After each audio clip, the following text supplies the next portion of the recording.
Welcome, we're so happy you tuned in tonight. Before we get started, I'd love to know, where are you watching from? Drop it in the comments. Now, let's get comfortable and drift into deep, peaceful sleep together.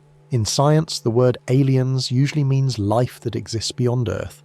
It's a simple definition, but it opens up an enormous field of questions that scientists approach with careful patience. When researchers talk about alien life, they're not necessarily imagining beings with advanced technology or spacecraft. Instead, they're thinking about the fundamental question of whether life, any kind of life, has emerged somewhere else in the universe. This might sound like a dramatic topic, but the scientific approach is actually quite calm and methodical. Scientists begin by looking at what they already know, which is life here on Earth, and then they gently extend those lessons outward into space. Alien life does not have to be intelligent. It could be as simple as microbes, single-celled organisms that carry on basic chemistry in a quiet, invisible way. On Earth, microbes were the only form of life for most of our planet's history. Complex organisms like plants and animals are relative newcomers, so when scientists think about life elsewhere, they often picture something small and simple first, because that's what seems most common and most likely to survive in challenging environments. A microbe doesn't need much. It needs water or some other liquid medium, a source of energy, and the right chemical building blocks. If those conditions exist somewhere, then life might exist too, at least in theory. The search for life beyond Earth is part of a field called astrobiology. Astrobiology is a relatively young discipline, but it has grown quickly as our ability to explore space has expanded. The field brings together many different branches of science, because understanding life requires understanding many things at once. You need to know about chemistry, because life is fundamentally a set of chemical reactions. You need to know about biology, because you're trying to understand what life is and how it works. You need to know about geology, because planets and moons provide the environments where life might exist. You need to know about astronomy, because you're looking out into space for places that might be habitable. And you need to know about physics, because the laws of physics govern everything from how planets form to how energy flows through ecosystems. Astrobiology blends astronomy, biology, chemistry, geology, and planetary science into one interconnected web of questions and methods. It's a discipline that requires patience because the answers don't come quickly. Scientists in this field spend their time analysing data from telescopes, designing experiments for robotic missions to other planets and moons, studying extreme environments on Earth that might resemble conditions elsewhere, and building computer models to simulate how life might emerge and evolve under different circumstances. The work is careful and thoughtful, and it proceeds one small step at a time. There's no rushing in astrobiology. The questions are too big, and the evidence is too far away. Scientists begin with what they know, and what they know is life on Earth. Earth is the only place where we've confirmed that life exists, so it serves as our starting point. When scientists study life on Earth, they notice certain patterns. Life uses chemistry in liquid water. Water is a solvent, which means it can dissolve and carry many different substances. This makes it an excellent medium for the chemical reactions that life depends on. Water is also relatively stable over a wide range of temperatures, and it's abundant in the universe. So when scientists look for places where life might exist, they often start by looking for places where liquid water might be present.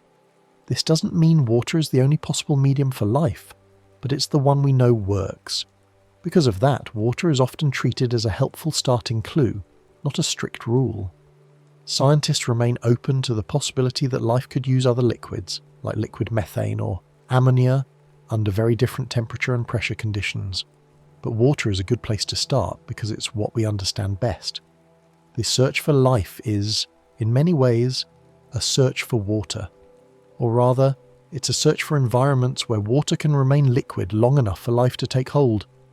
This requires a delicate balance of temperature and pressure, and that balance depends on many factors, including how far a planet is from its star, what kind of atmosphere it has, and whether it has sources of internal heat. Life needs a source of energy, like sunlight or chemical reactions. Energy is what drives the processes that keep life going.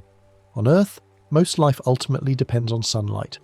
Plants and certain microbes capture sunlight and convert it into chemical energy through photosynthesis. Other organisms eat the plants, or eat the organisms that eat the plants, and so the energy flows through the ecosystem. But not all life on Earth depends on sunlight. In the deep ocean, far from the sun's reach, there are ecosystems built around hydrothermal vents. These vents release hot, chemical-rich water from beneath the Earth's crust. Microbes at these vents use the chemicals as a source of energy, performing a process called chemosynthesis. These microbes support entire communities of animals, all living in complete darkness. This shows that life doesn't necessarily need sunlight, it just needs some reliable source of energy to drive its chemistry. Life also needs building blocks, like carbon, hydrogen, oxygen, nitrogen, phosphorus, and sulfur. These 6 elements are often referred to as the essential elements of life, at least as we know it. Carbon is especially important because it can form long, complex chains and rings, creating the diverse molecules that make up cells and perform all the tasks of living organisms. Hydrogen and oxygen combine to form water, and they also appear in many organic molecules. Nitrogen is a key component of proteins and nucleic acids like DNA. Phosphorus is found in DNA and in the molecules that cells use to store and transfer energy. Sulfur appears in some amino acids and plays a role in certain enzymes. Together, these elements make up the vast majority of living matter on Earth. And the encouraging thing is that these elements are not rare. These elements are common in the universe, which is quietly encouraging. Carbon is produced in the cores of stars and released into space when stars die. Hydrogen is the most abundant element in the universe, left over from the Big Bang. Oxygen is produced in large stars and scattered across space in supernova explosions. Nitrogen, phosphorus, and sulfur are also produced in stars and distributed through space. When new stars and planets form, they incorporate these elements, so the raw materials for life are widespread. This doesn't guarantee that life is common, but it means the ingredients are available. If life can emerge from these ingredients under the right conditions, then there are many places in the universe where those conditions might exist. The word alien can sound dramatic, but the scientific approach is careful and calm. Popular culture often portrays aliens as mysterious visitors, strange creatures with advanced technology, or even threats to humanity. But in science, alien simply means not from Earth. It's a neutral term. Scientists are not searching for aliens because they want to find something scary or exciting. They're searching because they want to understand whether life is a rare accident or a common outcome of chemistry under the right conditions. This is one of the deepest questions in science. Are we alone in the universe, or is life something that emerges naturally wherever conditions allow? The answer will tell us something profound about our place in the cosmos. Let's gently move from definitions into the simple question of where life could feel comfortable, like finding warm pockets in a vast night. When scientists think about where to look for life, they start with the concept of habitability. A habitable environment is one where life could potentially survive and reproduce. On Earth, life exists in an astonishing range of environments, from frozen tundra to scorching deserts to the crushing pressures of the deep ocean. But all of these environments share certain basic features. They have liquid water, at least some of the time. They have access to the chemical elements life needs. They have a source of energy, and they remain relatively stable over long periods, giving life time to adapt and evolve. When scientists look out into space, they're trying to find places that meet these criteria. A habitable zone is a region around a star where temperatures could allow liquid water on a planet's surface. This is sometimes the first filter scientists use when evaluating whether a planet might support life. The idea is straightforward. If a planet is too close to its star, water will boil away. If it's too far, water will freeze. But in between, there's a range of distances where water could remain liquid. This range is the habitable zone. It's not a precise boundary, because many factors affect a planet's temperature, but it provides a useful starting point. Scientists can calculate where a star's habitable zone lies based on the star's brightness and temperature. Then they can look for planets that orbit within that zone. It's sometimes called the Goldilocks zone, meaning not too hot and not too cold.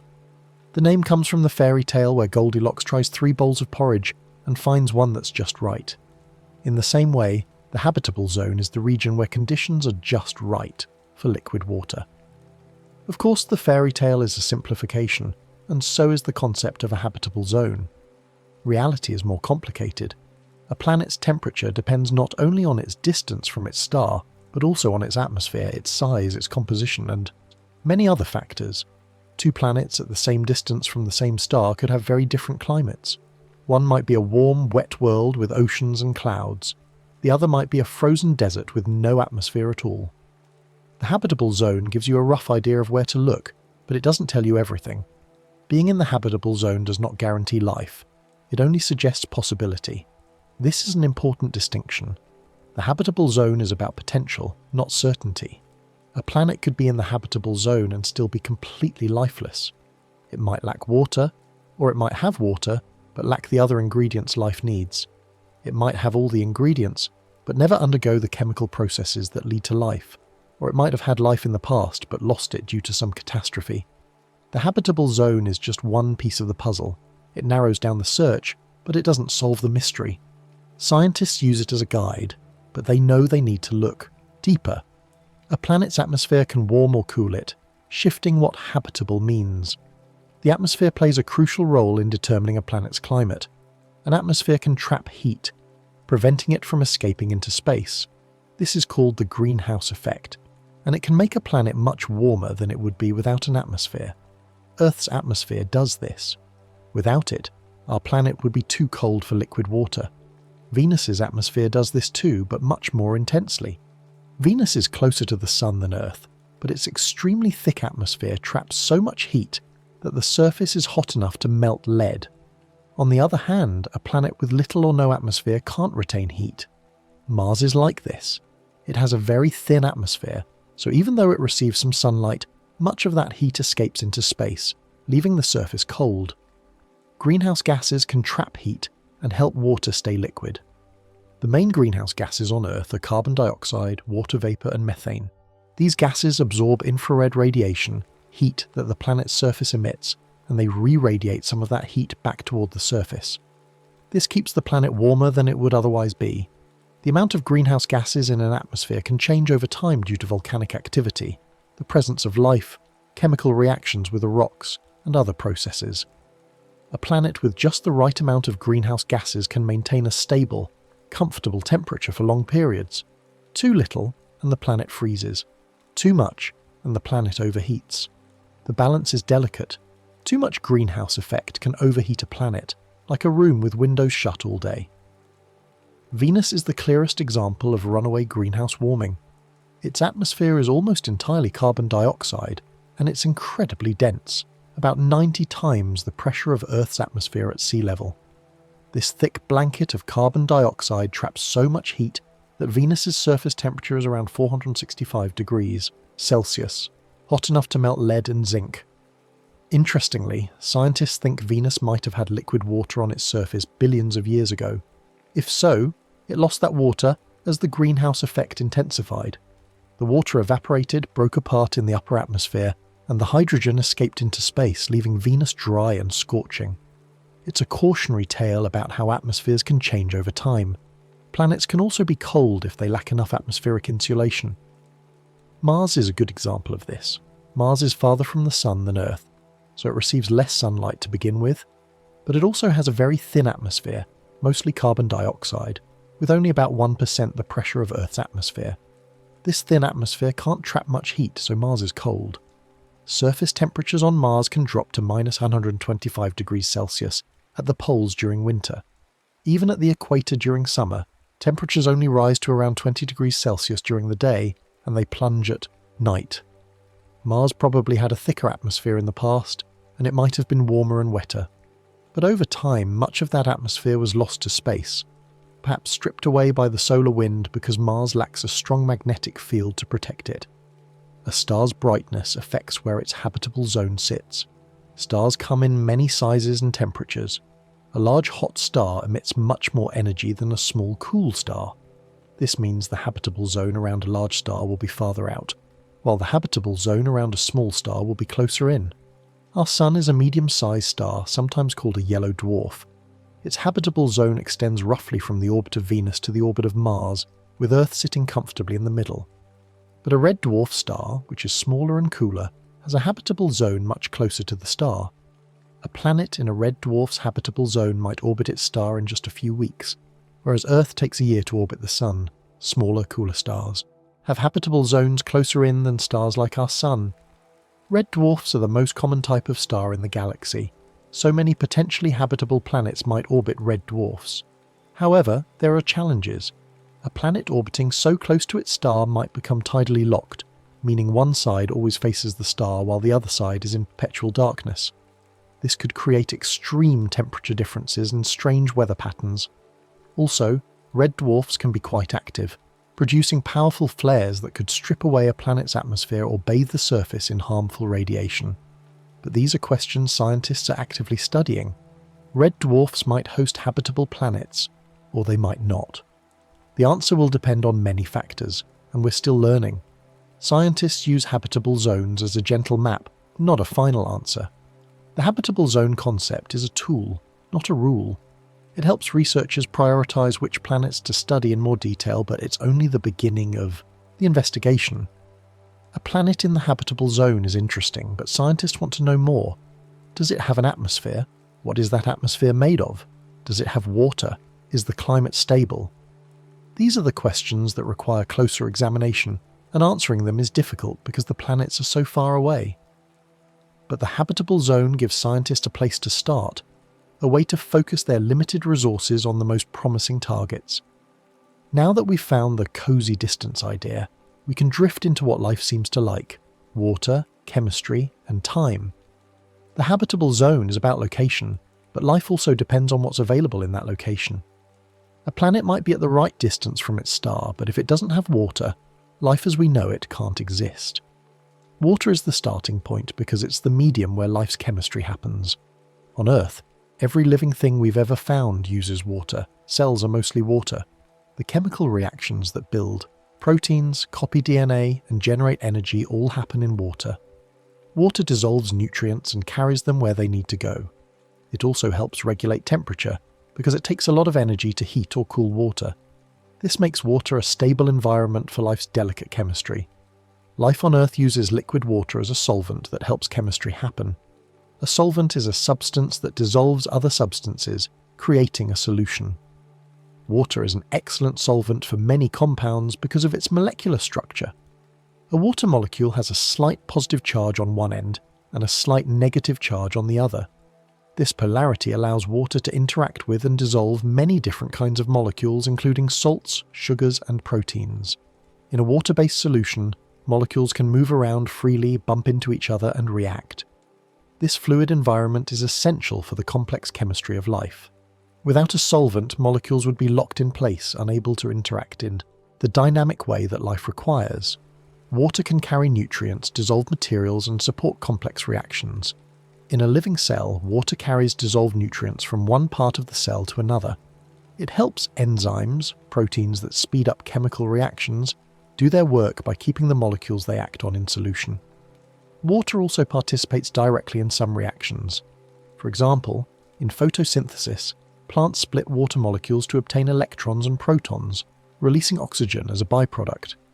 In digestion, water is used to break down large molecules into smaller ones that the body can absorb. Water is not just a passive background, it's an active participant in life's chemistry. And because water is so abundant in the universe, this makes the chemistry of life seem more plausible in many different places. On Earth, life exists in many environments, from oceans to deserts to deep rock. The diversity of life on Earth is astonishing. Life exists in the open ocean and on tropical coral reefs. It exists in frozen polar regions and in scorching hot deserts. It exists miles deep in the ocean, where sunlight never reaches and the pressure would crush a human. It exists underground, in cracks and pores in solid rock, feeding on minerals and gases. Life exists in acidic hot springs, in salt flats, and in the permafrost of the Arctic. Wherever scientists look, they find life, as long as there's water, energy, and the basic chemical ingredients. This teaches us that life is adaptable. It can thrive in conditions that seem harsh or inhospitable to us. And if life can adapt to such a wide range of conditions on Earth, perhaps it can adapt to conditions on other worlds as well. Some microbes live in very hot places, like hydrothermal vents. Hydrothermal vents are openings in the ocean floor where hot water, heated by volcanic activity beneath the Earth's crust, pours out into the cold ocean. The water can be as hot as 400 degrees Celsius, though it doesn't boil, because of the immense pressure at those depths. Around these vents, communities of microbes thrive, feeding on the chemicals in the hot water, things like hydrogen, sulfide, methane and iron. These microbes are called thermophiles, which means heat-loving. They have specialized enzymes that remain stable and functional at high temperatures. Some of these microbes can survive and grow at temperatures well above the boiling point of water at Earth's surface.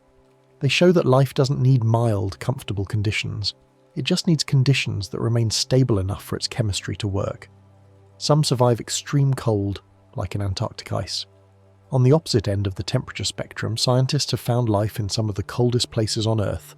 In Antarctica, microbes live in ice that's been frozen for thousands of years.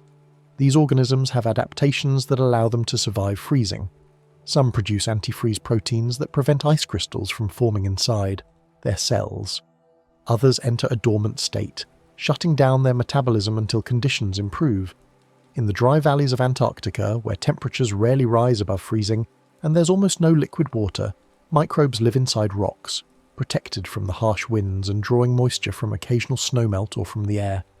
These extremophiles, organisms that thrive in extreme conditions, expand our understanding of where life can exist.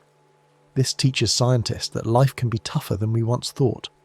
For a long time, scientists assumed life needed relatively narrow, comfortable conditions, but the discovery of extremophils changed that view. Life is resilient. It can adapt to high heat, extreme cold, crushing pressure, intense radiation, high acidity, high alkalinity, and even the vacuum of space, at least for short periods. This doesn't mean life can exist anywhere, but it does mean the range of habitable environments is broader than we used to think. When scientists look for life on other planets and moons, they don't limit their search to places that seem comfortable to humans. They consider a much wider range of possibilities.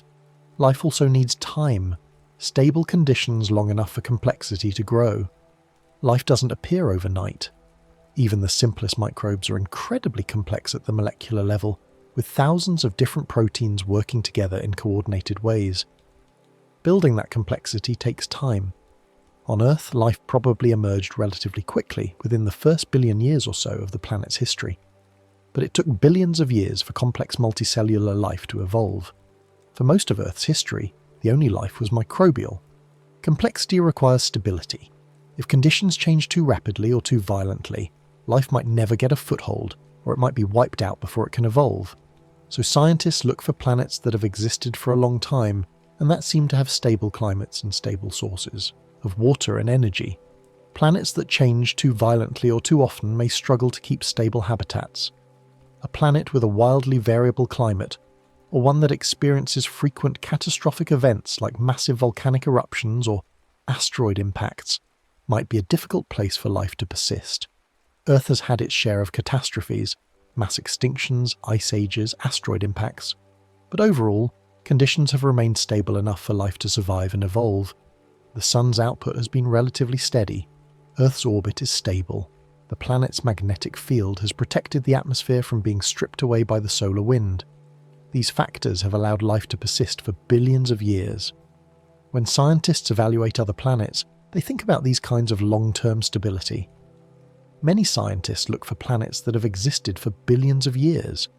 Young planets might still be geologically active in ways that make them unstable. Their surfaces might be molten, or they might be bombarded by asteroids and comets left over from the planet's formation. Older planets have had time to settle down. Their surfaces have cooled and solidified. The early bombardment has ended. If life is going to emerge and evolve, it's more likely to do so on a planet that has reached a stable state. Of course, even old planets can have active geology, and that's not necessarily bad for life. Geological activity can recycle nutrients and regulate the climate by controlling the amount of greenhouse gases in the atmosphere. It's a balance. Too much activity and the planet is unstable. Too little, and the planet might become geologically dead, unable to sustain the processes that keep it habitable. In a sleepy way, the search for life is a search for steady, long-lasting comfort. Scientists are looking for places where conditions have been good enough for a very long time. Not perfect, but stable. Not too hot, not too cold, not too violent, not too static. Places where water can remain liquid, where energy is available, where the right chemicals are present, and where time has been allowed to do its slow work. These are the places where life might have emerged, and where it might still exist today, quietly going about its chemistry in the darkness of an alien ocean or the soil of a distant planet. With those gentle needs in mind, let's float outward to the many planets we now know exist, quiet worlds around distant stars. For most of human history, we could only wonder whether other stars had planets. We could see the stars, but we couldn't see any planets around them. Planets are small and dim compared to stars, so they're incredibly difficult to detect, especially at the vast distances involved. But in the last few decades, technology has improved to the point where scientists can find planets orbiting other stars. These discoveries have transformed our understanding of the universe. We now know that planets are common, perhaps even more common than stars themselves. This means there are billions of planets in our galaxy alone, and many of them might be in their star's habitable zone. An exoplanet is a planet that orbits a star outside our solar system. The term exoplanet is short for extrasolar planet, which simply means a planet beyond the Sun's influence. The first confirmed detection of an exoplanet orbiting a Sun-like star was in 1995. Since then, the number of known exoplanets has exploded. Improved technology, especially space-based telescopes like Kepler and TESS, has allowed scientists to find thousands of these worlds. Each discovery adds a piece to the puzzle of how planets form, how common they are, and whether any of them might host life. The study of exoplanets is one of the most exciting and rapidly growing fields in astronomy. Thousands of exoplanets have been discovered and confirmed. As of the early 2020s, scientists have confirmed the existence of more than 5,000 exoplanets, and the number continues to grow. These planets vary widely in size, composition, and orbit. Some are gas giants larger than Jupiter, some are rocky worlds smaller than Earth. Some orbit close to their stars, completing an orbit in just a few days. Others orbit far from their stars, taking years or even decades to complete one orbit. This diversity tells us that planetary systems come in many configurations, and our own solar system is just one example among many. Many more are expected to exist, because stars are extremely common.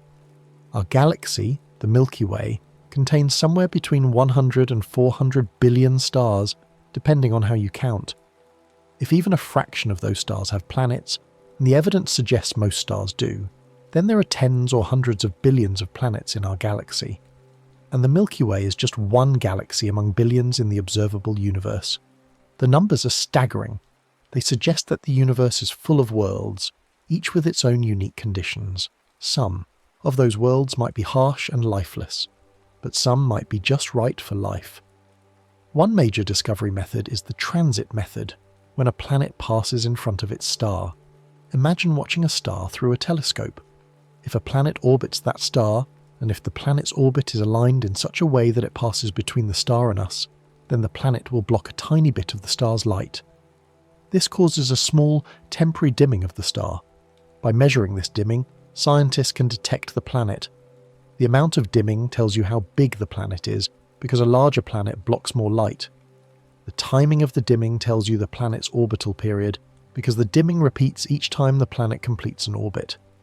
The transit method is one of the most successful ways of finding exoplanets, especially for planets that orbit close to their stars, where transits happen frequently.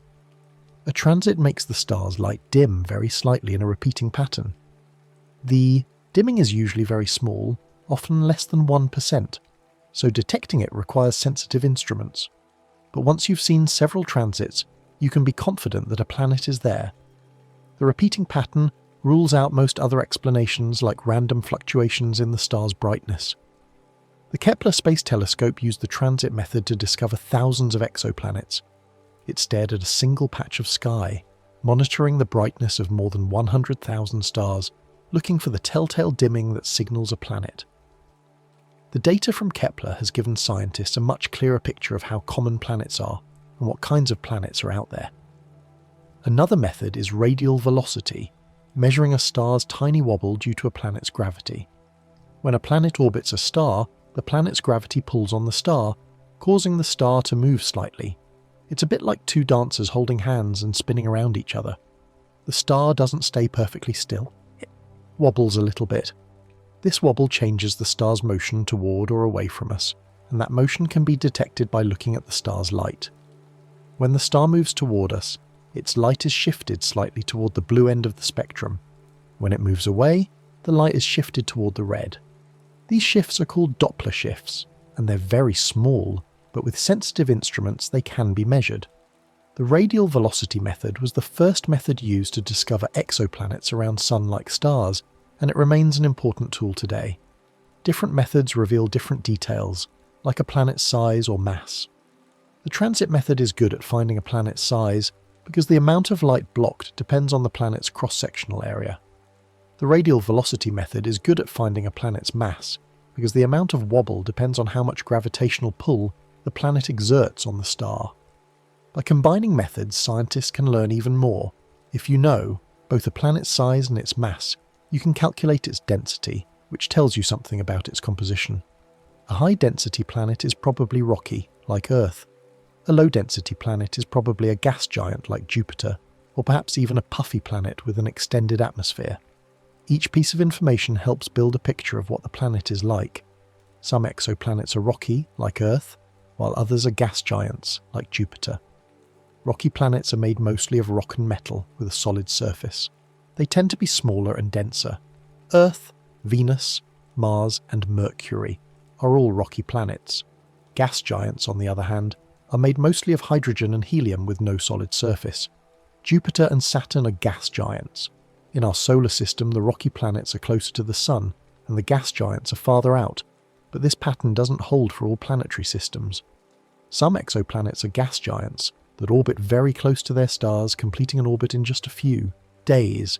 These are called hot Jupiters, and they were a surprise when they were first discovered because there's nothing like them in our solar system. Some are super-Earths, rocky worlds larger than Earth, but smaller than Neptune. Super-Earths are a category that doesn't exist in our solar system. They're bigger than Earth, but not as big as the ice giants Uranus and Neptune.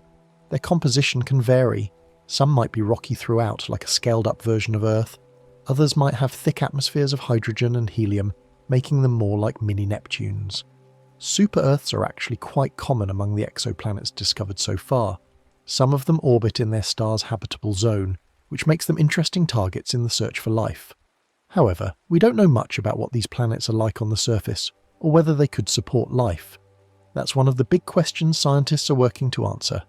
Exoplanets remind us that planets are a normal part of star systems, not rare exceptions. Before exoplanets were discovered, we only knew about the planets in our own solar system, and we didn't know if planetary systems were common or rare. Now, we know they're common. Most stars have at least one planet, and many have multiple planets. This changes how we think about the universe. Planets are not special or unusual. They're a natural outcome of the process that forms stars. When a star forms from a collapsing cloud of gas and dust, some of that material settles into a disk around the young star. Over time, the particles in the disk stick together, gradually building up into larger and larger objects. Eventually, those objects become planets. It's a process that seems to happen around most stars, which means the universe is full of worlds. Next, we'll rest our attention on the smaller, quieter question. How scientists look for signs without guessing too much. Finding exoplanets is one thing. Figuring out if any of them host life is another, much harder problem.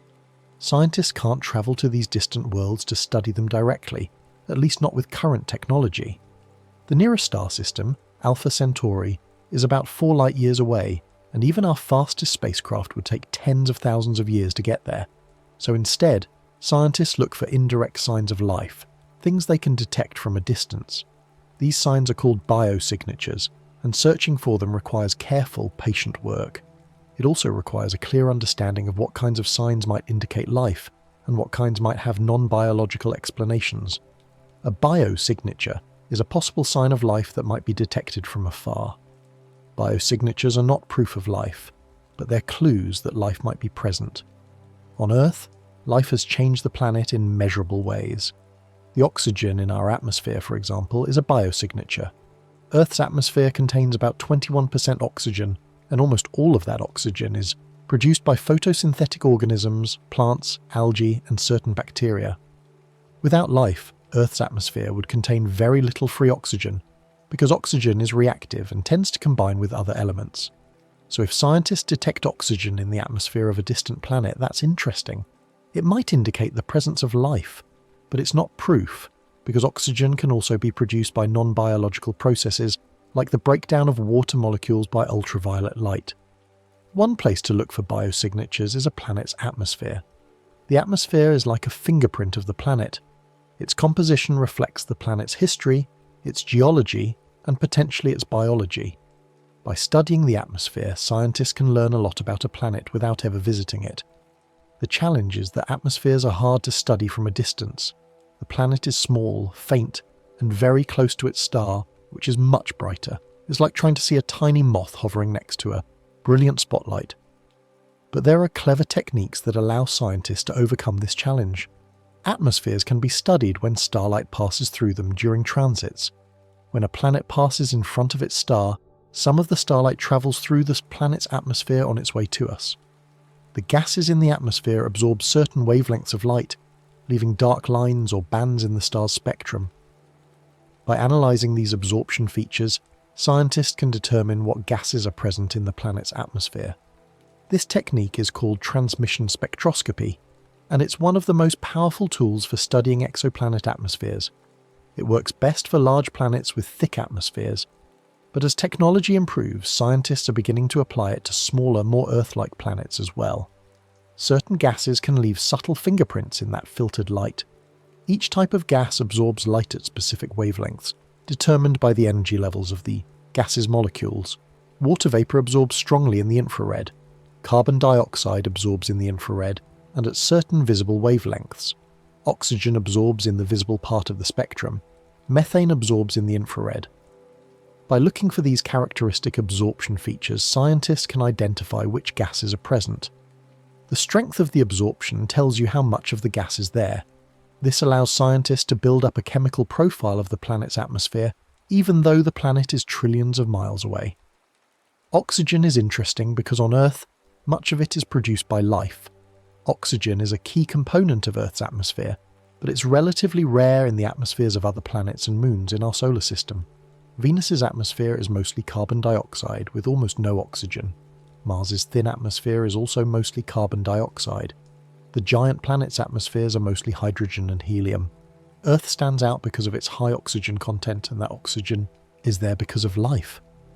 Billions of years ago, photosynthetic bacteria began producing oxygen as a waste product.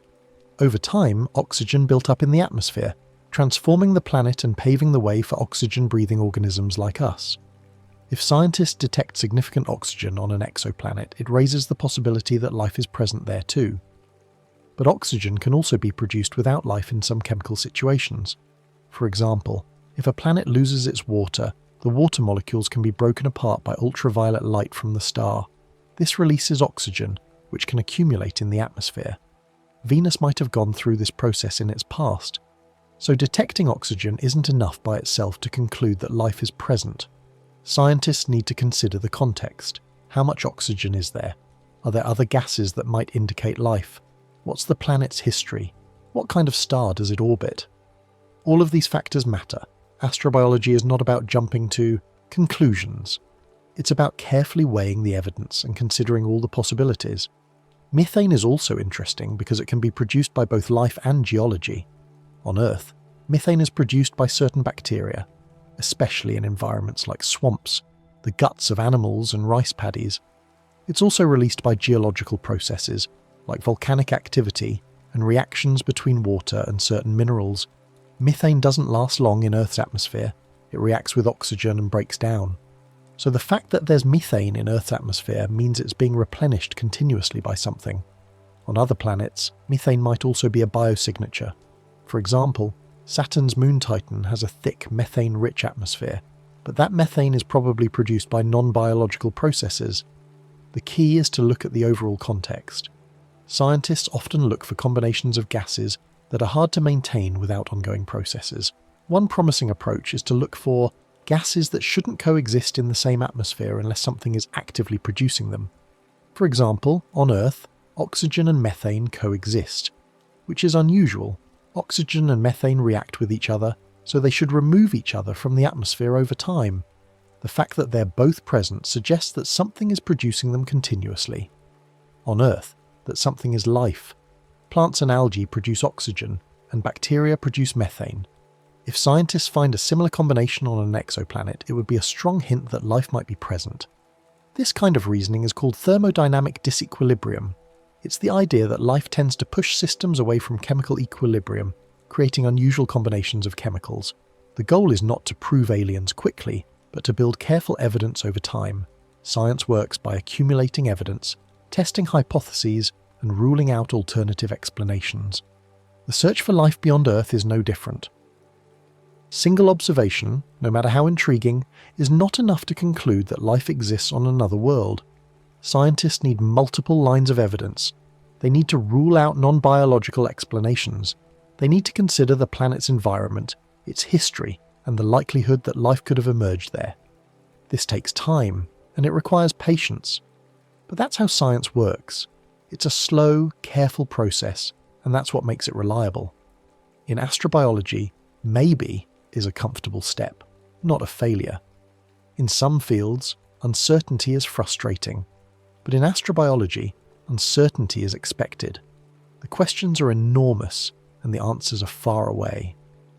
When scientists say, this might be a biosignature, or this result is consistent with life, but not proof, they're not being wishy-washy. They're being honest about what the data can and cannot tell us. Science is about understanding the limits of our knowledge. It's about being clear about what we know, what we don't know, and what we'd need to learn in order to know more. In astrobiology, every maybe is a step forward, because it narrows down the possibilities and guides future research. With those careful clues in mind, we can drift closer to home and visit the places in our own solar system that feel quietly promising. While scientists search for life around distant stars, they're also searching much closer to home. Our own solar system contains several worlds that might be habitable, or that might have been habitable in the past. These worlds are not like Earth. They're cold, or airless, or covered in ice. But beneath the surface, or in their ancient past, they might have had the right conditions for life. Exploring these worlds is easier than exploring exoplanets, because we can send robotic spacecraft to study them up close, and what we learn from these worlds can guide our thinking about life elsewhere in the universe. Mars has long been studied because it once had flowing water on its surface. Mars is the fourth planet from the Sun, and it's about half the size of Earth. Today, Mars is a cold, dry desert with a thin atmosphere. But it wasn't always this way. Evidence from robotic missions to Mars shows that billions of years ago, Mars had liquid water on its surface. There are dried-up riverbeds, ancient lake basins, and minerals that form only in the presence of water. Some scientists think Mars might have had a thick atmosphere and a warmer climate in its distant past. If so, it might have been a more hospitable place for life. The big question is, did life ever emerge on Mars? And if it did, is it still there, perhaps deep underground where conditions are more stable? Today, Mars is cold and dry on the surface, but it still holds water ice. The average temperature on Mars is around -60 degrees Celsius, though it varies widely depending on location and time of day. The thin atmosphere means temperatures can swing dramatically from day to night. At the poles, there are permanent ice caps made of frozen water and frozen carbon dioxide. Scientists have also found evidence of water ice buried just beneath the surface in many regions. In 2008, the Phoenix lander dug into the Martian soil and found ice just a few inches below the surface. More recent observations have found large deposits of subsurface ice in the mid-latitudes. This ice is important because if Mars ever had life, or if it still has life, that life would need water. The ice might also be a resource for future human explorers. Some features on Mars suggest ancient lakes and river channels. When spacecraft take pictures of Mars from orbit, they see landscapes that look eerily familiar. Valleys carved by flowing water, deltas where rivers emptied into lakes, and terrain that looks like it was shaped by shorelines. One of the most striking features is Jezero Crater, which appears to have once held a lake fed by rivers. In 2021, NASA's Perseverance rover landed in Jezero Crater to search for signs of ancient microbial life. The rover is collecting rock samples that will eventually be brought back to Earth for detailed analysis. These samples could answer the question of whether life ever existed on Mars. Searching Mars for past microbial life is like reading very old stone pages. The rocks on Mars hold a record of the planet's history. By studying those rocks, scientists can learn what Mars was like billions of years ago.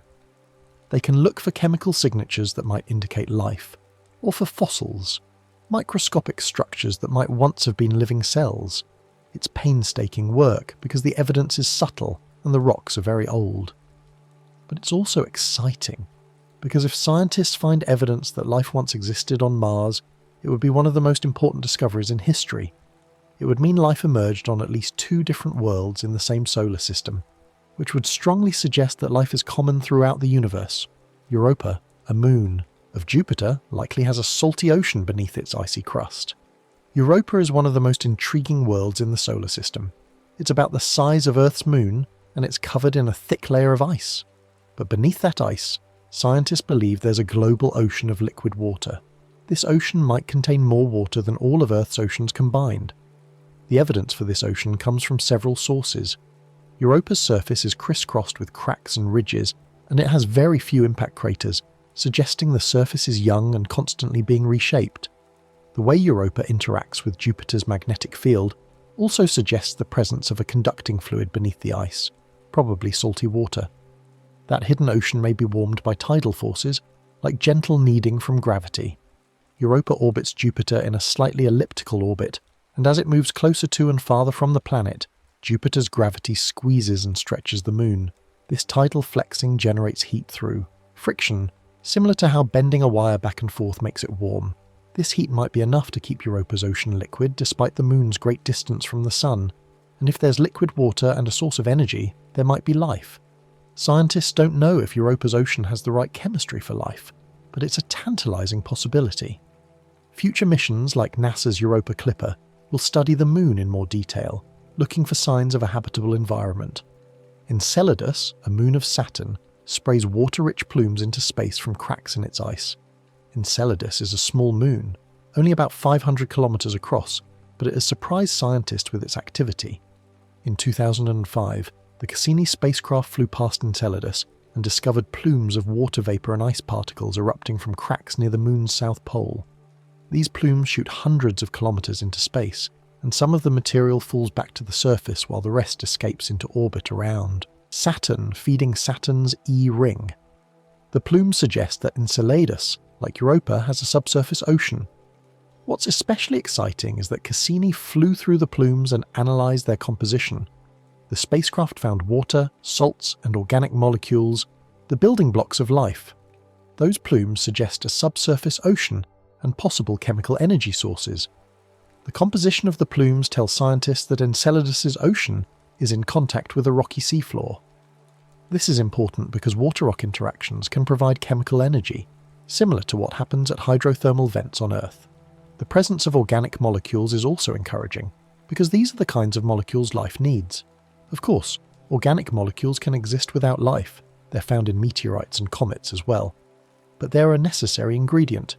If Enceladus has liquid water, organic molecules, and chemical energy, it might have all the ingredients for life. And because the plumes bring material from the ocean to the surface, future missions might be able to analyze that material without having to drill through kilometers of ice. Titan, another moon of Saturn, has lakes of liquid methane and ethane on its surface. Titan is the largest moon of Saturn, bigger than the planet Mercury, and it's the only moon in the solar system with a thick atmosphere. Titan's atmosphere is mostly nitrogen, with clouds of methane and a dense orange haze. When the Cassini spacecraft arrived at Saturn and deployed the Huygens probe to land on Titan, it revealed a world that's both alien and strangely familiar. Titan has weather, with clouds and rain, but the rain is liquid methane, not water. The surface has lakes and seas filled with liquid hydrocarbons, methane and ethane. The landscape is shaped by rivers that have carved channels through icy terrain. It's a cold world, with surface temperatures around minus 179 degrees Celsius, but it's geologically active and dynamic. Titan shows that liquid can exist in different forms under different temperatures, widening our imagination. On Earth, water is the liquid that shapes landscapes, fills oceans, and supports life. On Titan, methane and ethane play that role. This shows that the concept of a habitable environment can be broader than we might have thought. Liquid water is important for life as we know it, but perhaps life could use other liquids under the right conditions. Some scientists have speculated about the possibility of methane-based life on Titan, though this is highly speculative and would require chemistry very different from Earth life. Even if Titan doesn't have life, it's an important reminder that the universe contains many kinds of worlds, and our understanding of habitability is constantly evolving. Now we'll widen the lens again, towards stars, signals, and the quiet listening that scientists do across space. So far we've been talking mostly about simple life, microbes, or perhaps more, complex organisms that might live in the oceans of distant worlds. But some scientists focus on a different question. Is there intelligent life out there? And if so, might we be able to detect it? This is the realm of SETI, the search for extraterrestrial intelligence. SETI researchers are not looking for microbes. They're looking for signs of technology, signals that could only have been produced by a technological civilization. It's a speculative endeavour, because we don't know if such civilizations exist, or if they're trying to communicate, or if we're looking in the right way. But it's also a question that captures the imagination, and it's one that scientists approach with the same rigour and patience as any other scientific question. Some scientists search for signs of technology, a field often called SETI. SETI began in earnest in 1960, when astronomer Frank Drake used a radio telescope to listen for signals from two nearby stars. He didn't find anything, but his experiment started a new field of research. Since then, SETI has grown and diversified. Researchers use radio telescopes to scan the sky, listening for signals that might have been sent by intelligent beings. They also search in other parts of the spectrum, like optical wavelengths, where laser pulses might be detectable. The searches are often funded by private donors and organisations, because SETI is not always considered a mainstream scientific priority. But the question it addresses, are we alone, is one of the most profound questions humanity has ever asked. SETI stands for Search for Extraterrestrial Intelligence. The term intelligence here means the kind of intelligence that can develop technology. It doesn't necessarily mean human-like intelligence. It just means a civilization that has progressed to the point where it can generate signals that might be detectable across interstellar distances. This could be intentional signals, like a deliberate transmission meant to communicate with other civilizations. Or it could be unintentional signals, like the radio and television broadcasts that leak from Earth into space. Either way, SETI researchers are looking for something that seems artificial, something that stands out against the natural background noise of the universe. One approach is to listen for narrow-band radio signals that look artificial. Natural sources of radio waves, like stars and gas clouds, tend to produce radio emissions spread across a wide range of frequencies, but a radio transmitter designed for communication usually produces a signal concentrated in a very narrow band of frequencies. This makes the signal stronger and easier to detect. If SETI researchers detect a narrow-band radio signal coming from the direction of a star, and if that signal has structure or patterns that seem deliberate, it would be very interesting. It might indicate that someone is trying to send a message.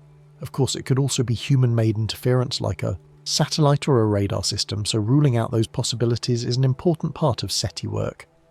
Space is noisy, so researchers filter out natural sources and human-made interference. The radio sky is full of signals. Stars emit radio waves. Pulsars, which are rapidly spinning neutron stars, emit regular pulses of radio waves. Gas clouds emit radio waves at specific frequencies.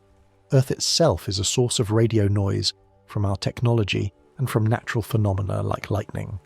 SETI researchers have to sift through all of this noise to find signals that might be artificial. They use sophisticated algorithms to distinguish between natural and artificial signals, and they use telescopes in remote locations to minimize interference from human technology. It's painstaking work, and the chances of success are uncertain, but the potential payoff is enormous. A signal would need to be repeatable or patterned to become truly interesting. A single brief signal is hard to interpret. It could be a glitch, interference, or a natural phenomenon we don't understand. But if a signal repeats, or if it has a clear pattern, it becomes much more interesting. For example, a series of pulses at regular intervals, or a signal that encodes information in some obvious way, would be strong evidence of artificiality. In 1977, a SETI search detected a strong narrow-band signal that lasted for 72 seconds. It became known as the WOW signal, because the astronomer who saw it on the printout wrote WOW in the margin. The signal was never detected again, and its origin remains a mystery. Without a repeat detection, scientists can't draw any firm conclusions. This shows the importance of repeatability in SETI work. Not finding signals does not mean no one is out there. It may mean we haven't looked long enough. The universe is vast, and SETI searches have covered only a tiny fraction of the sky, at only a limited range of frequencies, for a limited amount of time. It's like standing on a beach and scooping up 1 cup of seawater, then concluding there are no fish in the ocean because you didn't find any in your cup. The absence of evidence is not evidence of absence. It's entirely possible that there are technological civilizations out there, but we simply haven't detected them yet. SETI researchers are patient. They understand that the search might take decades or even centuries. They also understand that we might be searching in the wrong way, or at the wrong times. It may also mean other civilizations use communication methods we don't easily detect. Our technology is based on electromagnetic radiation, radio waves, light, X-rays. But that might not be the only way to communicate.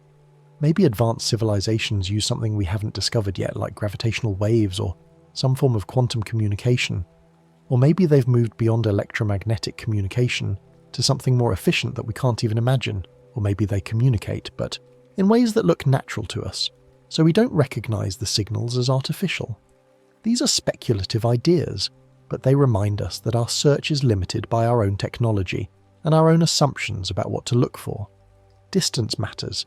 Signals weaken as they travel, like a whisper fading across a valley. Light and radio waves spread out as they travel through space. A signal that starts out strong becomes weaker, and weaker the farther it goes. By the time a radio signal has travelled across interstellar distances, it might be incredibly faint, buried in the background noise of space.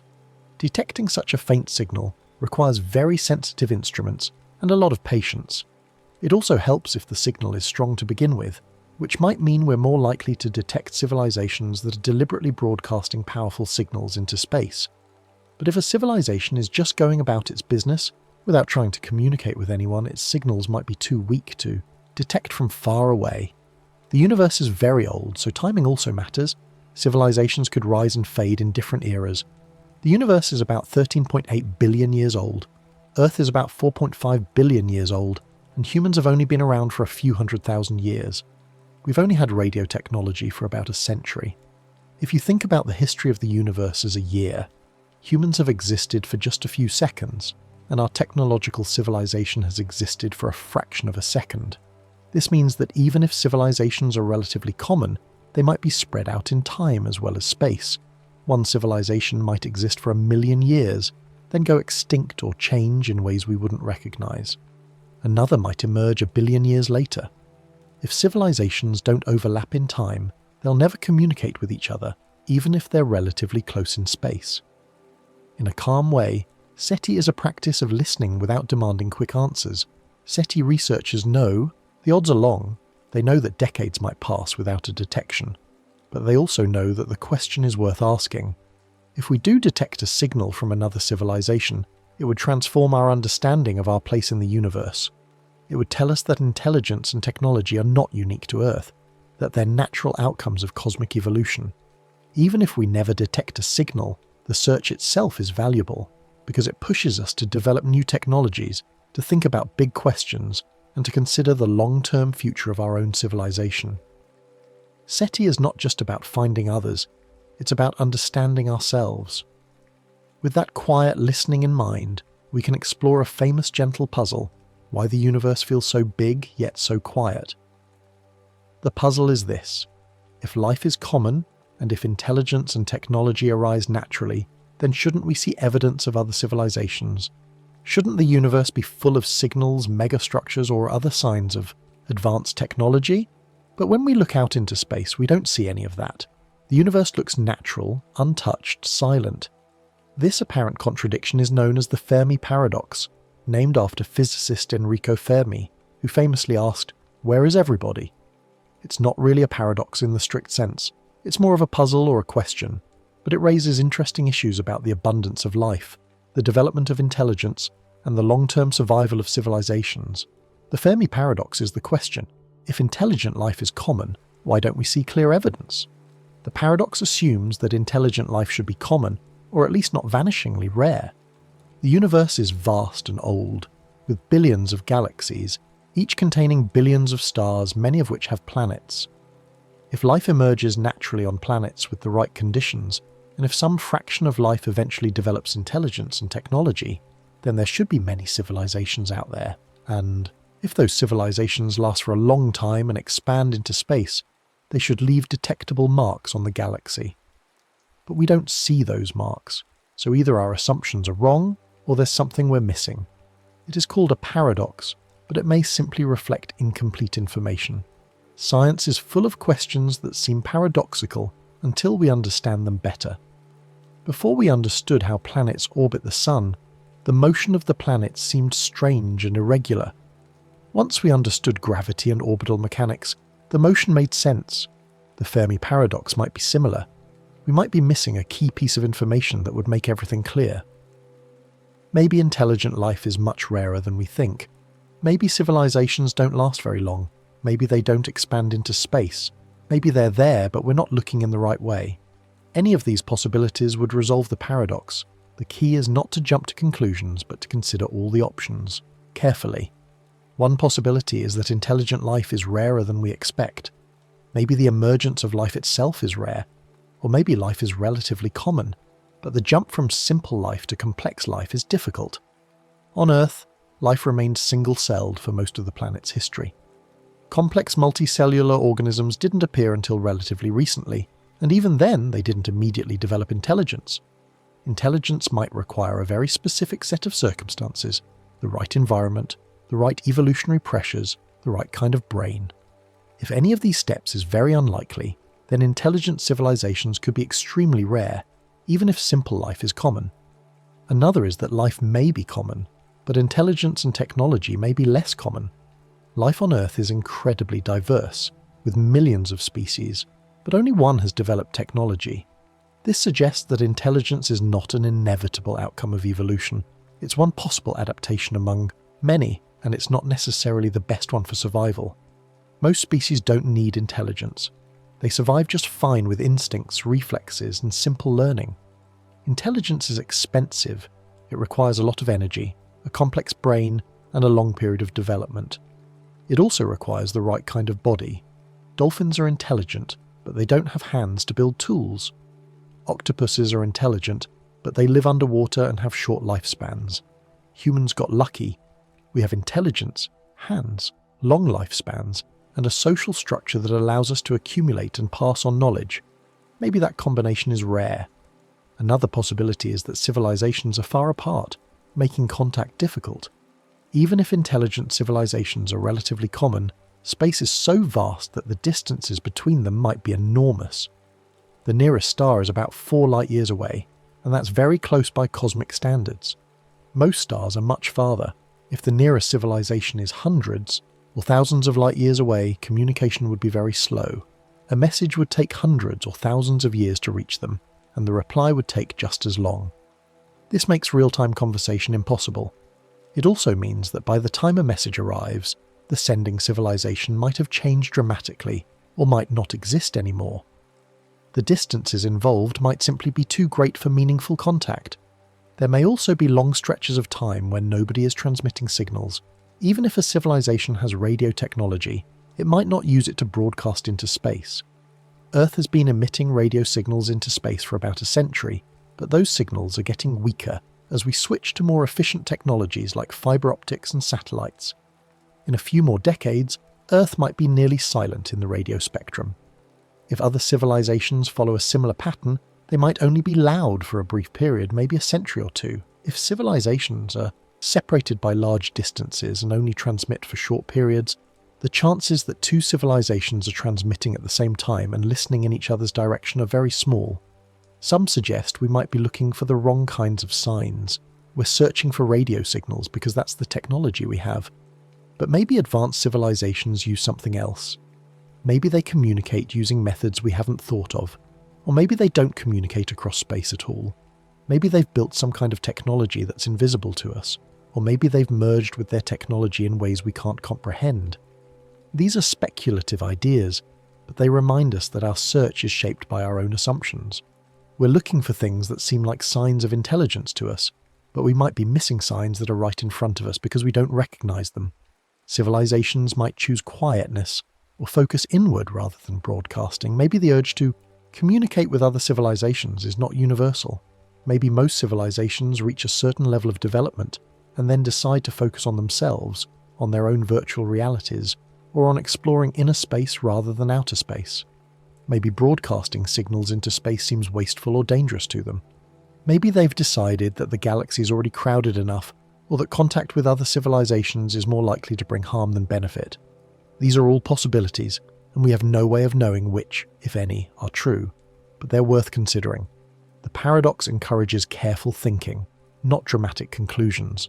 The Fermi paradox is not a reason to panic or to assume the worst. It's an invitation to think carefully about what we know and what we don't know. It's a reminder that our understanding of life and intelligence in the universe is still incomplete. It might turn out that the galaxy is full of life and we just haven't detected it yet.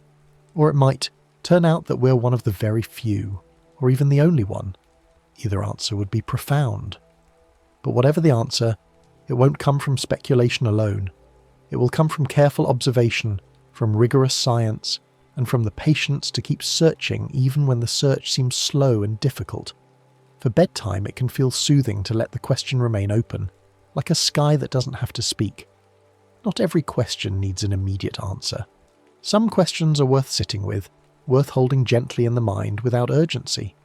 The Fermi paradox is one of those questions. It's big and quiet and patient. It reminds us that the universe is full of mysteries and that we don't have to solve them all tonight. We can let the question exist, calmly and peacefully, alongside us as we drift towards sleep. The universe doesn't demand our answers. It just is, vast and ancient, carrying its secrets with quiet dignity. Now, we'll tiptoe into the softer, what could life be like? Space, always gently, and always with the reminder that these are possibilities. When scientists think about what alien life might be like, they have to balance two things. On one hand, they want to be open-minded, because life on other worlds might be very different from life on Earth. On the other hand, they need to stay grounded in what we know about chemistry and physics. All life has to follow the laws of nature. It has to obey thermodynamics. It has to use chemistry that's possible. So while scientists can imagine many forms of life, they also have constraints. Life can't be magic. It has to work within the rules of the universe. If alien life exists, it might be microbial, like bacteria, rather than complex animals. On Earth, microbes are everywhere.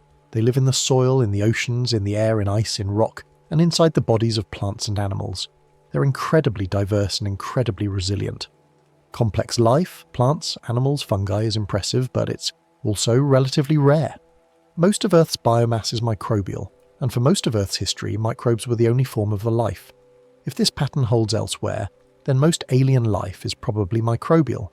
Complex life might be rare, and intelligent life might be rarer still. So when scientists imagine life on other worlds, they often picture something small and simple, adapted to whatever environment it finds itself in. Microbial life can thrive in many niches and can be very resilient. Microbes don't need much. They don't need sunlight, as long as they have some other energy source. They don't need a pleasant climate. They don't need soil or air or anything we might think of as comfortable.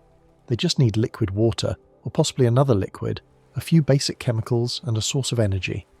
Because their needs are so simple, microbes can survive in places that would be deadly to most complex organisms. This makes them good candidates for life on other worlds where conditions might be harsh or strange. If there's life in the oceans of Europa or Enceladus, it's probably microbial. If there's life on Mars, it's probably microbial.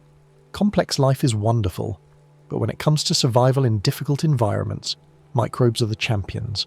Alien life might use chemistry similar to Earth's, because carbon is flexible and common. Carbon is the basis of all life on Earth, and there are good reasons for this. Carbon atoms can form 4 bonds with other atoms, allowing them to create long chains, branching structures, and rings. This makes carbon chemistry incredibly diverse. Millions of different carbon-based molecules are known, and they can perform a huge variety of functions. Carbon is also common in the universe. It's produced in stars and distributed through space. Other elements, like silicon, can also form 4 bonds and create complex molecules, but silicon chemistry is less flexible than carbon chemistry, especially in the presence of water and oxygen. So most scientists expect that if life exists elsewhere, it will probably be carbon-based, at least in environments similar to Earth. But life could also surprise us, using different pathways while still following chemistry and physics. Maybe some forms of life use silicon instead of carbon in environments where silicon chemistry is more stable. Maybe some forms of life use ammonia instead of water as a solvent on cold worlds where water is frozen solid. Maybe some forms of life use completely different biochemistry, organising themselves in ways we haven't imagined. As long as the chemistry is thermodynamically favourable and the environment is stable enough, life might find a way. Scientists remain open to these possibilities. They try not to be too Earth-centric in their thinking, while also recognising that we have to start with what we know. Life needs energy. So many possibilities depend on available energy sources. Energy is the currency of life. Without energy, nothing happens. Cells need energy to grow, to reproduce, to repair damage, to move, to think. On Earth, almost all energy ultimately comes from the sun, or from chemical reactions in the Earth's crust. On other worlds, the energy sources might be different. A planet far from its star might not receive much sunlight. So life there would have to rely on other sources, like chemical energy from hydrothermal vents, or radioactive decay in the planet's interior. A moon orbiting a giant planet might receive tidal heating, which could provide energy. The key is that life needs a steady, reliable source of energy. Without it, life can't sustain itself. Some worlds might support life through sunlight, like Earth's surface ecosystems. If a planet orbits in its star's habitable zone and has a stable atmosphere, sunlight could drive photosynthesis, just like on Earth. Plants, algae, and certain bacteria on Earth capture sunlight and use it to convert carbon dioxide and water into sugar and oxygen. This process is the foundation of most of Earth's ecosystems. If alien life evolved a similar process, it could create complex food webs, with photosynthetic organisms at the base and other organisms eating them. This would require a transparent atmosphere, access to sunlight, and the right chemistry, but it's certainly possible. In fact, photosynthesis might be one of the more common ways for life to harness energy, because sunlight is abundant and reliable. Other worlds might support life through chemical energy, like Earth's deep ocean vent communities. Not all life needs sunlight. In the deep ocean, where sunlight never reaches, life thrives around hydrothermal vents. These vents release hot, chemical-rich water from beneath the Earth's crust. Bacteria at the vents use chemicals like hydrogen sulfide and methane as energy sources, performing chemosynthesis. They don't need sunlight at all. They get their energy from chemistry. If a moon like Europa or Enceladus has a subsurface ocean, with hydrothermal vents, life there could use the same strategy. This kind of life might be slow and sparse, because chemical energy is less abundant than sunlight, but it could still exist, quietly going about its chemistry in the darkness. If life evolved in thick atmospheres or under ice, it might never develop eyes that see starlight. On Earth, most animals have eyes, and most eyes are sensitive to visible light, the light from the sun. But if life evolved in an environment where there's no sunlight, eyes might not be useful. In the deep ocean, some creatures have lost their eyes entirely, or have evolved eyes that detect faint bioluminescence instead of sunlight. If life exists in the subsurface ocean of Europa, it probably doesn't have eyes, because there's no light down there. It might sense the world in other ways, through touch, through chemical signals, through vibrations or pressure. Alien life might have senses we can't even imagine, adapted to environments we've never experienced. Intelligence is only one branch of possibility, not the default destination of life. Evolution doesn't have a goal. It doesn't push life toward intelligence or complexity. It just favours organisms that are good at surviving and reproducing in their environment.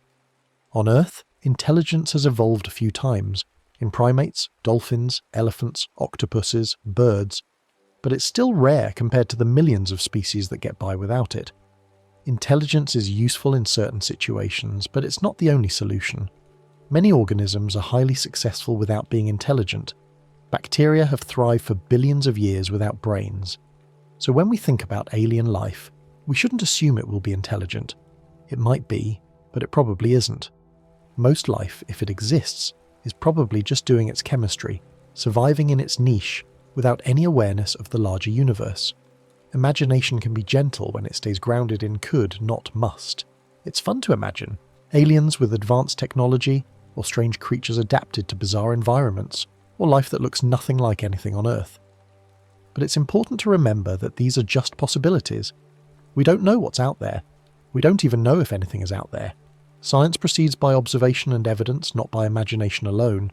So while scientists allow themselves to imagine many possibilities, they also remain humble about what they don't know. They say could instead of must. They say maybe instead of definitely. This kind of gentle uncertainty is not a weakness. It's a strength, because it keeps the mind open and prevents us from getting locked into ideas that might be wrong. To finish, we'll return from the wide cosmos to the quiet bedside, where the biggest question can rest beside you without needing an answer. We've travelled far in this conversation, from the definition of alien life, to the habitable zones around distant stars, to the icy moons in our own solar system, to the quiet work of searching for signals, to the gentle puzzle of the Fermi paradox. We've thought about chemistry and energy, about water and time, about microbes in extreme environments, and the possibility of intelligence elsewhere in the universe. These are big questions, some of the biggest questions humans have ever asked. But now, as we bring this journey to a close, it's time to return to something smaller and closer. The quiet comfort of this moment, here in the stillness of the night. Whether or not alien life exists, your night remains peaceful and ordinary. The universe is vast and full of mysteries, but your immediate surroundings are small and familiar. Your bed is soft. The room is dim and quiet. Outside, the night goes on, calm and unhurried. The stars shine as they always have, whether or not anyone else is looking at them.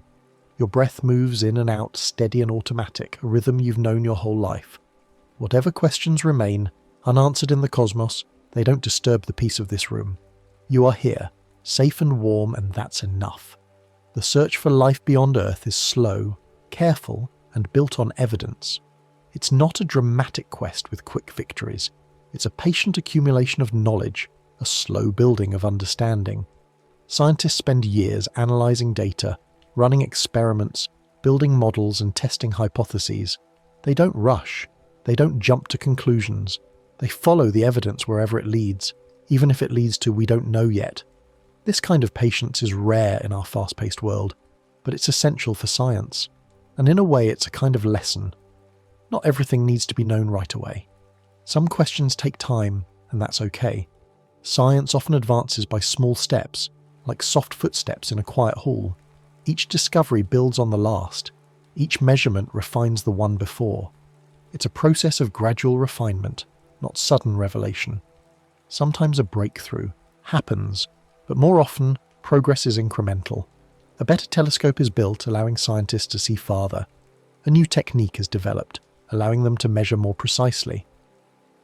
A patient researcher spends years on a single question, slowly piecing together the answer. It's quiet work, without fanfare, but it's deeply meaningful, and it's the kind of work that, over time, transforms our understanding of the universe. The night sky can be a place for calm curiosity, not pressure. When you look up at the stars, you don't have to feel overwhelmed by the vastness of space or the weight of unanswered questions. You can simply look, calmly and peacefully, appreciating the beauty without demanding explanations. The stars are there whether you understand them or not. The universe existed long before you, and it will exist long after. Your relationship with it doesn't have to be one of conquest or comprehension. It can be one of quiet companionship. You're part of this universe, and it's part of you. And that connection doesn't require words or understanding. Not knowing everything is normal in science, and it can also be restful. Uncertainty is not failure. It's the natural state of inquiry. Scientists don't know everything, and they don't pretend to. They're comfortable with questions that haven't been answered yet. They say, we don't know, without embarrassment, because not knowing is the starting point for discovery. In a world that often demands quick answers and confident assertions, science offers something different: the humility to admit ignorance, and the curiosity to seek understanding. And there's something restful in that. You don't have to have all the answers. You're allowed to not know. You're allowed to wonder without resolving. Wonder can feel like a warm lantern, bright enough to soothe, not bright enough to wake you. Wonder is a gentle emotion. It doesn't demand action or decision. It just is a quiet sense of awe, a soft appreciation for awe, the strangeness and beauty of existence. When you feel wonder, you're not trying to control or possess. You're just experiencing without judgment, without pressure. Wonder at the night sky, at the possibility of life elsewhere, at the slow work of science. It's all the same kind of feeling. It warms you from the inside like a small flame in the darkness, but it doesn't burn. It doesn't disturb your peace. It just glows softly, a reminder that the world is full of things worth noticing. The universe holds many possibilities, and it's okay if you hold none of them tightly. You don't have to believe anything in particular about alien life. You don't have to take a stance. The possibilities can remain just that, possibilities. Maybe there's life out there. Maybe there isn't. Maybe we'll find it someday. Maybe we won't. All of these outcomes are fine. None of them change who you are or the value of your life. You can hold these questions lightly, like holding a feather, present but not heavy. You can let them drift through your mind without trying to pin them down. They don't need your certainty. They're content to remain open. Your breath is a small, steady rhythm inside a much larger, steady universe. In and out, in and out. Your breath connects you to the world. The oxygen you breathe was produced by plants and algae, which got their energy from the sun. The carbon in your body was forged in stars billions of years ago and scattered across space when those stars died. You're made of stardust, quite literally, and your breath is part of a cycle that spans the planet. And yet, your breath is also intimate and personal. It's yours alone, in this moment, in this quiet room. It's both cosmic and immediate, both grand and humble, and it continues, steady and reliable, whether you think about it or not. Tonight you can let the question of aliens become a distant star, present but not demanding. The question is there in the background like a faint star at the edge of your vision. You can acknowledge it without focusing on it. You can let it exist in its quiet way without needing to answer it. It's not urgent, it's not pressing, it's just a question, one among many, floating in the vast space of human curiosity. And as you settle into sleep, the question can settle too, fading into the general softness of the night, no longer distinct, no longer loud, just part of the larger quiet that surrounds you. And as you soften into sleep, you can remember, you don't need answers to feel safe. Safety doesn't come from knowing everything. It comes from trusting that you're okay right now, in this moment, even with all the questions unanswered. The universe doesn't require your understanding. Your life doesn't depend on solving its mysteries. You can rest without resolution. You can sleep without certainty. And in the morning, if you wake, the questions will still be there, patient and quiet, waiting for whoever wants to explore them. But tonight, they're just stars, distant, gentle, and asking nothing of you. Take a slow inhale, then a longer, gentler exhale, and let your thoughts drift like quiet signals fading into a friendly night. The universe is vast and calm. Your breath is soft and steady. And somewhere between the enormity of space and the smallness of this moment, you find your rest. The next story is about to begin. Please relax and enjoy. The universe can be thought of as everything that can interact with everything else within a shared space and time. It's a gentle starting point, this idea of interaction and connection. When we say the universe, we're usually gesturing toward all space, all time, and everything contained within them, every atom, every photon of light, every distant galaxy, and every quiet moment. But the word universe is flexible enough to hold different meanings depending on context. In everyday language, it can mean the biggest possible backdrop, the widest frame we can imagine for any event or thought. It's the quiet background behind every moment of existence, steady and encompassing. The universe includes matter, which is the stuff we can touch and measure, atoms arranged into stars, planets, rocks, water, and living things. But it also includes energy, which flows and transforms, showing up as light streaming from distant suns, as heat radiating from warm surfaces, as motion carrying waves, through empty space. Matter and energy are two aspects of the same underlying reality, connected by relationships that scientists have mapped with patience and care over centuries. Beyond matter and energy, the universe contains the rules themselves, the patterns that describe how things behave. Gravity pulls objects toward each other with a strength that depends on their masses and the distance between them. Light moves at a constant speed through empty space, always travelling in straight lines unless something bends its path. These rules are woven into the fabric of existence, invisible but utterly reliable. A helpful way to think about the universe is to realize it's not only made of things, but also of the spaces between things. Space is not just emptiness waiting to be filled. It has properties of its own. It can stretch and curve. It can carry ripples, waves of gravitational influence that move outward from violent cosmic events like colliding black holes.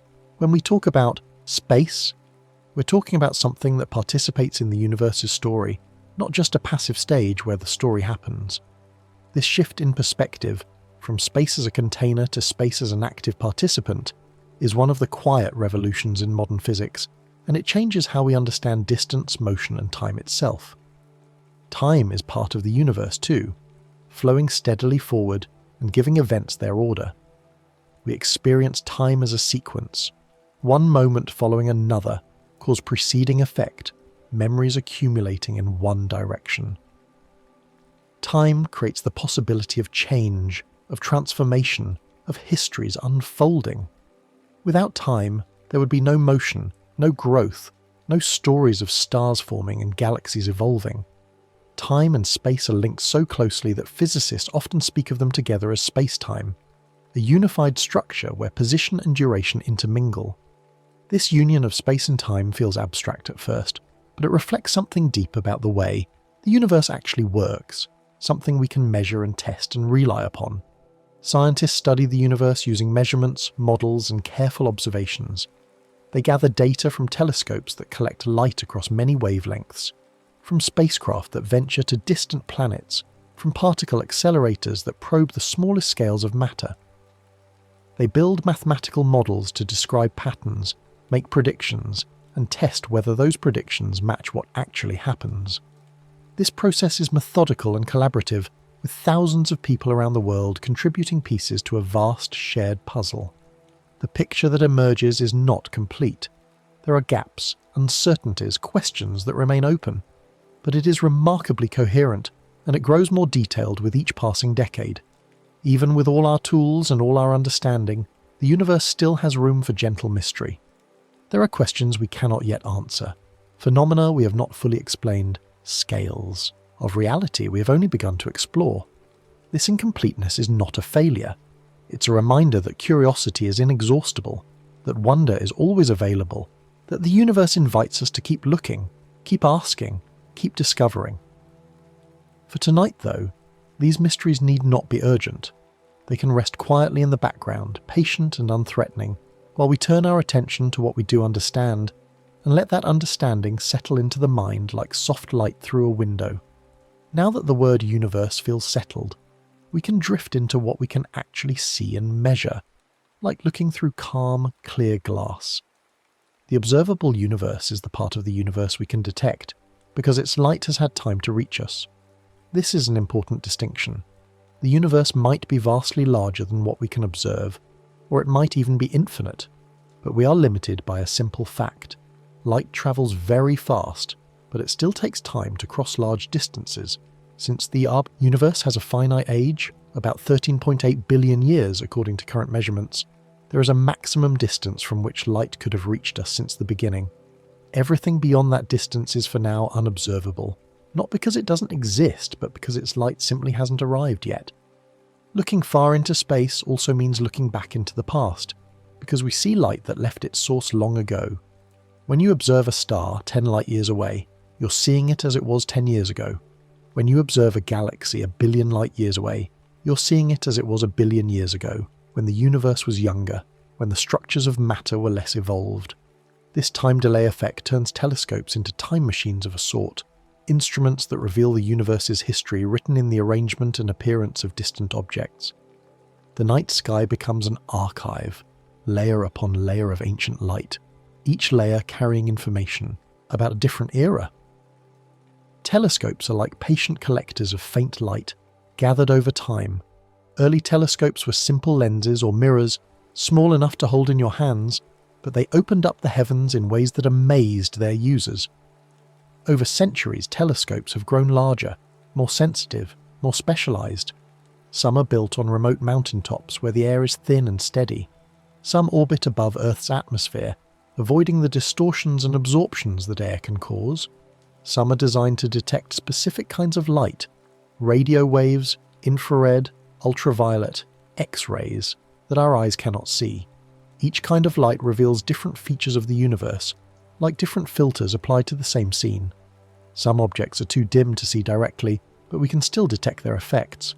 A dark cloud of gas might block the light of stars behind it, creating a silhouette. A massive object might bend the light from something farther away, creating a distorted image. A faint galaxy might be too distant to photograph clearly, but its gravity might influence the motion of other galaxies nearby. Astronomers have become skilled at reading these indirect signs, piecing together a picture of the universe from clues that are subtle, scattered, and patient. Astronomers learn from many kinds of light, not just the kind our eyes see. Radio waves can reveal cold gas clouds and the remnants of ancient explosions. Infrared light can penetrate dust and show us warm regions where stars are forming. Visible light is the band we're most familiar with, the rainbow from red to violet. Ultraviolet light comes from hot, energetic stars and glowing gas.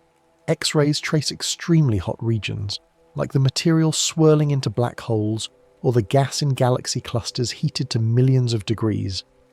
Gamma rays mark the most violent events, like supernovae and the collisions of neutron stars. By observing across this full spectrum, astronomers build a richer, more complete understanding of cosmic phenomena. Different kinds of light can reveal different features, like warm dust glowing in infrared or energetic gas shining in X-rays. A galaxy might look one way in visible light, a smooth ellipse of stars, but in radio waves it might show jets of material streaming outward from its center. A supernova remnant might be faint in visible light but brilliant in X-rays, as the hot gas from the explosion cools over thousands of years. This multi-wavelength approach is like looking at a landscape in different seasons or different times of day. Each view adds something new, and together they create a fuller sense of place. The observable universe is not the same as all that exists, just all that is reachable by light so far. This is a humbling thought. Beyond the edge of what we can see, there is almost certainly more universe, more galaxies, more stars, more space. Whether that more continues forever or wraps around in some way we don't yet understand is an open question.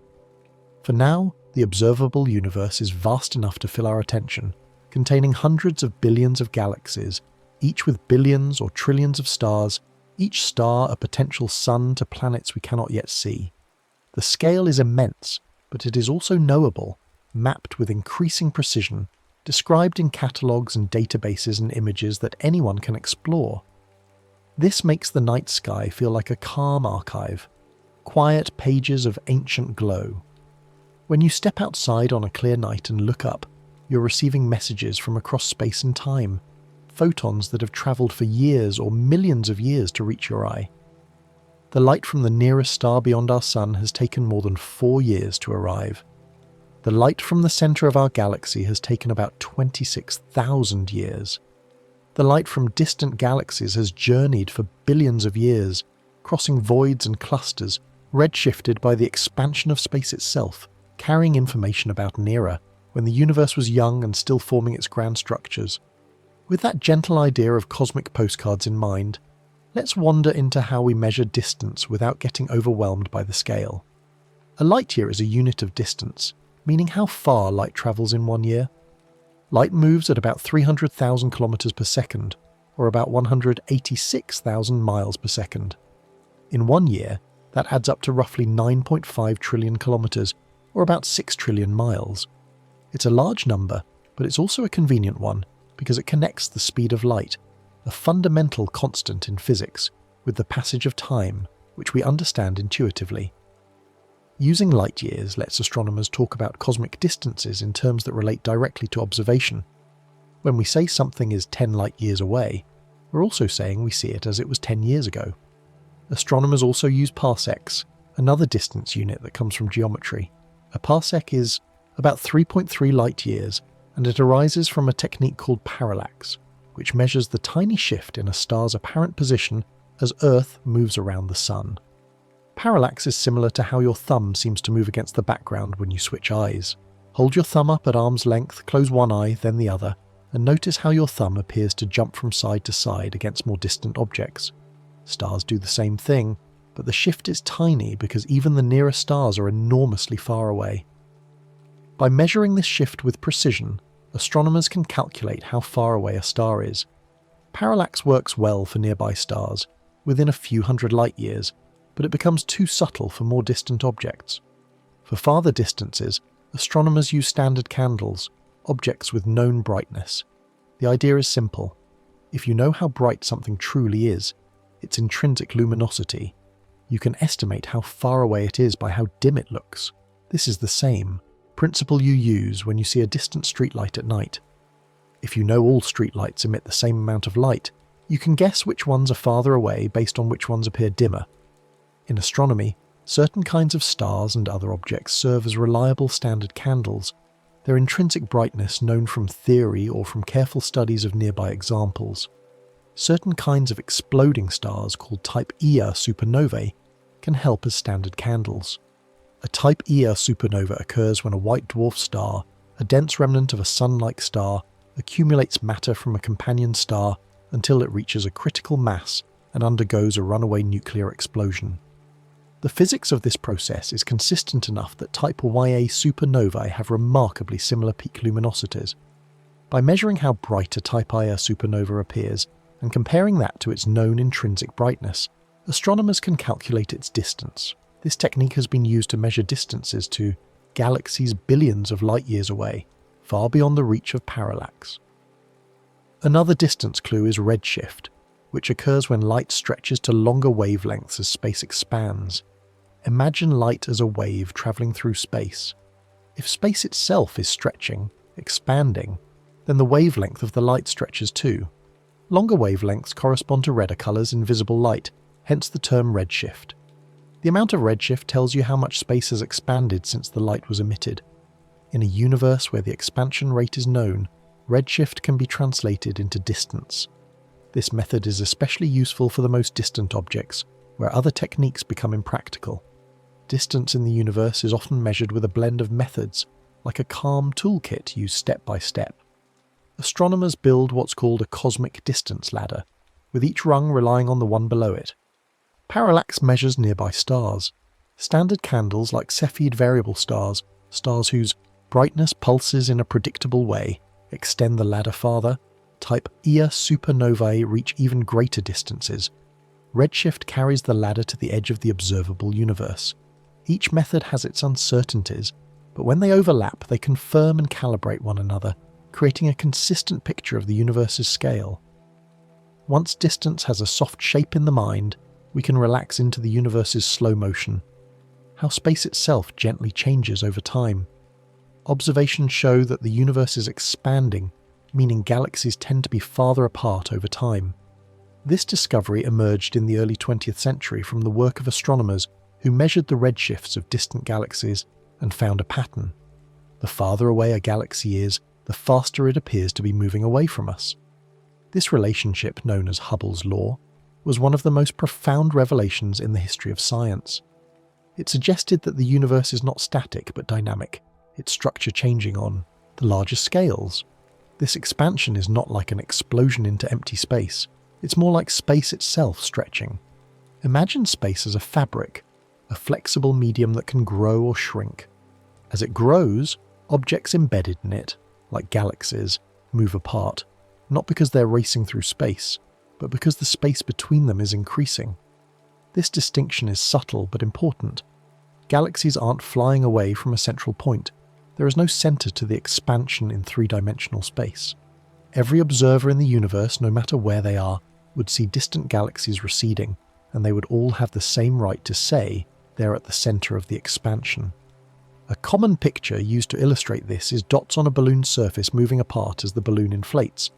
Imagine drawing several dots on the surface of a deflated balloon, then blowing it up. As the balloon expands, every dot moves away from every other dot. No single dot is special or central. The expansion is uniform. This two-dimensional analogy helps us think about the three-dimensional expansion of space. even though we can't easily visualize a three-dimensional surface expanding in some higher dimension. The balloon model is imperfect. It has an inside and an outside, and it exists in three-dimensional space, but it captures the key idea. Expansion happens everywhere, and there is no edge or center. In that picture, no single dot is the center of the surface's expansion. This is a comforting thought in a way. It means our location in the universe is not special in the large-scale structure. We are not at the center, but neither is anyone else. The universe looks roughly the same from every vantage point, a principle called the cosmological principle. This principle states that on large enough scales the universe is homogeneous, the same everywhere, and isotropic, the same in all directions. Of course, on small scales, the universe is lumpy. There are planets, stars, galaxies, clusters, voids. But if you blur your vision, averaging over hundreds of millions of light years, the lumpiness smooths out into a surprisingly uniform pattern. On the larger scales, the universe looks similar in many directions, a calming idea called the cosmological principle. Observations support this. Maps of the cosmic microwave background, the faint glow of radiation left over from the early universe, show tiny variations in temperature, but overall the sky is remarkably uniform. Surveys of galaxies show that on average the number of galaxies in a large volume of space is about the same, no matter which direction you look.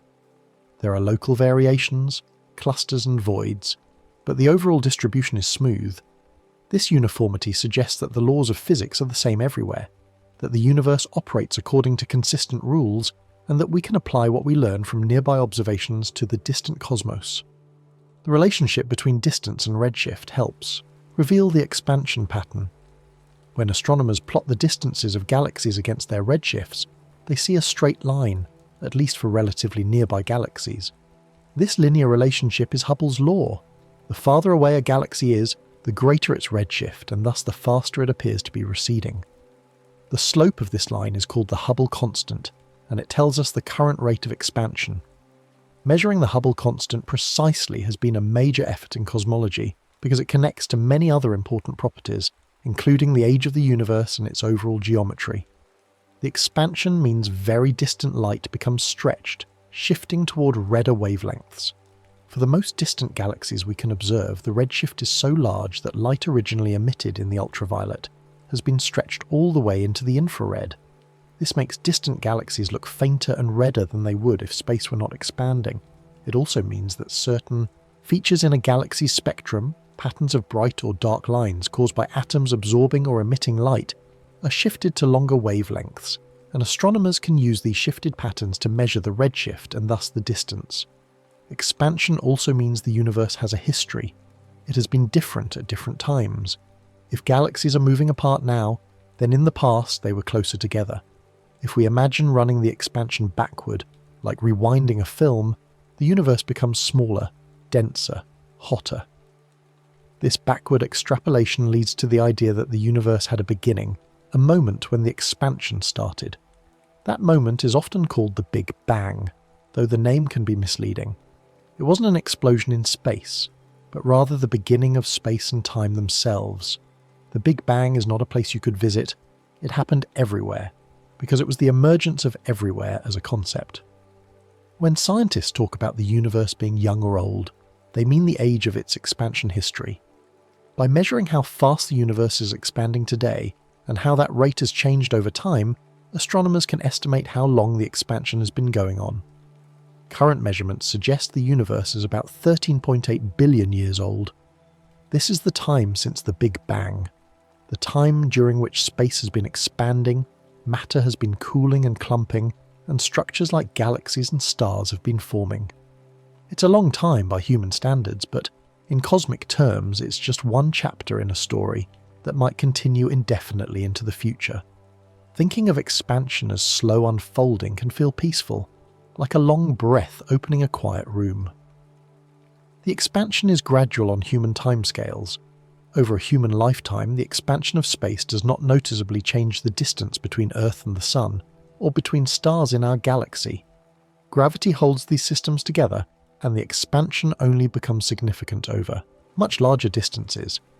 But over millions and billions of years, the cumulative effect is profound. Galaxies that are now far apart were once close together. The universe that was once hot and dense has become cool and sparse.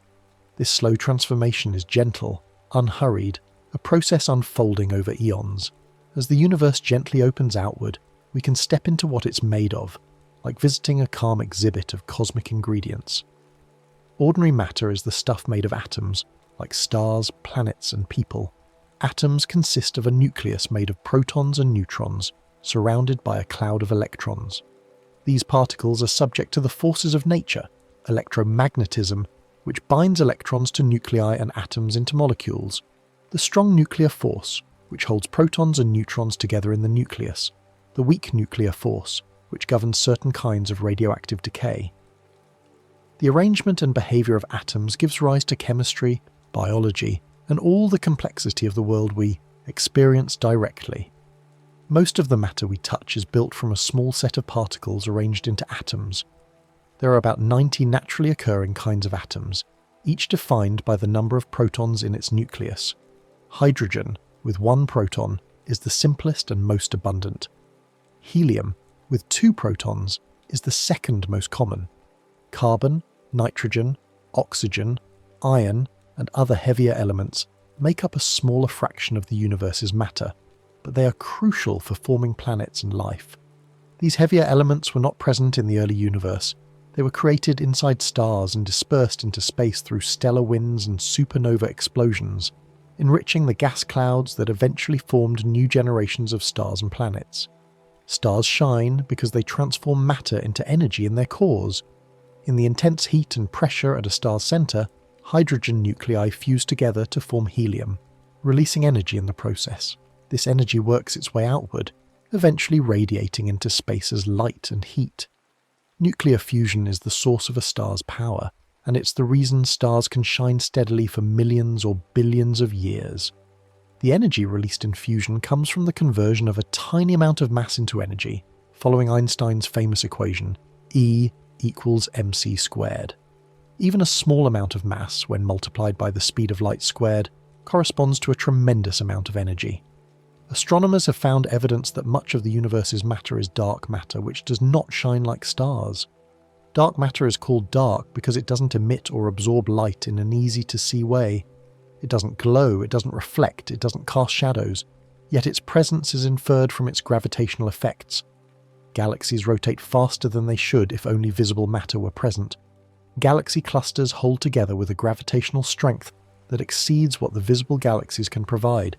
The bending of light by gravity, observed in gravitational lensing, often reveals more mass than can be accounted for by stars and gas. We infer dark matter from its gravitational effects on galaxies and galaxy clusters. For example, when astronomers measure the speeds of stars orbiting in a galaxy, they find that stars far from the centre move faster than expected. According to the laws of gravity, if most of the mass were concentrated near the centre where the visible stars are densest, stars farther out should orbit more slowly, but they don't.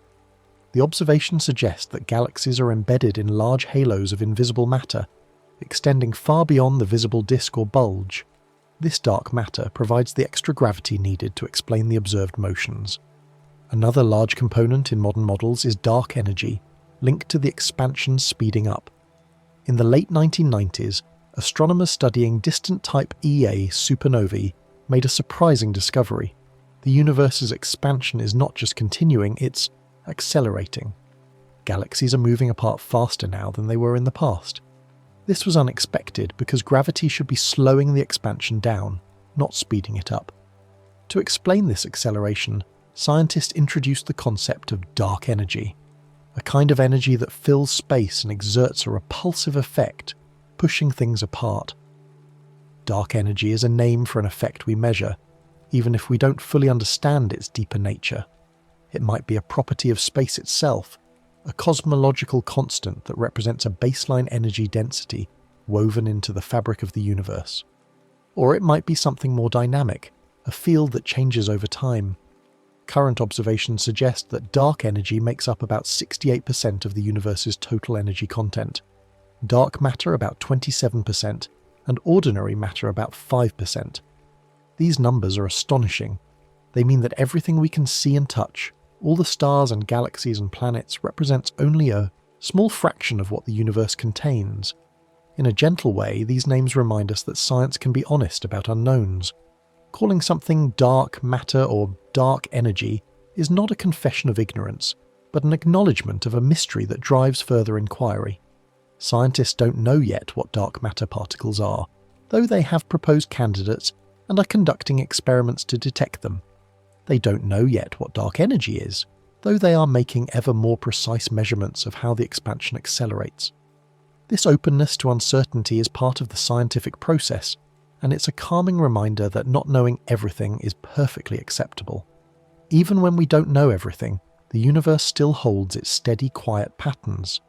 Gravity still pulls objects together according to well-tested equations. Light still travels at its constant speed. Stars still fuse hydrogen into helium. Galaxies still spiral and cluster. These reliable patterns give us confidence that the universe is comprehensible, that our observations and theories connect to something real and consistent. The unknowns add texture and depth, but they don't undermine the solid ground of what we do understand.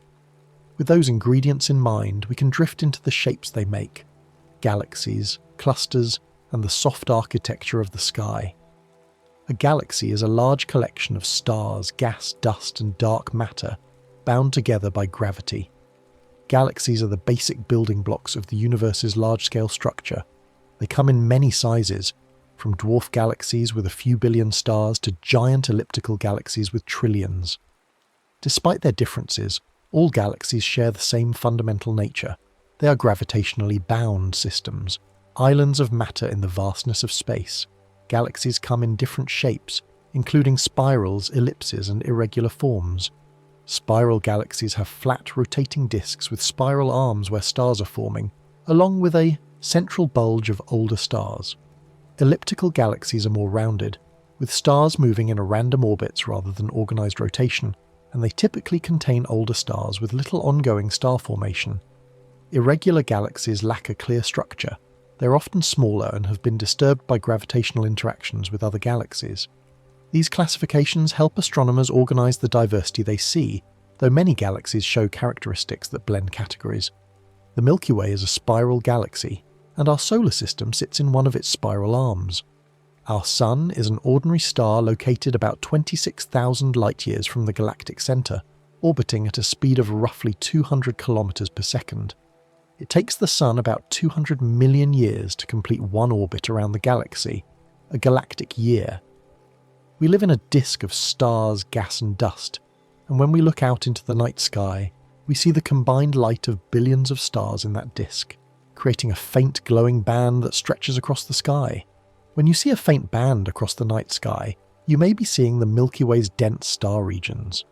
From a dark site away from city lights, this band is visible to the naked eye, a soft glow made of countless stars too distant to see individually.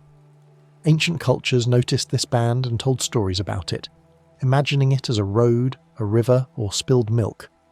Modern astronomy has revealed it as our view from within a spiral galaxy, looking edgewise through the disk.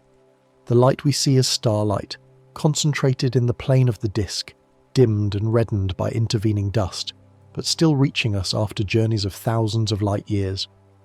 Galaxies can gather into groups, like our local group, which includes the Milky Way and Andromeda. The local group contains a few dozen galaxies, most of them small dwarfs, but also including the Milky Way, the Andromeda Galaxy, and the Triangulum Galaxy as the largest members. These galaxies are bound together by their mutual gravity, orbiting one another over timescales of billions of years.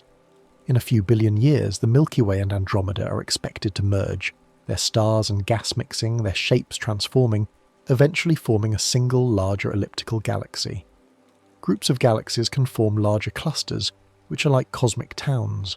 A galaxy cluster can contain hundreds or even thousands of galaxies, along with hot gas that fills the space between them and emits X-rays. The galaxies in a cluster move rapidly, their motion sustained by the cluster's deep gravitational well. The hot gas is heated by the energy of galaxy collisions and by the gravitational pull of the cluster itself. Clusters are among the largest gravitationally bound structures in the universe, spanning millions of light years. clusters can be connected by filaments of galaxies and gas, forming a cosmic web. On the very largest scales, the universe is organized into a network of filaments, walls, and voids. Filaments are elongated structures where galaxies are strung out like beads on a thread. Walls are flatter sheets of galaxies. Voids are large, relatively empty regions where few galaxies are found. This cosmic web is the result of gravity amplifying tiny variations in the distribution of matter that existed in the early universe. Regions that were slightly denser attracted more matter, growing over time, while regions that were slightly less dense became even emptier. The cosmic web is a large-scale pattern, like lace spread gently across space. Mapping this structure requires surveys of millions of galaxies, measuring their positions and distances, plotting them in three-dimensional space. When astronomers do this, the web becomes visible, a delicate tracery of matter, beautiful in its regularity and complexity. The pattern shows that the universe is neither random nor uniform on intermediate scales, but organized by gravity into a repeating motif of filaments and voids. Voids are the quieter regions with fewer galaxies, like calm open patches in the web. A typical void might be 100 million light-years across, containing very few galaxies. Inside a void, the density of matter is lower than average, and the expansion of space is slightly faster. Voids are not completely empty. There are still some galaxies and some gas, but they are much less crowded than filaments and clusters. Studying voids helps astronomers understand the large-scale forces shaping the universe and how matter has redistributed itself over billions of years. This structure shows that the universe is not random chaos, but a slow, patterned tapestry. The cosmic web reflects the initial conditions of the early universe, the influence of gravity over time, and the effects of dark matter and dark energy. It's a pattern that emerged naturally from simple physical laws applied over vast scales and immense durations. The beauty of this pattern lies in its inevitability. Given the starting conditions and the laws of physics, the universe could hardly have done anything else but form this intricate, interconnected structure. If galaxies are the lanterns, then the oldest light is the soft glow behind them, so now we'll visit the universe's gentle afterglow. The cosmic microwave background is faint light spread across the sky in every direction. It is often described as the universe's afterglow from an early, hotter time. About 380,000 years after the Big Bang, the universe had cooled enough for electrons and protons to combine into neutral hydrogen atoms. Before this moment, the universe was filled with a hot plasma of charged particles that scattered light constantly, making the universe opaque. But once neutral atoms formed, light could travel freely. The radiation that was released at that moment has been travelling through space ever since, stretched by the expansion of the universe from visible and ultraviolet, wavelengths into the microwave part of the spectrum. Today this background light is very cool and gentle, mostly visible to special instruments, not to our eyes. The temperature of the cosmic microwave background is about 2.7 degrees above absolute zero, a cold whisper of the universe's hot youth. Telescopes designed to detect microwave radiation can map this glow across the sky, revealing a nearly uniform bath of radiation with tiny temperature fluctuations, about 1 part in 100,000. These fluctuations are the seeds of structure, slightly warmer and cooler patches that correspond to regions where matter was slightly denser or less dense in the early universe. This background light looks remarkably uniform, which supports the idea of large-scale smoothness. The uniformity of the cosmic microwave background is one of the strongest pieces of evidence for the cosmological principle. The idea that the universe is, on average, the same everywhere, no matter which direction we look. The temperature of the background is nearly identical, differing only by those tiny fluctuations.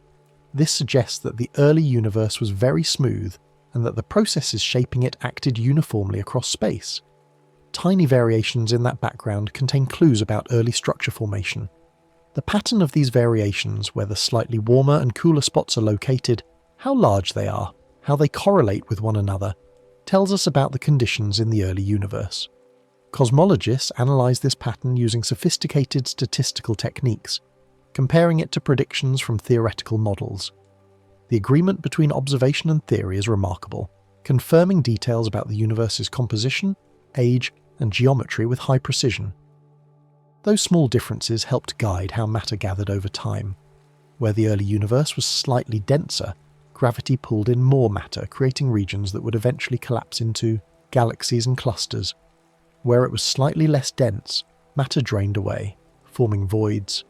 The cosmic microwave background gives us a snapshot of these early conditions, a map of the universe when it was young and simple, before stars had formed, before galaxies had assembled, when everything was still smooth and quiet. Studying the background light helps scientists estimate the universe's age and composition. By fitting models to the observed pattern of temperature fluctuations, cosmologists can determine key parameters: the Hubble constant, the density of ordinary matter, the density of dark matter, the density of dark energy, and the overall curvature of space. The precision of these measurements has improved dramatically over the past few decades, thanks to space-based telescopes and ground-based experiments dedicated to mapping the cosmic microwave background in ever greater detail. In a comforting way, it's like a soft echo that still fills the room long after a song began. The cosmic microwave background is a relic, a fossil of the universe's infancy, preserved in the form of light that has travelled across the entire observable universe. It connects us to the earliest moments of cosmic history, a time when the universe was simpler, hotter, denser, and more uniform. Listening to this echo, observing this ancient light, gives us a profound sense of connection to the deep past, and a reminder that the universe has a story, a history that can be read in the light that still surrounds us. The background light also gives a kind of cosmic reference for comparing motion and patterns. Because the cosmic microwave background is so uniform, any motion relative to it shows up as a characteristic pattern. For example, Earth's motion through space creates a Doppler shift in the background. It looks slightly warmer in the direction we're moving toward and slightly cooler in the direction we're moving away from. By measuring this shift, astronomers can determine our velocity relative to the cosmic microwave background, which is effectively the same as our velocity relative to the average rest frame of the universe. This provides a unique reference point, a universal standard of rest. Even the oldest light arrives calmly, with no urgency. Just steady information carried on quiet waves. The cosmic microwave background is patient. It has been travelling for more than 13 billion years, and it will continue to fill the universe for billions of years into the future, though it will grow ever fainter and cooler as the universe expands. There is no rush, no deadline. The information it carries is available to anyone with the right instruments and the curiosity to look. It is a gift from the early universe, a message written in light waiting to be read. With that hush of ancient light in the background, we can lean closer to the idea of time itself, how the universe keeps a slow, reliable rhythm. In modern physics, space and time are woven together into space-time. This idea, developed in the early 20th century by Albert Einstein, transformed our understanding of the universe. Before Einstein, space and time were thought to be separate, independent things. Space was the stage, time was the clock, and neither was affected by the events they contained. But Einstein's theory of relativity revealed that space and time are interconnected, that they respond to the presence of matter and energy, and that measuring them depends on the observer's state of motion. Gravity is described as the curvature of space-time, rather than a simple pulling force. In Newton's view, gravity was a force acting at a distance, somehow reaching across empty space to pull objects toward each other. In Einstein's view, massive objects curve the space-time around them, and other objects move along the straightest possible path through that curved space-time. A planet orbiting a star is not being pulled by a force, it is following a curved path. Through space-time, a path that looks elliptical when we project it into three-dimensional space, but is actually a geodesic, a straight line in the curved geometry of space-time. Massive objects like stars and galaxies curve space-time around them. The more mass an object has, the more it curves space-time. Near the surface of Earth, space-time is very slightly curved, enough to make objects fall at about 9.8 meters per second squared. Near the Sun, the curvature is more pronounced, bending the paths of planets and even the light from distant stars. Near a black hole, the curvature becomes extreme, so steep that not even light can escape once it crosses the event horizon. Light follows the curves of space-time, which can create effects like gravitational lensing. When light from a distant galaxy passes near a massive object like a galaxy cluster, the curvature of space-time bends the light's path. This bending can magnify the distant galaxy, making it appear brighter and larger. It can also create multiple images, arcs, or rings, as light takes different curved paths around the intervening mass. Gravitational lensing is a powerful tool in astronomy, allowing observers to study distant galaxies that would otherwise be too faint to see, and to map the distribution of dark matter based on how it bends light. Gravitational lensing can make distant galaxies look stretched or multiplied, like a soft glass distortion. The images produced by lensing have a dreamlike quality, galaxies smeared into arcs, or repeated around the edges of a massive cluster. These distortions are not illusions, they are real effects of space-time curvature, predicted by Einstein's equations and confirmed by countless observations. They remind us that the universe is not a rigid, fixed backdrop, but a flexible medium shaped by the matter and energy it contains. Time can pass at slightly different rates in different gravitational strengths, called gravitational time dilation, clocks, that are deeper in a gravitational field run more slowly than clocks farther away. This is not a malfunction of the clocks, it is a real property of time itself. An observer near a massive object experiences time passing normally, but when compared to an observer farther away, their clock is running slow. This effect is small in everyday circumstances. On Earth's surface, time runs only slightly slower than at the altitude of a GPS satellite. But the difference is measurable and must be accounted for in technologies that require precise timing. This effect is small in daily life, but it is real and measured in precise systems like GPS. The global positioning system relies on signals from satellites orbiting high above Earth, where the curvature of space-time is less pronounced and time runs slightly faster. If engineers did not correct for this time dilation, the system's position calculations would drift by several meters per day, rendering it useless. The fact that GPS works so well is a quiet, everyday confirmation of Einstein's theory, a reminder that relativity is not just abstract mathematics, but a description of how the universe actually behaves. Relativity doesn't make the universe feel unstable, it makes the universe feel consistent in a deeper way. Before relativity, there were puzzles and contradictions between how light behaved and how motion was understood. Relativity resolved those puzzles by showing that the speed of light is the same for all observers, regardless of their motion, and that space and time adjust to preserve this constancy. This adjustment, length contraction, time dilation, the relativity of simultaneity, may seem strange, but it creates a coherent, elegant framework that describes everything from the orbit of Mercury to the behavior of particles in accelerators to the expansion of the universe. One soothing takeaway is that physics is full of rules that keep working, even when the scale changes. The equations of general relativity apply to an apple falling from a tree, to a planet orbiting a star, to light bending around a galaxy cluster, to the expansion of the entire universe. They work across an astonishing range of scales, from meters to billions of light years. This universality is part of what makes physics so powerful and so comforting. The universe is not capricious, it follows rules, and those rules are discoverable, testable, and reliable. The universe can be enormous, yet it still behaves with steady, quiet reliability. No matter how far we look, how deep we probe, the same physical laws apply. Stars in distant galaxies fuse hydrogen into helium just like our sun does. Light from the edge of the observable universe obeys the same speed limit and the same wave properties as light from a nearby lamp. Gravity pulls matter together in distant clusters just as it holds our solar system in place. This reliability is a source of confidence and wonder, a reminder that the universe, despite its vastness and complexity, is understandable. Now we'll step toward the softer edge of knowledge, where scientists offer possibilities and we hold them gently, like clouds that don't need to become anything tonight. Some ideas in physics suggest that our universe might be one of many, sometimes called a multiverse.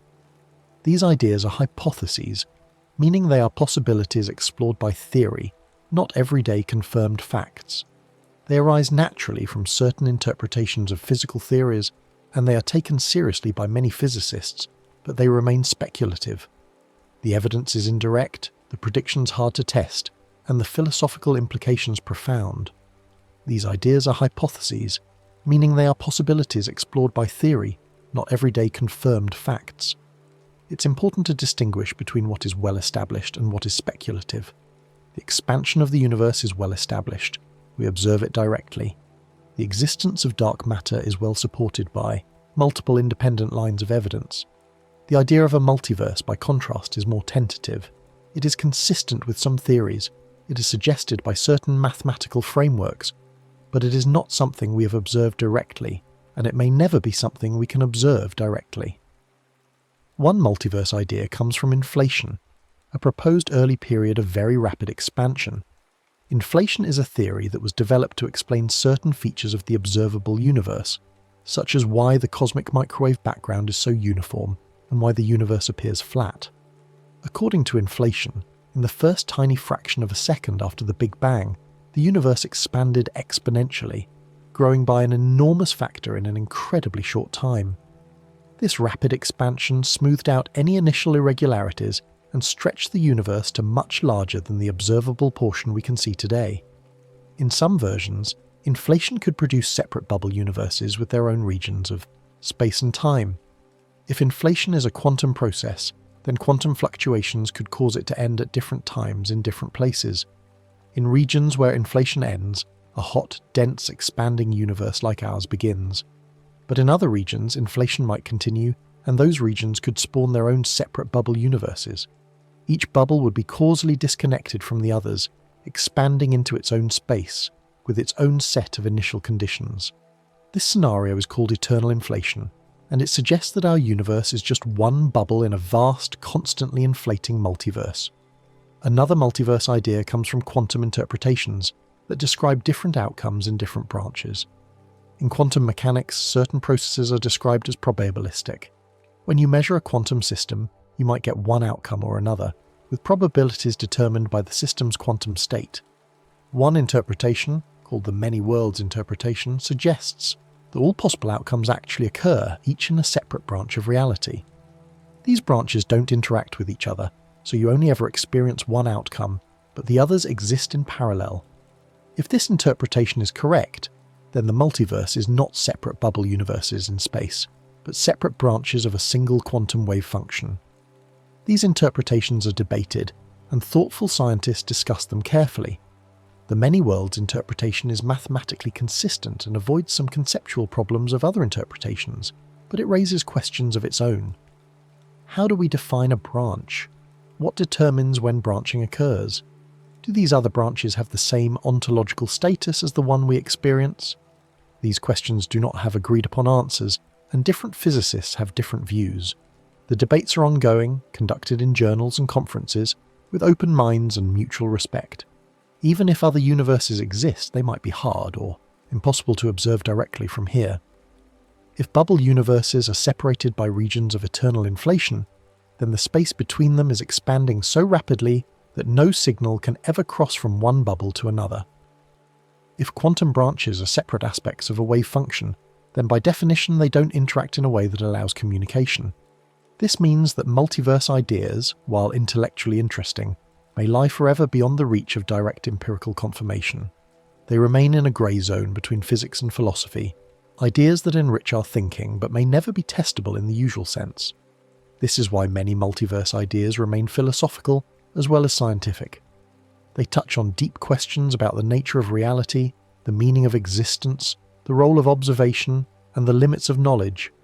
They challenge us to think carefully about what counts as evidence, what counts as science, and what counts as a satisfying explanation. They remind us that the universe, and perhaps the multiverse, is stranger and more subtle than our everyday intuition suggest, and that humility is appropriate when we approach the boundaries of what can be known. Wondering about multiple universes can feel like imagining many libraries, interesting but not required for rest. The idea of other universes, other realities, other versions of history can be fascinating during the day, a source of curiosity and speculation.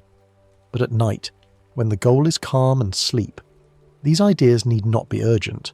They can be appreciated as possibilities, held lightly, neither insisted upon nor dismissed.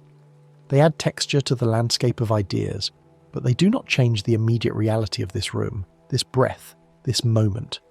For bedtime, it's enough to know that curiosity can be gentle and uncertainty can be calm. Not all questions need answers. Not all possibilities need to be resolved. The mind can hold mystery without anxiety, can entertain ideas without commitment, can appreciate the open-endedness of the universe without feeling unsettled. This is a skill worth cultivating, the ability to be comfortable with not knowing, to find peace in the presence of unanswered questions, to rest even when the universe still has secrets. And now, like closing a quiet book without finishing every chapter, we'll return to the simplest universe of all. This room, this breath, this steady night. The universe is vast, but your experience of it tonight can be small and safe. You don't need to think about distant galaxies or expanding space or the nature of dark energy. All of that is still there, still real, still quietly unfolding, but it doesn't require your attention right now. Tonight, the universe can be the soft pressure of gravity holding you gently to your bed, the air moving in and out of your lungs, the warmth of your blanket, the darkness behind your eyelids. The air in your room is part of the universe, and it's already doing its job, soft and steady. Oxygen molecules are drifting through the air, finding their way into your lungs, diffusing into your bloodstream, travelling to cells throughout your body where they help release energy from the food you've eaten. Carbon dioxide is following the reverse path carried by blood to your lungs, expelled into the air as you exhale. This exchange happens automatically, without any effort from you, governed by the same physical laws that govern stars and galaxies. The air is patient, reliable, always there, a quiet servant of life. Gravity near you is gentle and familiar, holding everything in place without effort from you. It keeps you resting on your mattress, keeps the blanket draped over you, keeps the air from drifting away into space. Gravity is so constant that you don't notice it most of the time, but it is always working, always present, a background force that creates stability and order. The same gravity that curves space-time around galaxies and bends light around massive clusters is here, acting on you, holding you, anchoring you to Earth, allowing you to rest without floating away. The same physics that guides galaxies also guides the calm fall of a blanket fold. The principles of motion, energy, and force apply just as surely to the soft settling of fabric as they do to the orbit of a planet. When a blanket falls, it moves under the influence of gravity, slowed by air resistance, its shape determined by the tension and flexibility of the fibers. The process is gentle, predictable, governed by laws that are simple at their core, even if the details are complex. There is a deep continuity between the grandest cosmic events and the smallest domestic moments, all of them expressions of the same underlying reality. The night sky doesn't demand attention. It simply offers a quiet view when you want it. If you were to step outside and look up, you would see stars, perhaps the moon, maybe a planet or two. You might see the faint band of the Milky Way if the sky is dark enough, but the sky does not insist. It is not loud or urgent. It is a presence, a backdrop, a source of wonder available whenever you choose to notice it.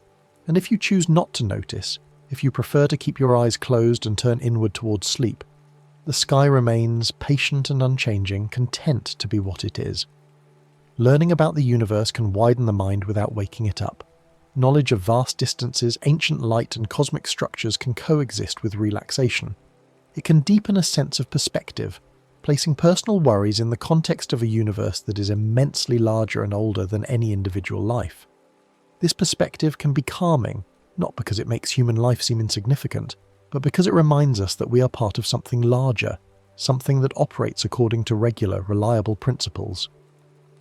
The universe does not panic, does not rush, does not collapse under its own weight. It simply continues, steadily, beautifully, according to its nature. The universe has a long history, but you only need this moment. 13.8 billion years have passed since the Big Bang. Countless events have occurred, galaxies forming, stars igniting, planets coalescing, life emerging. But all of that history has led to this moment, here, now, with you resting in your bed. You don't need to carry the weight of all that history. You don't need to understand every detail. You don't need to solve every mystery. You only need to be here, breathing, allowing your body to relax, allowing your mind to slow, allowing sleep to approach at its own pace. It's okay to let big questions remain open, like windows with curtains softly drawn.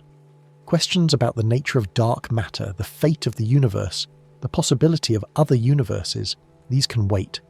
They are not urgent. They will still be there tomorrow, or next week, or next year. Tonight, they can rest in the background unanswered but not forgotten, open but not demanding. The mind can hold space for these questions without needing to resolve them right now, just as a window can be open to the night air without needing to let in the full light of day. Rest is one of the most natural things in the universe. Rhythmic, repeating, kind. Every living thing needs rest.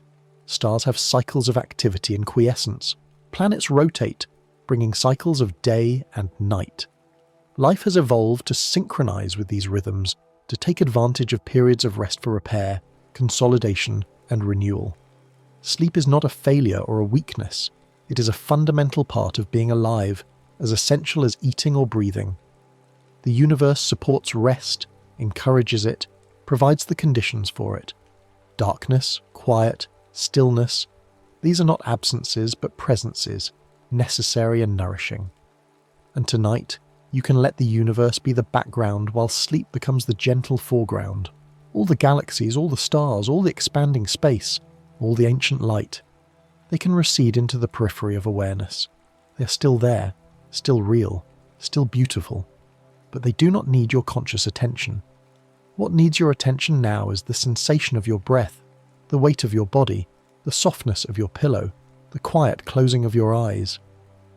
Let the universe hold you, support you, surround you with its steady, reliable presence. Let the vastness become a comfort, not a weight. Let the mystery become a lullaby, not a question. Let the night be what it is, a time for rest, a time for sleep, a time to let go. Take a slow inhale, filling your lungs gently, feeling the air come in, and then an even slower exhale, releasing that air, letting it go. And let your thoughts drift outward, quietly, like starlight travelling with no hurry. There is no destination, no urgency, no need to arrive anywhere. Just drift, softly, calmly, into the gentle darkness, into the quiet rest, into sleep. The next story is about to begin. Please relax and enjoy. A black hole is a region in space where gravity has become so extraordinarily strong that past a certain boundary, not even light itself can escape. This might sound dramatic at first, but it's really just a consequence of how gravity works when you concentrate a lot of mass into a very small space. The boundary we're talking about is called the event horizon, and it represents a point of no return for anything trying to escape outward. But before we let that idea feel too heavy, let's remember that black holes are defined by what they do to the space around them, not by having any kind of surface you could stand on or touch. They're more like extremely steep valleys in the fabric of space itself than physical objects in the traditional sense. The idea of escape is central to understanding black holes, and it all comes down to something called escape velocity. Escape velocity is simply the speed something needs to reach in order to break free from a gravitational pull. Here on Earth, if you throw a ball upward, it eventually falls back down because you haven't thrown it fast enough to escape Earth's gravity. The escape velocity from Earth's surface is about 11 kilometers per second. If you could throw something that fast straight up, it would keep going and never fall back.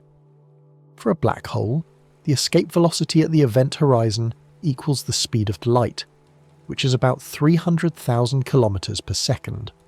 Since nothing can travel faster than light, nothing that crosses the event horizon can ever come back out. Now, outside the event horizon, gravity behaves just like normal gravity. It's strong, certainly, but it's not magical or mysterious. The same rules apply that govern how planets orbit stars or how moons orbit planets. A black hole doesn't somehow turn off the laws of motion that Isaac Newton discovered centuries ago.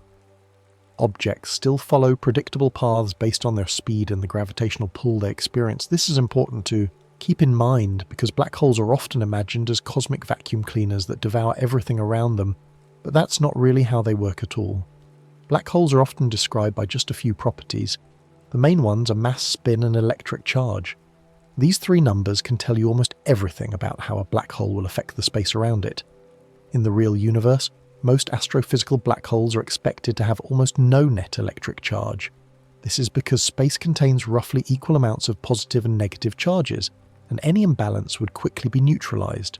So in practice, we usually only worry about mass and spin when we're thinking about actual black holes out there in the cosmos. Many black holes are thought to spin, and this makes sense when you consider how they form. The stars and clouds of gas that collapse to create them were already spinning, because almost everything in space rotates to some degree. When something collapses and becomes much smaller, it spins faster, just like a figure skater pulling in their arms during a pirouette. So the black holes we find in nature likely inherited their rotation from whatever made them, carrying that motion forward even after the original object has been completely transformed. The concept of spin in a black hole is actually quite fascinating when you pause to think about it. Unlike a spinning top or a rotating planet, a black hole doesn't have a surface that's visibly moving. Instead, its spin is encoded in how it drags space-time around with it. This effect, called frame dragging, means that space itself near a rotating black hole is being pulled along in the direction of the rotation. If you tried to remain stationary near a spinning black hole, you'd find yourself being swept along despite your best efforts, like trying to stand still in a flowing river. The faster the black hole spins, the stronger this dragging effect becomes, and the more it influences the behavior of anything nearby. Now let's drift gently into the question of how black holes form in the first place. Many black holes form when very massive stars run out of fuel and can no longer support themselves against their own gravity. Stars shine because nuclear fusion in their cores releases energy, and that energy creates an outward pressure that balances the inward pull of gravity. It's a delicate equilibrium that can last for millions or even billions of years, depending on the star's size. But all stars eventually exhaust their fuel supply, and when fusion slows down, gravity begins to win the tug-of-war inside the star. The journey of a massive star is actually quite long and involves several stages of fusion. A star begins by fusing hydrogen into helium, which is the process that powers our sun, and will continue to do so for another 5 billion years or so. When the hydrogen in the core runs out, the core contracts and heats up until it's hot enough to fuse helium into heavier elements like carbon and oxygen. More massive stars can continue this process, fusing progressively heavier elements in their cores. Carbon fuses into neon and magnesium, then oxygen, then silicon, each stage producing heavier elements and releasing energy that keeps the star inflated against gravity's pull. But this process can't continue forever.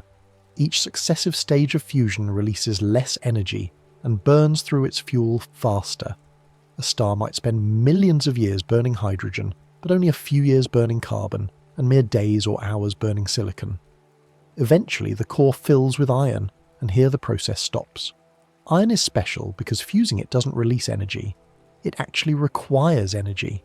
So when a massive star develops an iron core, there's no more fusion to provide outward pressure. The core has reached the end of the line.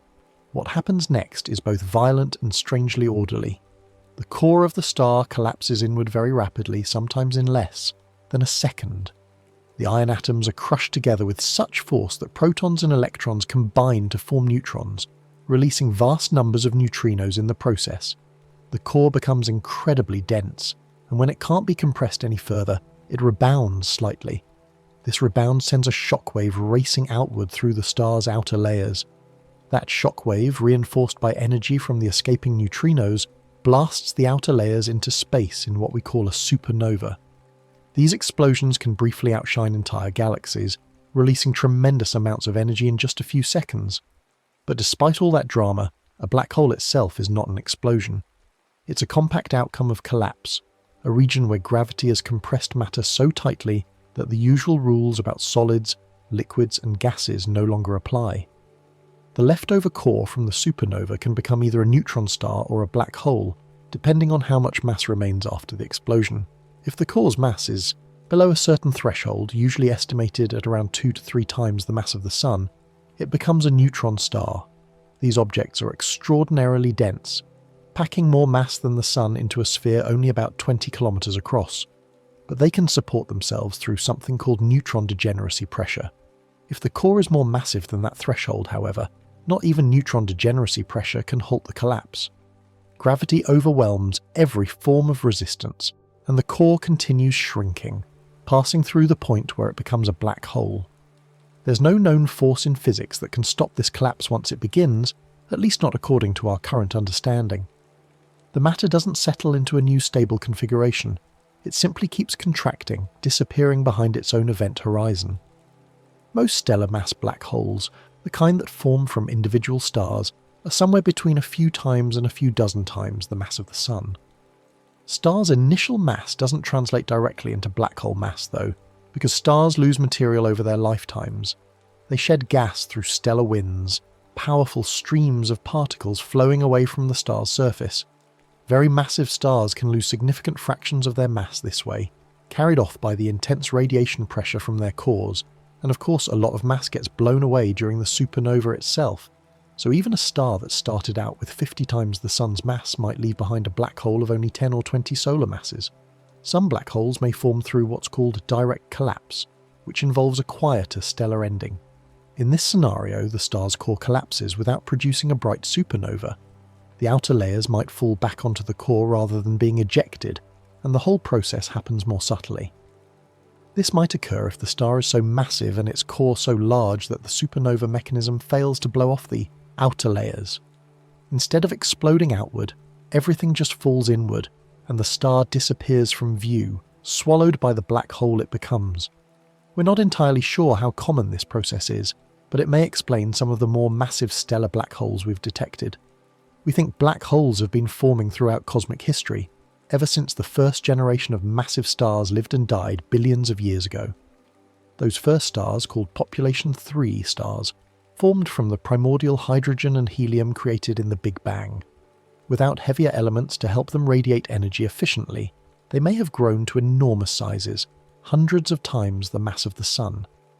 When these giants died, they could have left behind black holes more massive than any stellar remnant we see forming today. Some of these ancient black holes might still be out there, drifting through space, silently marking where the universe's first stars once shone. And black holes can grow after they form, too. They can absorb gas and dust from their surroundings, or they can merge with other black holes, gradually increasing in mass over time.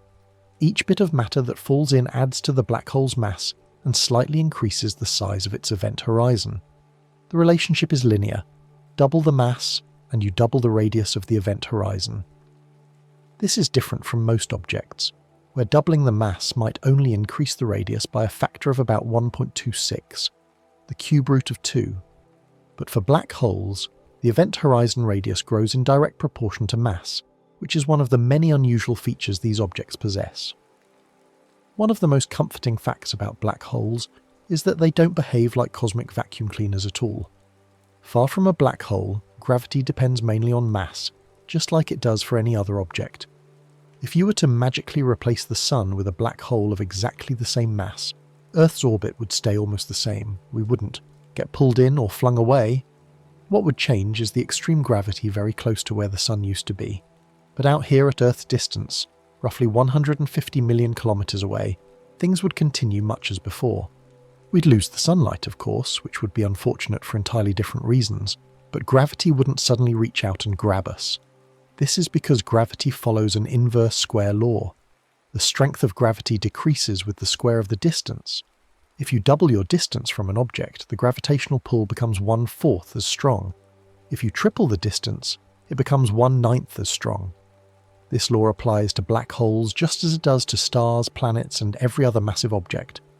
At large distances, you simply can't tell whether a mass is concentrated in a black hole, spread out in a star, or distributed in any other way. The gravitational field depends only on the total mass and how far you are from it. Objects aren't pulled into black holes unless they get on a path that brings them too close. Orbiting safely is entirely possible at distances well outside the event horizon. In fact, many things in space orbit black holes just as comfortably as planets orbit stars. In space, the difference between falling and orbiting often comes down to sideways speed. If you're moving fast enough sideways, you keep missing the object you're falling toward, and that's what an orbit is. It's really just continuously falling while also continuously missing. The Moon orbits Earth this way, falling toward our planet but moving sideways fast enough that it keeps missing, circling us month after month, year after year. Accretion, the process by which black holes gather material, happens when gas loses energy and spirals inward.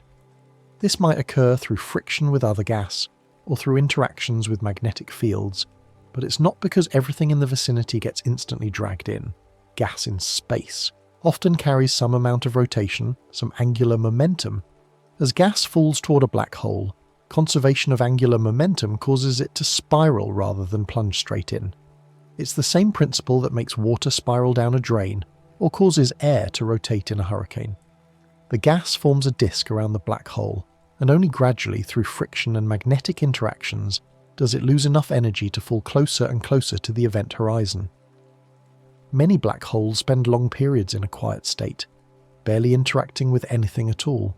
Space is huge and mostly empty, and the distances between objects are so vast that most things never come anywhere close to a black hole. The nearest known black hole to Earth is probably at least a few hundred light-years away, and even stellar mass black holes within our galaxy number only in the hundreds of millions at most, spread across a disk 100,000 light-years across and several thousand light-years thick. The odds of randomly encountering one are vanishingly small. Rather than thinking of black holes as hungry mouths waiting to devour everything, it's better to imagine them as deep gravitational valleys. If you stay on the gentle slopes far from the centre, you're perfectly safe. It's only if you venture too close to the steep sides and lose your footing, so to speak, that you'd have trouble getting back out. And even then, too close usually means within a few times the event horizon radius, not thousands or millions of kilometres away. The danger zone around a black hole is surprisingly small compared to the vast distances of space. With that calm understanding in place, we can move into the question of how scientists actually know black holes exist. After all, a black hole itself emits no light from inside the event horizon. By definition, nothing that crosses that boundary comes back to tell us about it. But the area around a black hole can glow very brightly if gas happens to be falling in, and that gives us one of our best clues. Even more importantly, we can watch stars orbit something invisible but extremely massive, and that reveals the hidden presence of a black hole. This technique has been used most famously at the centre of our own Milky Way galaxy. Astronomers have tracked individual stars as they swing around an invisible object over the course of many years. Some of these stars move at speeds of thousands of kilometres per second, completing their orbits in just a few years despite being many billions of kilometres from the central point. By measuring how fast these stars move and the shapes of their orbits, scientists can calculate the mass of whatever they're orbiting using Kepler's laws of planetary motion, the same mathematical relationships that describe how planets orbit the Sun. In the case of the Milky Way's centre, the numbers point to something with about 4 million times the mass of the Sun packed into a region smaller than our solar system. There's no known object other than a black hole that could fit those criteria. A cluster of normal stars with that much mass would be far larger and would emit plenty of light. A cluster of neutron stars or white dwarfs would be unstable and would quickly collapse or disperse. Only a supermassive black hole can be that massive and that compact, while remaining stable over millions of years. The evidence has accumulated over decades.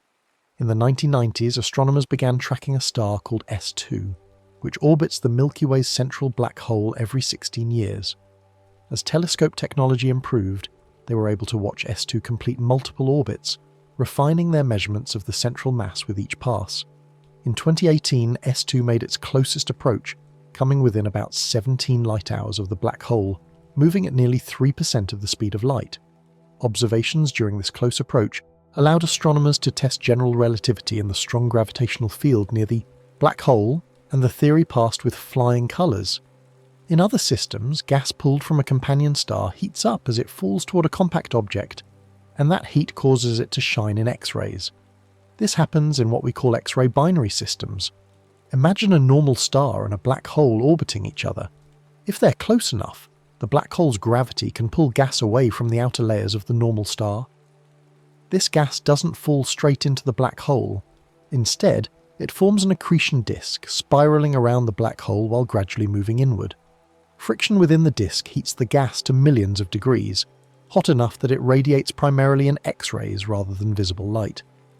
X-ray telescopes in space can detect this radiation, revealing the presence of something small and dense. By studying the orbital motion of the visible star, astronomers can estimate the mass of its unseen companion. If the compact object is too massive to be a neutron star, which has its own upper mass limit of roughly 2 to 3 solar masses, then it's almost certainly a black hole. This method has helped astronomers catalogue dozens of black hole candidates in binary star systems throughout our galaxy. Each discovery adds another data point to our understanding of how black holes form, how common they are, and how they behave. Another beautiful clue comes from gravitational lensing, the way gravity bends light. According to Einstein's theory of general relativity, massive objects curve the space around them, and light follows that curvature. The effect is a bit like looking through a bent piece of glass or a curved lens. Light from a distant galaxy can be magnified and distorted by a massive object between us and that galaxy, and sometimes the lensing pattern points to extremely compact objects, possibly black holes. In some cases, gravitational lensing creates multiple images of the same background object, arranged in arcs or even complete rings around the lensing mass. These configurations are called Einstein rings, and they occur when the background object, the lens, and the observer are almost perfectly aligned. The symmetry is striking and beautiful, a reminder that even in the depths of space, mathematical elegance emerges from physical law. By studying the detailed shapes and brightness of these lensed images, astronomers can infer properties of the lensing object, including whether it might be a black hole. We've even detected microlensing events where a black hole passes in front of a background star, briefly brightening it in a characteristic way. The black hole's gravity acts like a magnifying glass, focusing the star's light toward us and making it appear temporarily brighter. The brightening follows a specific pattern over time, rising smoothly to a peak and then fading symmetrically. By analysing this light curve, astronomers can estimate the mass of the lensing object and in some cases determine whether it's likely to be a black hole rather than a normal star or other object. More recently, black holes have been detected through gravitational waves, which are ripples in space-time itself. When two black holes spiral together and merge, they release a tremendous amount of energy in the form of these waves, which spread outward at the speed of light. On Earth, detectors like LIGO and Virgo use laser beams bouncing between mirrors several kilometers apart to measure the incredibly tiny stretches and squeezes in space caused by passing gravitational waves. Each detection is like hearing the universe ring like a distant bell, quietly announcing events that happened millions or billions of years ago in galaxies far away. The first detection of gravitational waves came in September 2015, a century after Einstein first predicted their existence. The signal came from two black holes, each about 30 times the mass of the Sun, that had spiraled together and merged about 1.3 billion light-years away. The event released more energy in a fraction of a second than all the stars in the observable universe combined emit as light over the same time period. Yet the effect on Earth was minuscule, changing lengths by less than 1/10,000th the diameter of a proton. It's remarkable that we can detect something so small, and it speaks to both the precision of the instruments and the dedication of the scientists who built them. Since that first detection, LIGO and Virgo have observed dozens more black hole mergers, along with mergers of neutron stars and mixed systems where a black hole merges with a neutron star. Each event provides new information about the population of compact objects in the universe. We've learned that black holes can be more massive than we expected based on stellar evolution models, suggesting that either stars can collapse into more massive black holes than we thought, or that black holes can grow substantially after they form through mergers or accretion. Now let's float a bit, closer, still safely, and look at the elegant structures that form around black holes. One of the most important is the accretion disk, a swirling disk of gas and dust that orbits the black hole. As material spirals inward, friction between neighbouring bits of gas and the compression from gravity heat everything up. The temperature can climb so high that the disk shines in ultraviolet and X-ray light. This brightness doesn't come from inside the black hole itself, which remains dark. Instead, it comes from the material outside the event horizon, radiating away energy as it falls. The structure of an accretion disk depends on several factors, including how much material is falling in and how viscous the gas is. Some accretion disks are thin and flat like a cosmic pancake, with most of the mass concentrated in a narrow layer. These thin disks are relatively cool and radiate efficiently, converting gravitational potential energy into light as the gas spirals inward. Other disks are puffier and more chaotic, with hot gas swirling in complicated three-dimensional patterns. These thick disks might occur when the infall rate is very high, so much gas is falling in that radiation pressure puffs up the disk and makes it less efficient at radiating energy. The inner part of a disk can orbit extremely fast, sometimes at speeds approaching the speed of light. This happens because the closer you get to the black hole, the stronger the gravity, and orbital speed increases to balance that pull. Near the innermost stable circular orbit, gas is moving at a substantial fraction of light speed, whipping around the black hole many times per second. It's a mesmerizing dance of matter and energy, all orchestrated by the invisible hand of gravity. Some black holes also produce jets, which are narrow beams of particles shooting outward at tremendous speeds, sometimes nearly the speed of light. These jets can extend for thousands or even millions of light years, far beyond the galaxy. Hosting the black hole, they're launched by complicated interactions between the black hole's rotation, the magnetic fields threading through the accretion disk, and the immense energies involved. The exact mechanism isn't fully understood, but it seems to involve magnetic fields being twisted and amplified by the rotating disk and black hole, eventually flinging particles outward along the rotation axis. Even though jets sound dramatic, they can be described peacefully as cosmic fountains, just physics in motion. They're not weapons or dangers, merely another way energy and matter flow in the universe. Jets can interact with the gas in and around galaxies, heating it and stirring it, potentially influencing star formation over vast regions. In some cases, jets carve out huge bubbles in the intergalactic medium, regions where hot gas has been pushed aside by the jet's pressure. These bubbles can persist for millions of years, slowly expanding and fading as the jet that created them shuts off or redirects. It's worth noting that many black holes have no bright disk at all, at least not right now. If there's no gas nearby to feed the black hole, it simply sits there quietly, invisible except for its gravitational influence. This is the state of most black holes most of the time. The universe is full of these silent objects waiting patiently for the chance arrival of new material to devour. They might wait millions or billions of years between meals, spending the vast majority of their existence in dark dormancy, not interacting with anything, not emitting any radiation, just being gravitational wells in the fabric of space-time. Let's widen our view again and turn our attention to the supermassive black holes that sit at the centres of galaxies. Many galaxies, including our own Milky Way, appear to have one of these giants anchoring their core. Supermassive black holes can be millions to billions of times the mass of the Sun. The Milky Way's central black hole, called Sagittarius A, pronounced A-star, is relatively modest by supermassive standards, at about 4 million solar masses.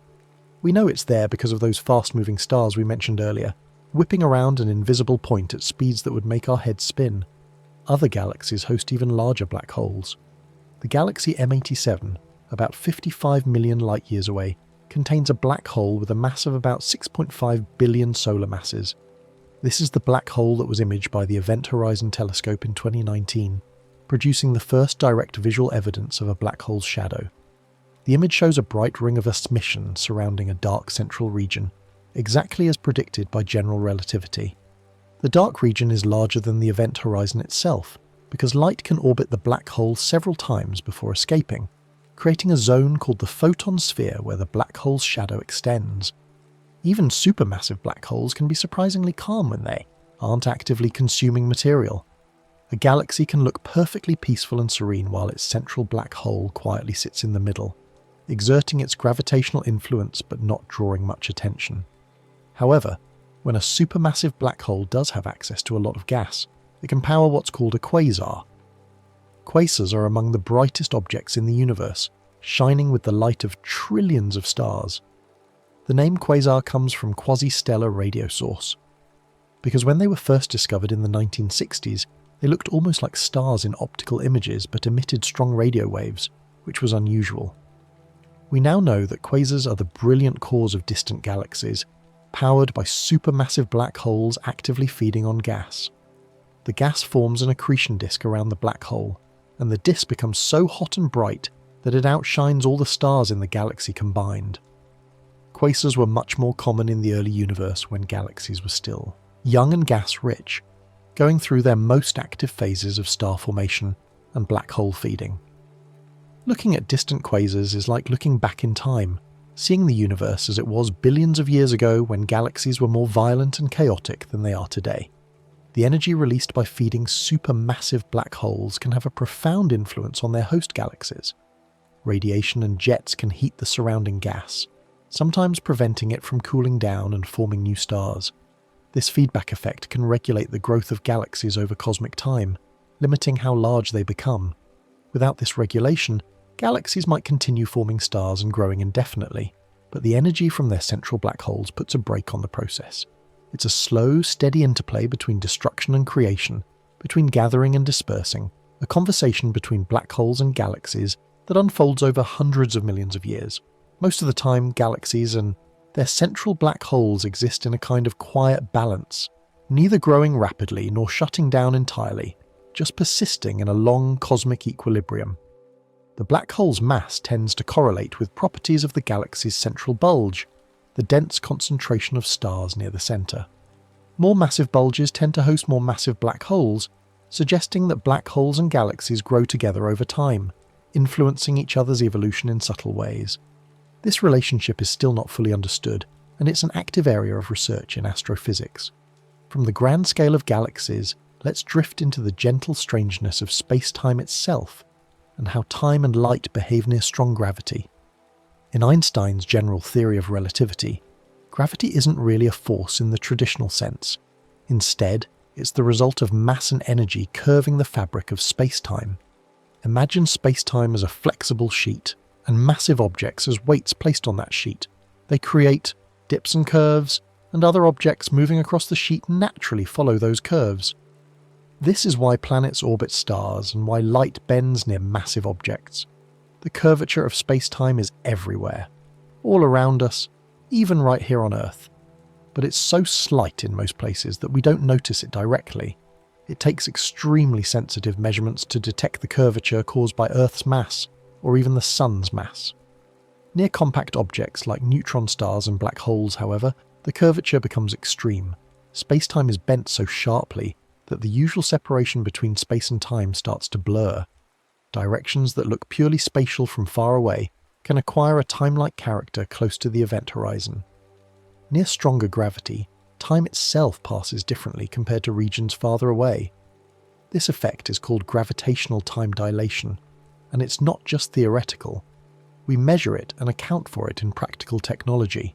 The GPS satellites orbiting Earth experience slightly weaker gravity than we do on the surface, and so time runs a tiny bit faster for them than for us. If we didn't correct for this difference, GPS coordinates would drift and become inaccurate within minutes. The correction is small, about 38 microseconds per day, but over time it accumulates and would make GPS navigation useless without accounting for it. The effect is subtle in everyday life, but it grows dramatically near massive, compact objects like black holes. Close to a black hole, the difference in time flow becomes extreme. If you could watch someone falling toward a black hole from a safe distance far away, you'd see them appear to slow down as they approach the event horizon. Their movements would seem to stretch out in time, and light from them would become redder and dimmer. This isn't an illusion or a trick of perception. It's a real effect of how time runs differently in different gravitational fields. From the perspective of the falling person, however, everything feels normal. Time passes for them just as it always has. They continue to experience seconds ticking by at a regular rate, right up until they cross the event horizon and beyond. They wouldn't notice anything special happening at the event horizon itself. There's no barrier to feel, no sudden change in their experience. Only later, if they tried to send a signal back out and found that it could never escape, would the significance of the crossing become apparent. But by then, of course, it would be too late to turn back. Light leaving a deep gravitational well loses energy in the process, and this energy loss shifts the light toward redder wavelengths. This phenomenon is called gravitational redshift. The deeper the well, the more pronounced the shift. Light climbing out from near a black hole's event horizon would be severely redshifted, appearing dimmer and stretched compared to how it looked when it was emitted. The closer you get to the event horizon, the stronger these effects become until right at the horizon itself, light trying to escape is essentially frozen in place, never quite making it out, its energy redshifted to zero as observed from far away. This interplay between space, time, and light creates some of the most beautiful and strange predictions of general relativity. From far away, in falling objects seem to slow and freeze at the event horizon, never quite crossing it from the outside observer's point of view. But from the object's own reference frame, the journey continues smoothly and steadily. There's no barrier to notice, no sudden change. The event horizon is simply a mathematical boundary that marks the point where escape becomes impossible, not a physical wall or membrane. It's defined by outward light rays that are trying to escape but making no progress, held in place by the intense gravity. With space-time feeling a bit softer and stranger, we can explore what are sometimes called the safe distances around, black holes, and where things start to become unstable. There's a region outside a black hole where stable circular orbits stop being possible. This boundary is often called the innermost stable circular orbit, abbreviated ESCO. The exact location of the ISCO depends on the black hole's spin. For a non-rotating black hole, it's at 3 times the radius of the event horizon, which is about 6 times the mass of the black hole, measured in units where the speed of light and Newton's gravitational constant are set to 1. For a rapidly spinning black hole, it can be closer, because the rotation drags space-time around with it and allows stable orbits nearer to the centre. Outside the ISCO, matter can orbit in relatively stable paths, much like planets orbit the Sun. You could, in principle, orbit a black hole indefinitely at these distances, going round and round without falling in. Objects in stable orbits don't need any thrust or propulsion to maintain their position. They're simply following the natural curvature of space-time, coasting along geodesic paths the way planets have orbited stars for billions of years. Inside the ISCO, however, things change.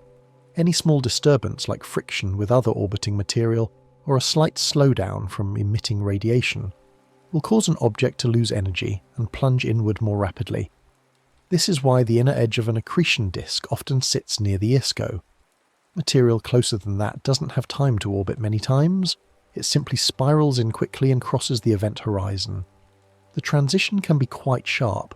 Outside the ISCO, gas moves in nearly circular orbits, slowly drifting inward over many revolutions. Inside the ISCO, gas plunges almost radially, falling toward the black hole in a small fraction of an orbit.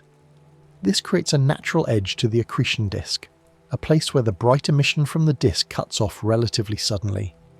The event horizon itself is not a solid wall or a surface you could touch. It's just a boundary defined by the mathematics of escape. If you were to fall through it, you wouldn't feel anything special at that exact moment. No jolt, no barrier, no sign that you'd passed the point of no return.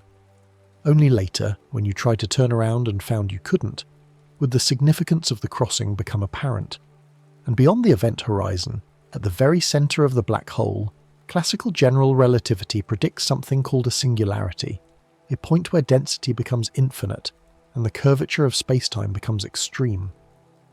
But many scientists expect that quantum physics will change our understanding of what really happens at that extreme centre. Quantum mechanics and general relativity don't currently fit together perfectly, and singularities are places where our current theories break down. Quantum effects, which are negligible in most everyday situations and even in most astrophysical contexts, might become important at the incredible densities and curvatures expected inside black holes. Some theories suggest that quantum effects might prevent the formation of a true singularity, replacing it with a region of extremely high but finite density. So some of the scariest sounding terms in black hole physics, like singularity, are really placeholders for regions where we don't fully understand the physics yet. They mark the boundaries of our current knowledge, places where our best theories point to something strange happening but can't give us a complete picture.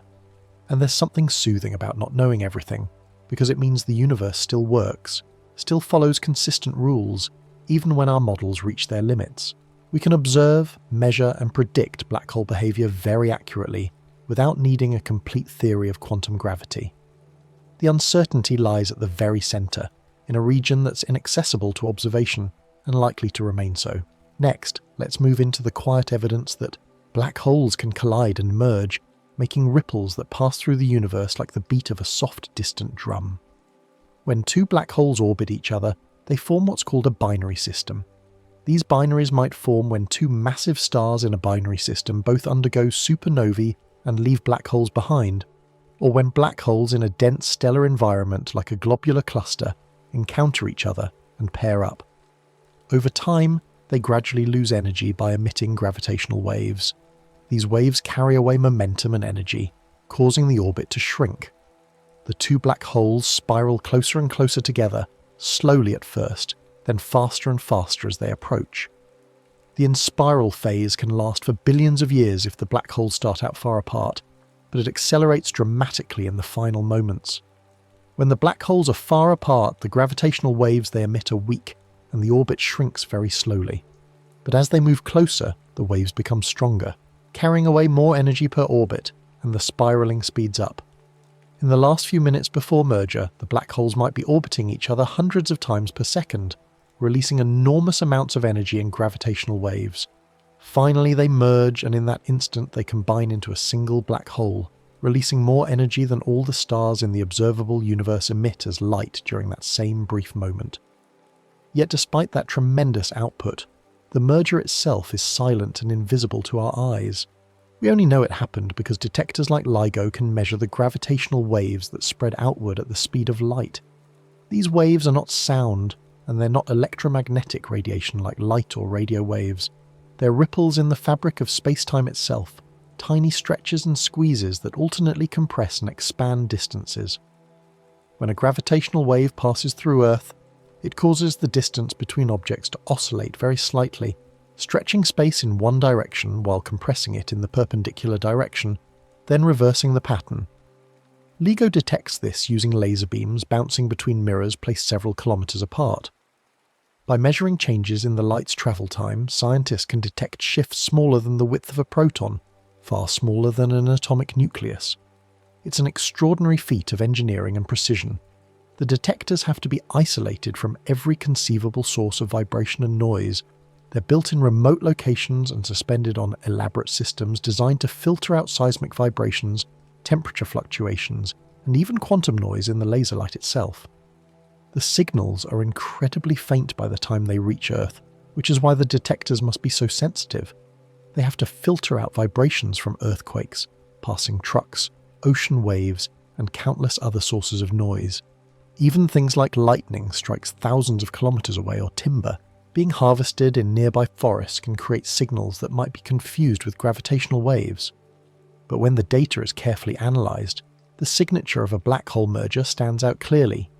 It produces a characteristic pattern called a chirp, a rapid increase in frequency and amplitude as the black holes spiral together, followed by a sudden cut-off when they merge and the ring down as the newly formed black hole settles into its final state. Each detection helps us learn how common black holes are, how they form in different environments, and what the population of black holes throughout the universe looks like. Some of the mergers involve black holes with masses larger than expected from typical stellar evolution, suggesting that there may be multiple pathways for black holes to form and grow. Perhaps some black holes form from the direct collapse of massive stars without a bright supernova. Perhaps some grow through repeated mergers in dense star clusters. Perhaps the early, universe-produced black holes through different mechanisms that aren't operating anymore. In a calm, almost poetic way, gravitational waves are the universe telling us about events we could never witness directly. They let us listen to the cosmos in a new way, hearing the gentle geometry of space-time responding to violent but distant events. Each wave that passes through us is a messenger from the past, carrying information across billions of light years, arriving just in time for us to measure and understand. The waves pass through everything, through Earth, through our bodies, through the air, unimpeded and unnoticed except by the most sensitive instruments we can build. As we near the end of this journey, let's return from the cosmic scale back to the bedside scale, where gravity is holding you steadily and nothing is asking you to chase the stars tonight. Black holes are far away, unimaginably far in most cases, and space is so vast that their influence barely reaches us.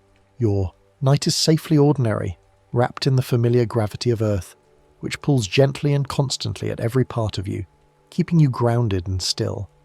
The gravity near you is not mysterious or strange. It's the same force that makes apples fall from trees, that keeps the moon orbiting Earth, and that gathers rain from clouds. The same fundamental physics that shapes black holes also shapes raindrops as they fall, the rolling motion of ocean waves, and the steady rhythm of your breathing. Gravity is universal, connecting the smallest scales to the largest. from the air in your lungs to the galaxies spinning in deep space. It operates on the same principles everywhere, following the same mathematical laws, whether it's holding you to your bed or holding together a cluster of galaxies. Black holes remind us that the universe can be dramatic and extreme without being personal or threatening. They exist in their own distant corners of space-time, following the rules laid out by physics, neither caring about us nor seeking us out. Most black holes spend most of their time quiet and undisturbed, not feeding, not merging, just sitting in the dark, patiently being what they are. There's a kind of peacefulness in that steadiness, in knowing that even the most extreme objects are bound by consistent, understandable laws. They're not capricious or angry or hungry in any emotional sense. They simply do what gravity compels them to do, warping space-time around them, waiting in their deep gravitational wells. The light you see when you look up at the night sky is often ancient, having travelled for years or even millennia before reaching your eyes. Photons from distant stars set out on their journey long before you were born, crossing the empty gulf of space at steady, unchanging speed, arriving calmly to paint the sky with faint points of light. Some of that light left its source when humans were just learning to farm, or when dinosaurs walked the Earth, or even before our solar system existed. The universe is patient. It moves on timescales that dwarf human lifetimes, and most cosmic events unfold slowly, gradually, over millions or billions of years. Even the most extreme objects in space fit into long, slow cosmic rhythms. Stars are born in collapsing clouds of gas, burn steadily for eons as they fuse hydrogen into helium and heavier elements, and eventually die, either fading quietly or exploding dramatically depending on their mass. Galaxies drift through space on journeys that span billions of years, sometimes colliding and merging over hundreds of millions of years in slow-motion cosmic dances that reshape their structures. Black holes grow imperceptibly slowly most of the time, one small mouthful of gas at a time, or wait in silence for another black hole to find them across the vast distances of space. There's no rush, no urgency. The universe has all the time it needs, more time than our minds can really grasp. Learning about black holes doesn't pull you into them or put you at risk. It simply lets your mind widen for a moment, stretching to encompass ideas that are grand and strange and beautiful. You can think about event horizons and gravitational waves, about space-time curvature and the spiral of binary black holes, and then let those thoughts go, releasing them back into the quiet as you settle down to rest. Knowledge doesn't weigh you down. It can actually lighten the mind, replacing vague fears with clear understanding, turning the unknown into the known, transforming mystery into comprehensible physics. Tonight, you don't need to solve the mysteries of the universe. You don't need to calculate orbits or measure gravitational waves or understand every detail of general relativity. You only need to rest inside the universe, which is vast enough to hold everything, including you and your small, safe corner of it. The cosmos doesn't require your attention or your effort. It will continue its slow, majestic, unfolding whether you're awake or asleep, thinking or dreaming, wondering or simply being. As you relax into your bed, you can let gravity do what it has always done. It holds you steady against the mattress, pulls the blankets softly down around you, and keeps the air settled in your room at just the right pressure for breathing. Gravity is the reason your body feels heavy and comfortable, why you can sink into stillness without effort, why relaxation feels like letting go and allowing yourself to be held. It's always there, always reliable, always working in the background to keep everything in place, from the smallest dust particle to the largest galaxy cluster. The black holes are far away, separated from us by distances so vast that light takes years, centuries, or millions of years to cross them. The stars are steady in their courses, following orbits determined by gravity and momentum, burning their fuel at rates set by nuclear physics, shining with light produced in their cores and radiated into space. And the night is calm here in your room, where the only motion is your slow breathing and the gentle rise and fall of your chest, where the only sound might be the quiet settling of your house or the distant murmur of wind or traffic. All of it peaceful, all of it ordinary, all of it safe. Your breathing slows naturally without thought as your body remembers how to rest. Each inhale brings in air that has circled the planet countless times, shared by forests and oceans and every living thing, a communal atmosphere that connects all life on Earth. Each exhale releases it back, a small contribution to the atmosphere that wraps our planet in a protective layer, filtering harmful radiation from space, holding in heat, creating weather patterns, enabling the existence of liquid water and everything that depends on it. You are held by gravity, surrounded by air, resting on a planet that orbits a stable, middle-aged star in a quiet region of a spiral galaxy. That galaxy contains hundreds of billions of other stars, many with their own planets, and at its centre sits a supermassive black hole that has been there for billions of years, anchoring everything in place, influencing the motions of stars and gas across thousands of light years. And beyond our galaxy, there are hundreds of billions of other galaxies, each with their own stars and black holes and cosmic dramas, all of it unfolding slowly, patiently, across the vastness of space. But right now, all that vastness is somewhere else. Right now, you're here, in this small space, in this quiet moment. The universe is large enough that it doesn't need you to carry it or understand it, or even think about it. You can simply exist within it, a small point of awareness resting peacefully, while everything else continues on its way. Galaxies rotate, stars fuse hydrogen, black holes wait in silence, and none of it requires anything from you right now except perhaps a sense of wonder, and even that can wait until morning. Your thoughts can become light now, ungripped, free to drift wherever they want or nowhere at all. There's no need to hold on to any particular idea, no need to remember facts or sequences or explanations. All of that information will still be there tomorrow if you want it. The universe will still be full of black holes and stars and galaxies. The laws of physics will still operate the same way. Everything will wait for you, patient and unchanged. For now, you can let it all float away like leaves on a gentle stream, moving softly out of sight, leaving you in stillness. The room around you is still and safe, a small bubble of familiar space in the vast cosmos. The world outside is turning slowly beneath the stars, rotating once every 24 hours, a rhythm so steady we've used it to measure time for all of human history. The stars themselves appear to wheel across the sky, marking out the hours with ancient, patient light. Photons that began their journey years or centuries ago and happen to arrive tonight, just in time to quietly illuminate the darkness. Nothing is rushing, nothing is demanding your attention. Even your body knows how to rest without your conscious guidance, how to breathe and circulate blood and repair cells while you drift in the soft space between waking and sleep. Your heart beats steadily, slowing as you relax, your muscles releasing their tension, your mind letting go of the day's concerns and tomorrow's plans. Everything can wait. Everything is exactly as it should be. Black holes, for all their strangeness and power, are just one more part of the universe's inventory, one more way matter and energy can arrange themselves according to physical law. They're remarkable, certainly worth studying and thinking about, but also understandable, governed by the same forces that govern everything else.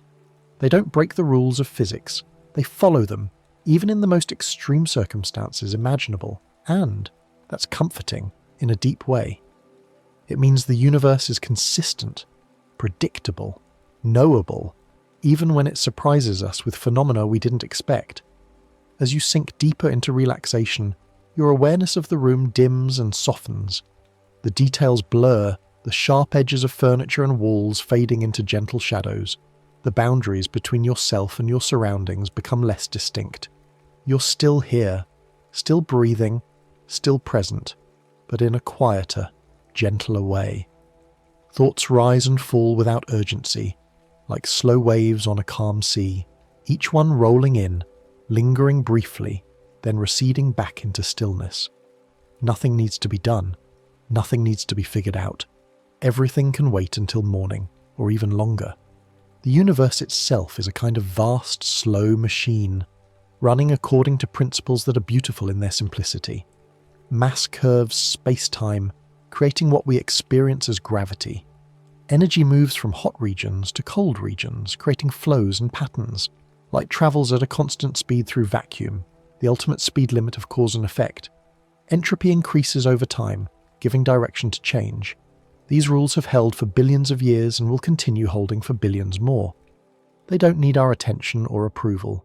They simply are fundamental features of reality, and we exist within their framework, supported and shaped by them. In the grand scheme of things, you're very small. But small doesn't mean insignificant or unimportant. You're a part of this universe, made of the same atoms that make up stars and planets and black holes, governed by the same forces, participating in the same cosmic story. Your existence is woven into the fabric of everything, connected to distant galaxies by invisible threads of gravity and time and the shared history of matter itself. The atoms in your body were forged in stars that lived and died billions of years ago, scattered into space by supernova explosions, gathered into new clouds of gas, and eventually incorporated into the solar system and Earth and eventually you. Tonight that connection doesn't require effort. It's automatic, intrinsic, effortless. You're part of it all just by being here, breathing, resting, existing. The black holes will continue their patient wait in distant space, warping space-time around them, occasionally accreting a bit of gas or merging with another black hole across timescales of millions or billions of years. The stars will burn and shine, converting mass into energy through nuclear fusion, slowly working through their fuel supplies. Galaxies will turn, following orbits determined billions of years ago by the distribution of matter after the Big Bang. And you will sleep, held gently by the same physics that holds everything, drifting peacefully through the night until morning light finds you again, bringing with it a new day on this small, safe planet. Take a slow inhale if you'd like, bringing air deep into your lungs, feeling your chest expand and your diaphragm descend, and then release it in a longer exhale, letting everything soften and settle, muscles relaxing, mind quieting, thoughts becoming lighter and less defined. Let your eyes close if they haven't already, or simply let your gaze unfocus, looking at nothing in particular, allowing vision to soften into gentle darkness. The universe is here, vast and steady, and you are here within it, small and safe, resting in the knowledge that everything is exactly as it should be. Gravity holds you with the same reliable force it has exerted every moment of your life. Time flows forward at its usual pace, seconds becoming minutes, minutes becoming hours. The night surrounds you with its quiet, a temporary darkness that will give way to dawn, just as it has every day since Earth formed 4.5 billion years ago. And all of that will continue, gently and reliably, while you fall asleep, your awareness fading into dreams or peaceful blankness, your body and mind taking the rest they need. The next story is about to begin. Please relax and enjoy. Let's begin with something simple and quiet.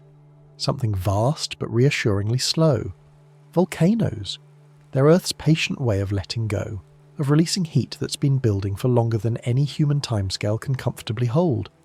Think of them as the planet's slow-release valves, channels through which deep warmth travels upward, reshaping land grain by grain, flow by flow, across spans of time so long they make a human lifetime feel like a single breath. And here's the thing, you don't need to remember any of this. The facts can drift past you like warm air cooling in a quiet room. Let them settle where they will. A volcano, at its most basic, is simply an opening. It's a place where material from deep inside Earth can reach the surface. That's all, no drama required. Just geology doing what geology does, moving, shifting, releasing. When we talk about what's happening beneath our feet, we use a particular word for the melted rock that hasn't yet seen daylight. Magma. It sits, there in chambers and pockets, warm and patient, waiting for the conditions that might let it rise. And when that same material finally does emerge, when it flows out onto the surface where air and sky can touch it, we call it lava. Same substance, different location, different name. It's a small distinction, but it helps us talk about where things are in their journey from deep to shallow, from hidden to visible. Now, magma isn't just melted rock. It often contains dissolved gases, water vapor, carbon dioxide, sulfur compounds and others, held in solution by the enormous pressure of the rock above.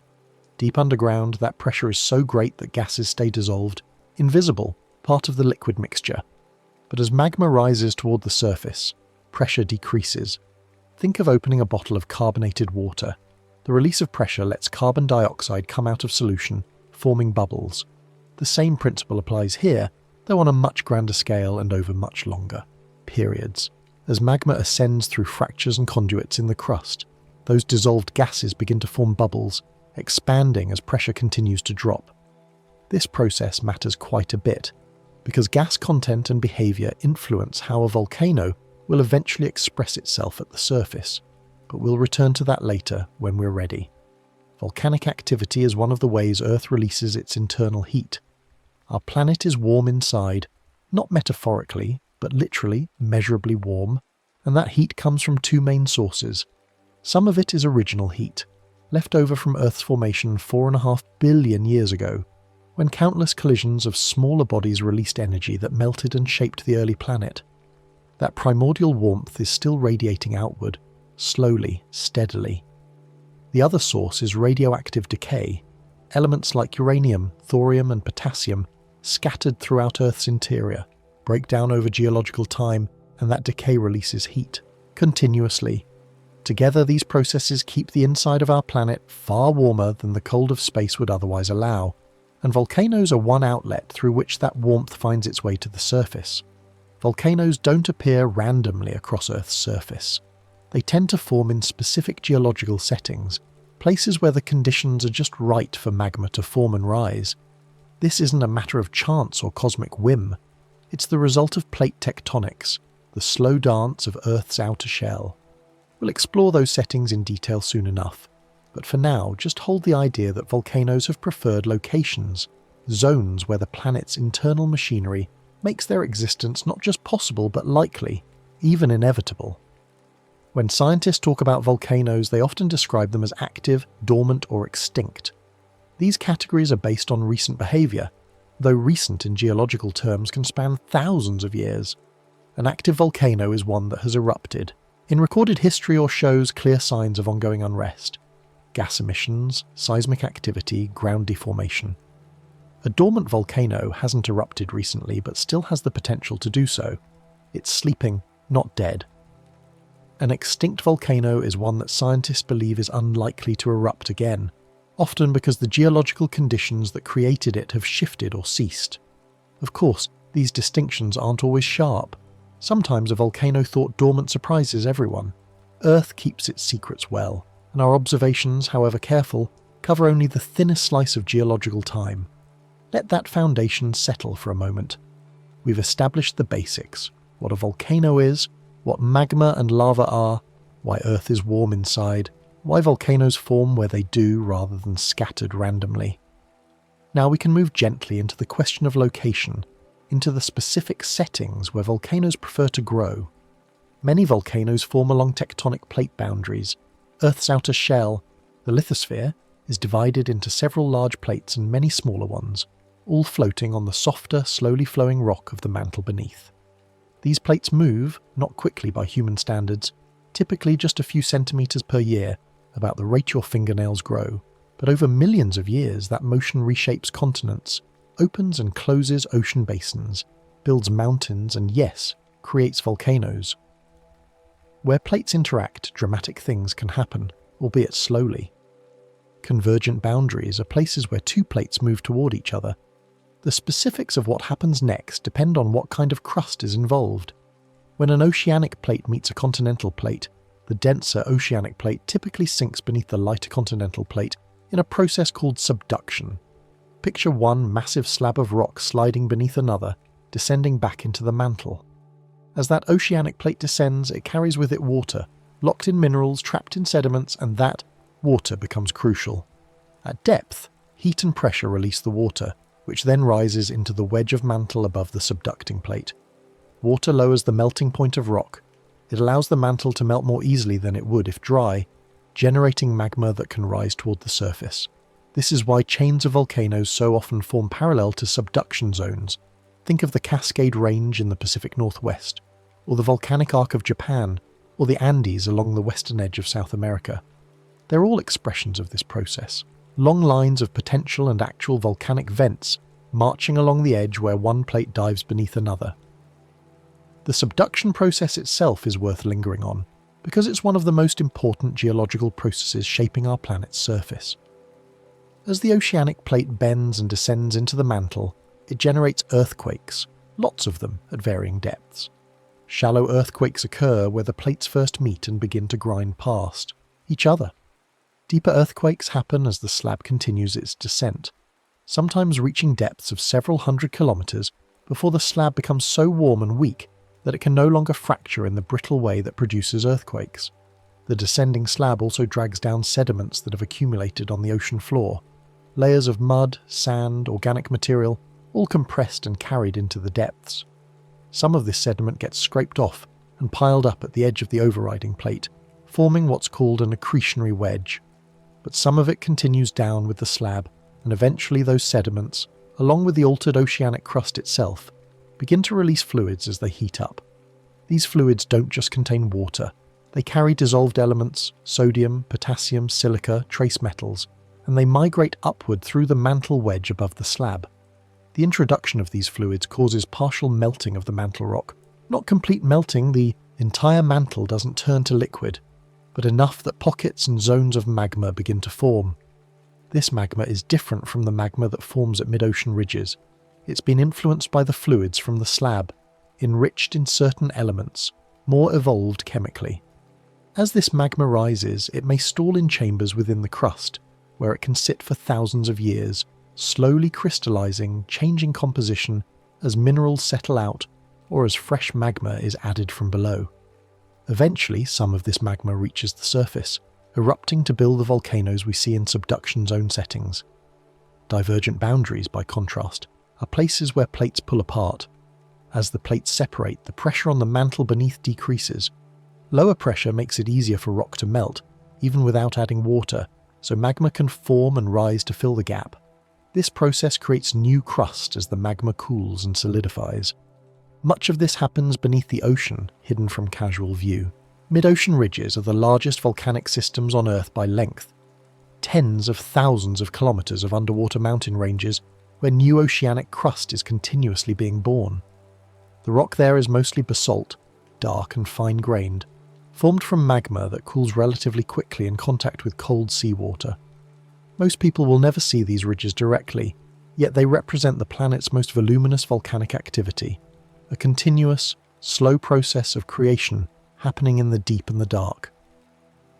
The process at mid-ocean ridges is remarkably consistent, yet it varies in detail from place to place. Some ridges spread quickly, pulling apart at rates of 10 centimeters per year or more. Others spread slowly, just a centimeter or two per year.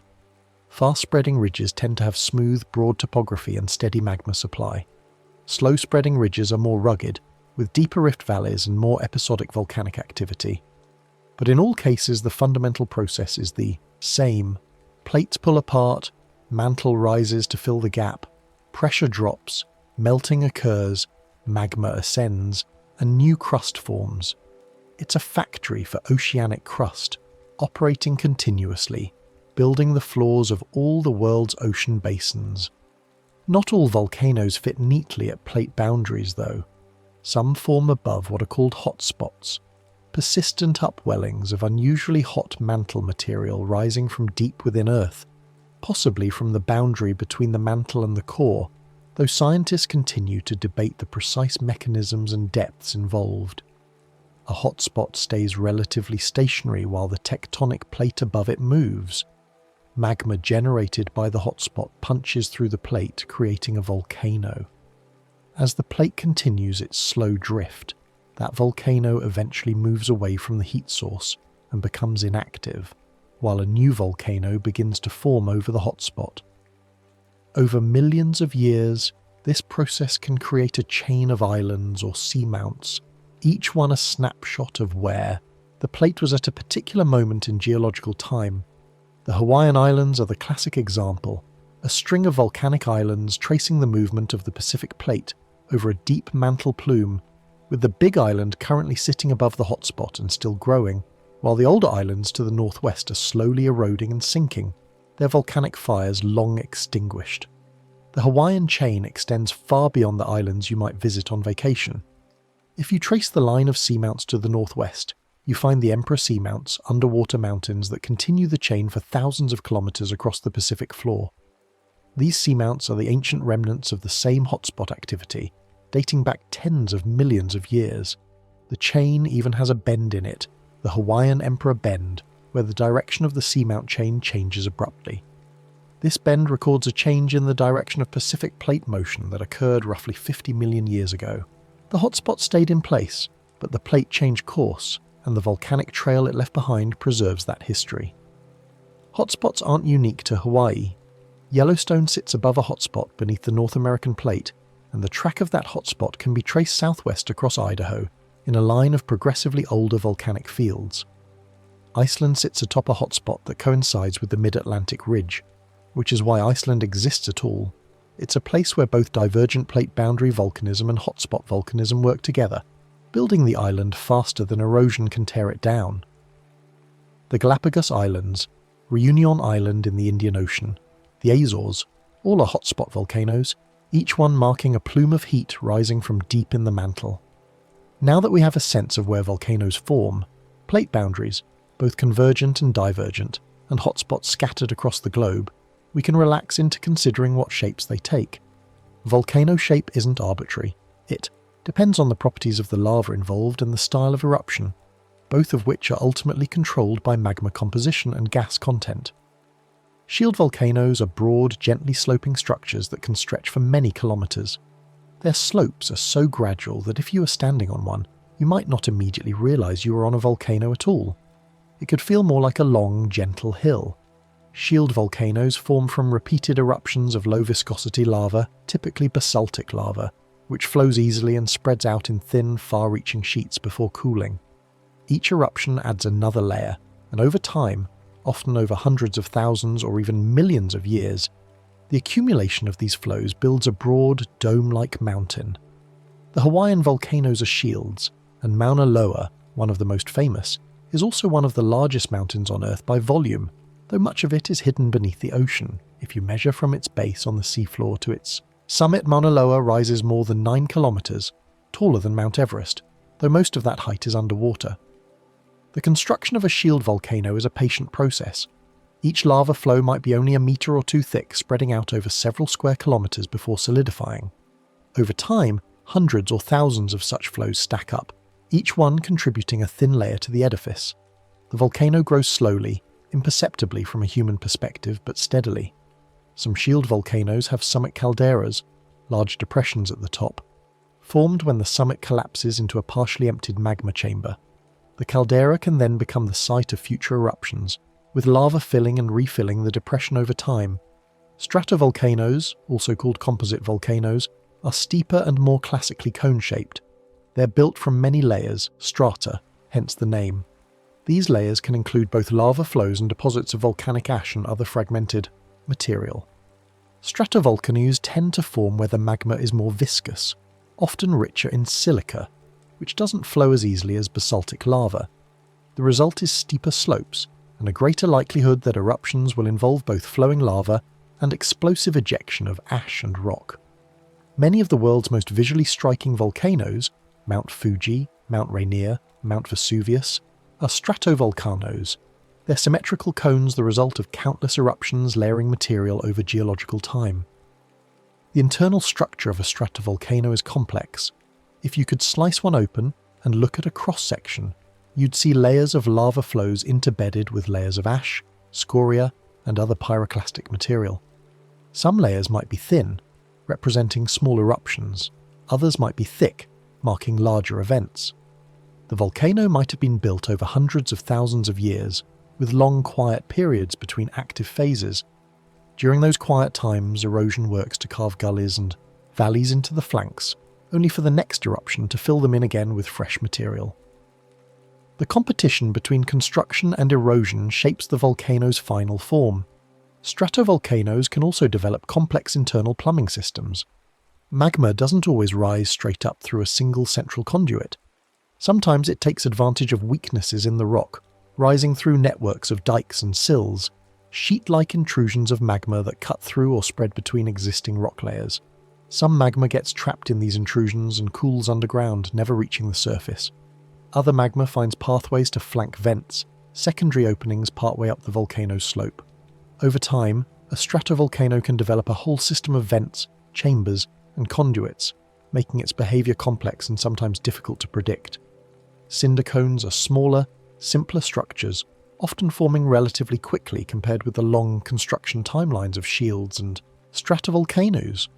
A cinder cone builds when blobs of lava are ejected into the air during an eruption. As these fragments fly through the air, they cool and solidify before landing around the vent, piling up into a steep-sided cone of loose, fragmented rock called cinders or scoria. Cinder cones are often just a few hundred meters high and can form in a matter of months or years. They're sometimes found on the flanks of larger volcanoes, small satellite vents that opened during a particular eruptive episode.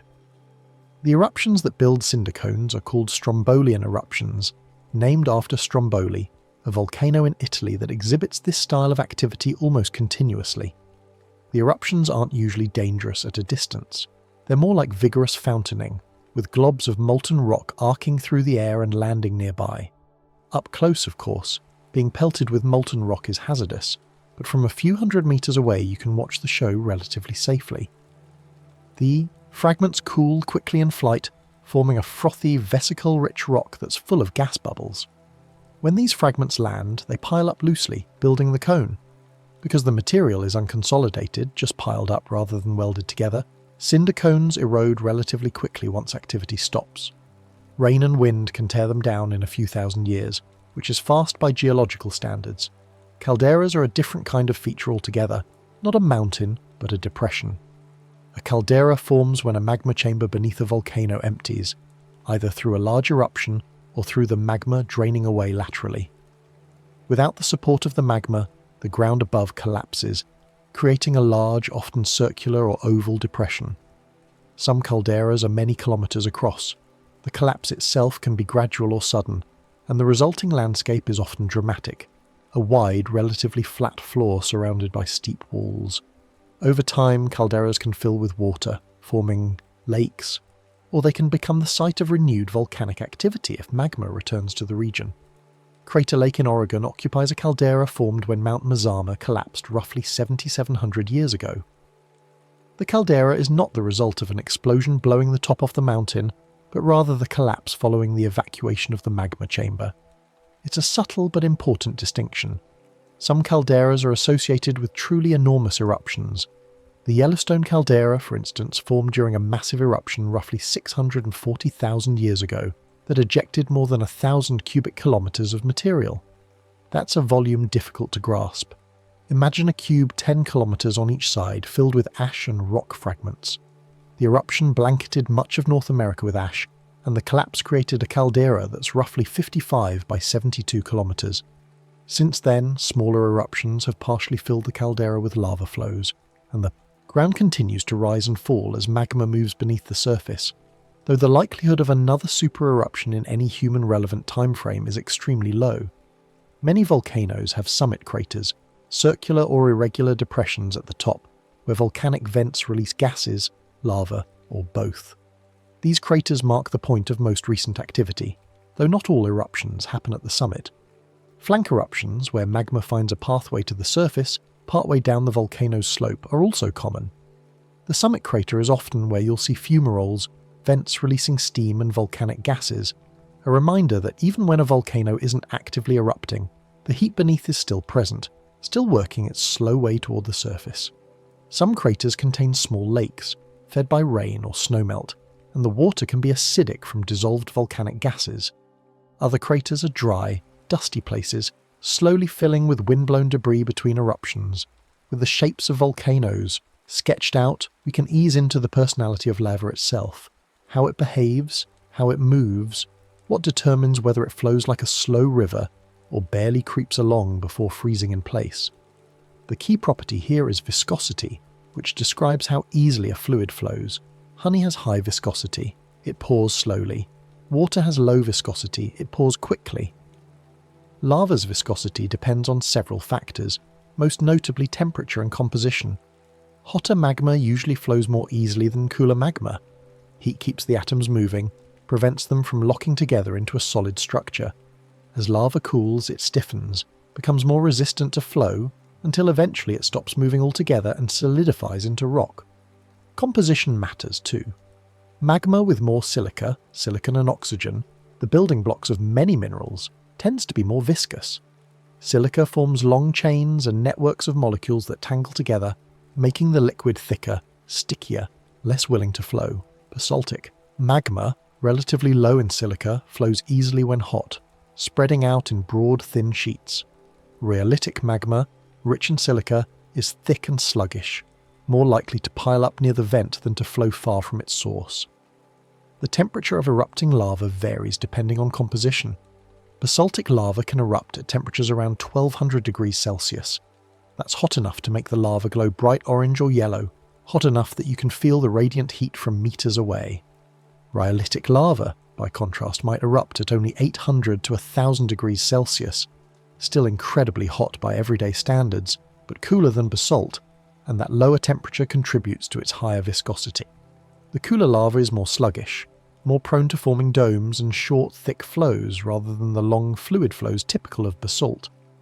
When low-viscosity lava flows and cools, it can form smooth, ropey textures on its surface, patterns that look almost like frozen waves or coiled rope.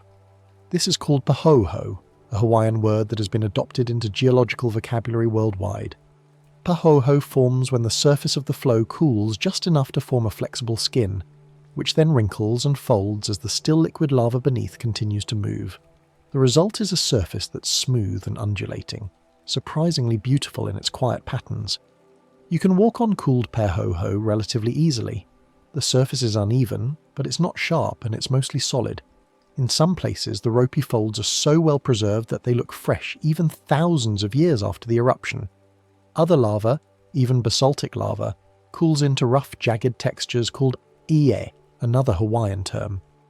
Ie forms when the lava flow is slightly cooler or moving more slowly, so the surface breaks into sharp, clinkery fragments as the flow advances.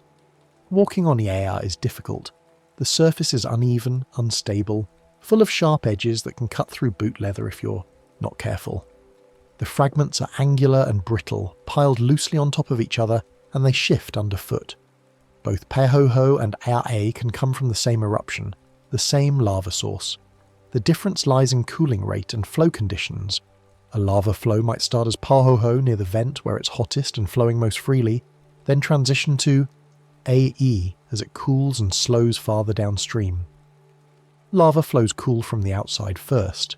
The surface in contact with air loses heat more quickly than the interior, forming a solid crust while the interior remains molten. This crust acts as insulation, slowing the rate at which the interior cools. Beneath that crust, lava can continue moving for hours, days, even weeks, quietly flowing inside a self-made tube or channel. Some of these lava tubes remain intact after the eruption ends, creating natural tunnels that can stretch for kilometers. You can walk through some of them, long dark passages with smooth walls where molten rock, once flowed, now cool and silent. The floor might be flat and smooth where the last of the lava drained away, or it might be littered with collapsed debris from the ceiling. Lava tubes can be surprisingly large. Some are big enough to drive a truck through, though most are more modest, requiring you to stoop or crawl in places. The formation of a lava tube begins with a channel, a depression or pathway where lava preferentially flows. As lava continues to move through this channel, the edges and top crust over, forming a roof. The lava inside remains insulated, hot, and mobile. As long as lava continues to be supplied from the vent, it flows through the tube, sometimes for weeks or months. When the eruption finally stops, the lava drains out of the tube, leaving behind an empty tunnel. Some tubes have skylights, places where the roof has collapsed, opening a window into the tube. Others remain completely intact, their presence only revealed by subtle depressions or lineations on the surface. Some lava flows develop natural channels, pathways carved or built up over time as repeated surges of lava follow the same route down the volcano's slope. These channels act like slow rivers of rock, directing the flow and allowing lava to travel farther than it otherwise might. The edges of the channel cool and solidify, forming levees that contain the flow, while the centre remains liquid and mobile. It's a strangely orderly process, this flowing of stone, governed by the same principles of fluid dynamics that shape water flowing in a stream. The main difference is timescale and temperature. Lava flows at meters per hour or per day, not meters per second, and it's hundreds of degrees hotter than boiling water. When lava cools completely, it becomes igneous rock. igneous from the Latin for fire, though the process is more about cooling than burning. The specific type of igneous rock depends on composition and cooling rate. Fast cooling produces fine-grained rock or even volcanic glass like obsidian if cooling is extremely rapid. Obsidian forms when lava cools so quickly that crystals don't have time to grow. The atoms freeze in place in a disordered, glassy structure. The result is a rock that's smooth, glassy, and can be incredibly sharp when fractured. Ancient peoples used obsidian to make cutting tools, arrowheads, and blades because a freshly broken edge can be sharper than steel. Slow cooling, which usually happens when magma solidifies underground rather than at the surface, allows crystals time to grow, producing coarse-grained rock like granite. The rock records the conditions of its formation, holding information about temperature, pressure, composition, cooling history. A quiet archive of geological processes written in mineral grains and textures. Now we shift from glowing rock to the fine, dusty side of volcanoes, ash and what it becomes over time. Volcanic ash is made of tiny fragments of rock, minerals and volcanic glass, shattered and ejected during explosive eruptions. Despite the name, it's not soft or fluffy like the ash left by burning wood. Volcanic ash is hard, abrasive, made of sharp-edged particles that can damage engines, clog filters, scratch surfaces. The particles range in size from fine dust, almost too small to see, to coarser grains like sand. When fresh, ash can be grey, black, brown, reddish, depending on the minerals involved and the degree of oxidation. The formation of volcanic ash is a violent process. During an explosive eruption, magma is torn apart by rapidly expanding gases. The fragmentation is so thorough that individual mineral grains are separated, glass is shattered into tiny shards, and rock is pulverized into dust. All of this material is hurled into the air, carried upward by the force of the eruption. The finest particles can be lifted tens of kilometers into the atmosphere, while larger fragments fall back to Earth more quickly. The ash cloud, if large enough, can block out the sun, turning day to twilight and covering the landscape in a grey mantle. Ash can be carried far from its source by wind. How far depends on particle size and the altitude the ash reaches. Fine ash, ejected high into the atmosphere by a powerful eruption, can drift for hundreds or even thousands of kilometers before settling. Larger particles fall closer to the source, often within hours or days. The pattern of ash deposition creates layers, distinct horizons in the geological record that can be traced across wide areas. These layers are useful to scientists. They act as time markers, allowing correlation of deposits and events across different locations. If you find the same ash layer in two widely separated areas, you know that those two locations were both affected by the same eruption, and you can use that to establish a relative timeline. Some ash falls into the ocean, where it settles to the seafloor and becomes part of the sediment record. Deep-sea cores drilled from research vessels sometimes contain multiple ash layers, each one recording a past eruption. By analysing the chemistry of the ash and comparing it to known volcanoes, scientists can sometimes identify which volcano produced which layer, building up a history of eruptions going back millions of years. Over time, volcanic ash weathers. Rain and chemical reactions break it down, releasing minerals into the soil. This is why many volcanic regions have fertile soils. The ash contains elements like potassium, phosphorus, calcium, magnesium, nutrients that plants need. As the ash weathers, these nutrients become available, replenishing the soil in ways that constant cropping or erosion might otherwise deplete. Many of the world's most productive agricultural regions are on volcanic soils. The slopes of volcanoes in Indonesia, Central America, Italy, the Pacific Northwest. It's a quiet exchange. The mountain gives ash, time and water turn ash to soil, and plants grow thick and green where once there was only rock and heat. The weathering of volcanic ash proceeds through several stages. Initially, the fresh ash is glassy and reactive, vulnerable to chemical attack by slightly acidic rainwater. The glass dissolves slowly, releasing ions into solution. These ions can precipitate as secondary minerals, clays, zeolites, iron oxides, which gradually replace the glass. Over thousands of years, the ash layer transforms from a loose deposit of sharp particles into a consolidated layer of clay-rich soil. The transformation is slow, but it's also thorough. Eventually, you might not recognize the soil as having been ash unless you know what to look for. Volcanic soils, once stable, can support dense plant growth. Forests reclaim the slopes, grasses cover the lowlands, crops flourish in the fields. The landscape settles into a long calm period, and the memory of fire fades, though the potential remains. Old ash layers, buried and compressed, can become part of the rock record. Geologists read these layers like pages in a book, reconstructing eruption histories, understanding the frequency and scale of past events, building a picture of how a particular volcano behaves over time, spans far longer than human observation can cover. In some places, volcanic ash has been buried and compressed to the point that it's become rock, a process called lithification. The resulting rock, called tuff, is often soft and easy to carve, which is why some ancient cultures used it for building material or carved dwellings directly into tough cliffs. The tuff from the eruption that created the Yellowstone caldera, for instance, can be found across much of the western United States, a layer of volcanic rock preserving the record of that enormous event. Volcanic deposits create new landforms too. Ash and lava can fill valleys, bury old surfaces, build plains where once there were hills. Over time, erosion reshapes these deposits, carving canyons, exposing colourful layers, creating badlands or plateaus. Even after the eruptions stop, the landscape continues to change, but the pace is slow, measured in centuries and millennia rather than days or years. In deep time, volcanic material becomes part of Earth's slow recycling, the endless process of creation and destruction, burial and exhumation, melting and solidifying that has shaped the planet's surface for billions of years. Now we glide outward to a quieter truth, one that surprises many people when they first encounter it. Most of Earth's volcanic activity happens where few people ever see it, deep beneath the ocean.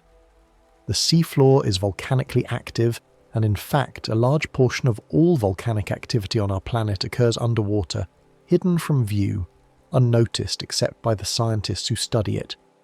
Mid-ocean ridges are the largest volcanic features on Earth by length. They form a continuous system of underwater mountain ranges stretching more than 60,000 kilometers through the world's ocean basins. At these ridges, tectonic plates pull apart, and magma rises from the mantle to fill the gap. As the magma cools, it solidifies into new oceanic crust, which then spreads away from the ridge as more magma rises behind it. This process, called seafloor spreading, has been creating new ocean floor for hundreds of millions of years. The ridges themselves are not smooth or uniform. They're rugged, fractured, cut by transform faults and rift valleys, dotted with volcanic cones and fissures. But they're also remote, deep, difficult to study directly. So much of what we know comes from sonar mapping, submersible dives, and seafloor drilling. The discovery of mid-ocean ridges and seafloor spreading revolutionized geology in the mid-20th century. Before then, scientists didn't understand how continents could move or how ocean basins formed. The mapping of the seafloor, particularly the discovery that it was youngest at the ridges and progressively older, moving away from them, provided the key evidence for plate tectonics. It showed that the seafloor wasn't static but was being continuously created and destroyed, and that the ocean basins were relatively young features geologically speaking. The oldest seafloor is only about 200 million years old, ancient by human standards but young compared to continental rocks that can be billions of years old. When lava erupts underwater, it behaves differently than it does on land. The surrounding water is cold, near freezing in the deep ocean, and it cools the lava very rapidly. This rapid cooling can produce distinctive forms, particularly pillow lava. Pillow lava forms when the surface of a lava flow chills almost instantly upon contact with water, creating a glassy rind. The pressure of the still molten lava inside breaks through the rind, forming a new lobe that also chills rapidly, and the process repeats. The result is a pile of rounded, pillow-like shapes stacked and tumbled together, each one a snapshot of a moment when lava met water and froze. Pillow lavas are common along mid-ocean ridges and wherever underwater eruptions occur. Each pillow is typically a few tens of centimeters to a meter across, with a smooth, glassy outer skin and a more crystalline interior. If you cut one open, you can see radial cooling cracks and sometimes concentric layers that record the cooling history. Pillow lavas are so distinctive that geologists use them as an indicator of underwater eruption. When you find ancient pillow lavas now exposed on land, you you know that those rocks formed beneath the sea and were later uplifted. Seamounts are underwater volcanic mountains. They rise from the ocean floor, sometimes reaching heights of several kilometres, though they don't break the surface. There are tens of thousands of seamounts scattered across the ocean basins, most of them extinct volcanoes, remnants of past activity. Some seamounts grow high enough to become islands. When a volcano builds from the seafloor and finally emerges above the waves, it becomes an island, a volcanic island, built entirely from erupted material. The Hawaiian Islands, Iceland, the Galapagos, the Azores, all are volcanic islands, mountains of lava and ash that happen to reach above sea level. Volcanic islands build slowly, through repeated eruptions over long periods of time. Each eruption adds material, raising the summit a little higher, expanding the island's footprint. Between eruptions, erosion works to tear the island down. Waves undercut the coasts, rain carves gullies, landslides strip away loose material. The balance between construction and destruction determines whether an island grows or shrinks. Young, active volcanic islands like the Big Island of Hawaii are still growing, their volcanoes adding new land faster than erosion can remove it. Older islands, no longer supplied with new lava, gradually erode away, sinking slowly as the seafloor beneath them cools and subsides. Eventually, millions of years after their volcanic fires go out, they may disappear beneath the waves entirely, becoming seamounts once more, completing a long geological cycle. The process of island subsidence is gradual but relentless. As new oceanic crust forms at a mid-ocean ridge, it's hot and buoyant, riding high. But as it moves away from the ridge, it cools, contracts, and becomes denser, causing the seafloor to sink. A volcanic island sitting on that seafloor sinks along with it. Over millions of years, an island can subside by hundreds or even thousands of meters.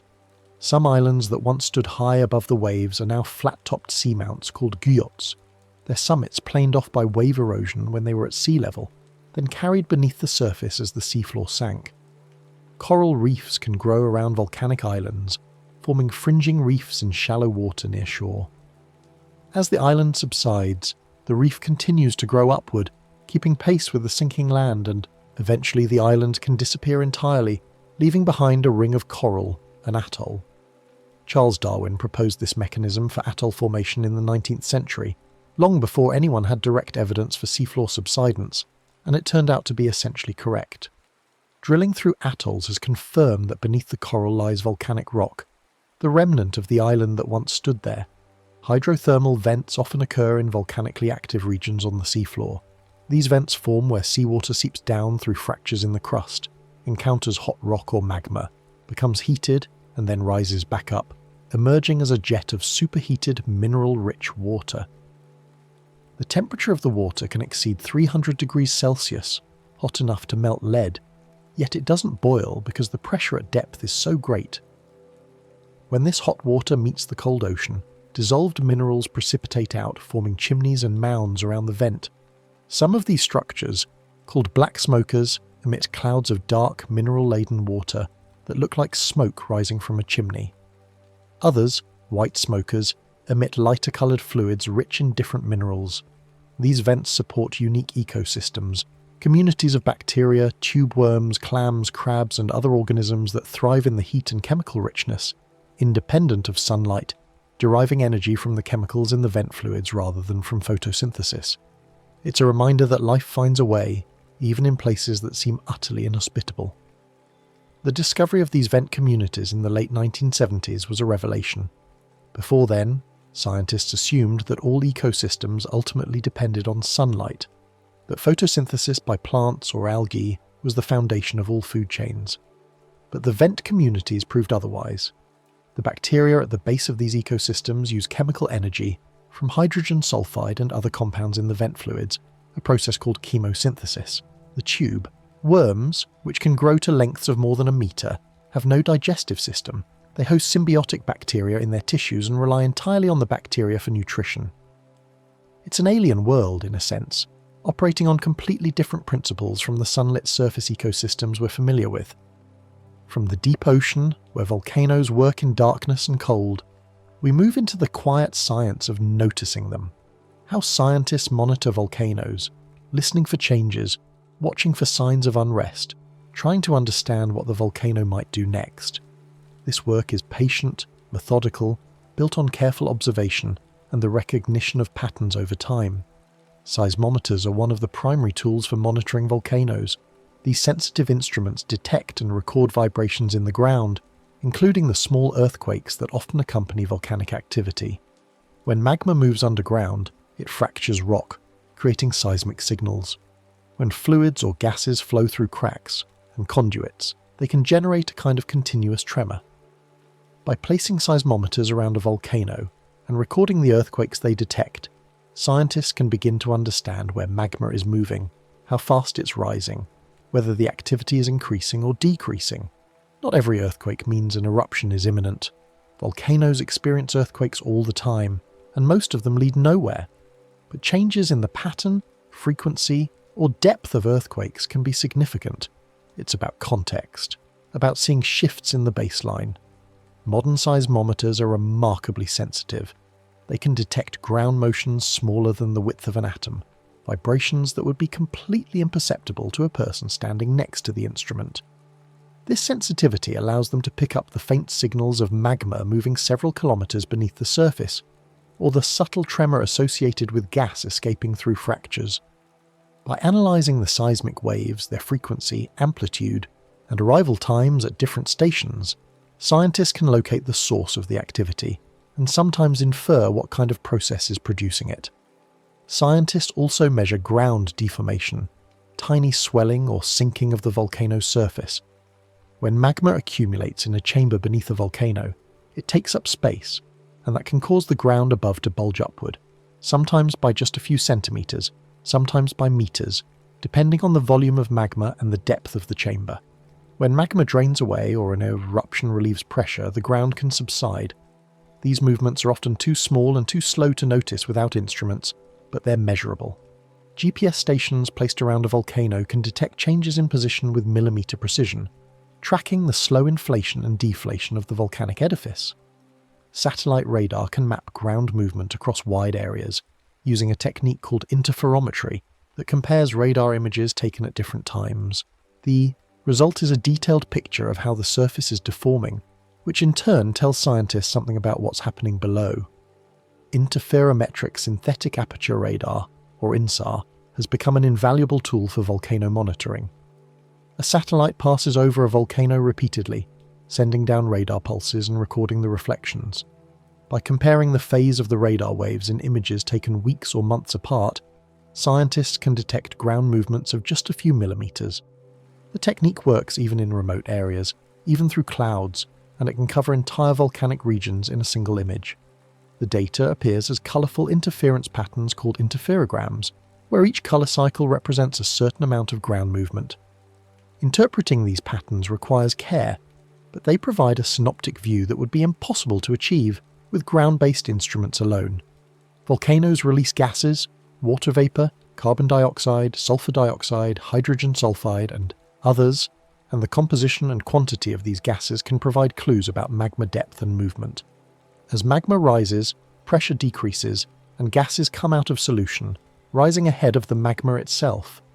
An increase in sulfur dioxide emissions, for instance, might suggest that fresh magma is approaching the surface. Scientists collect gas samples directly from fumaroles and measure gas concentrations in the air downwind from the volcano.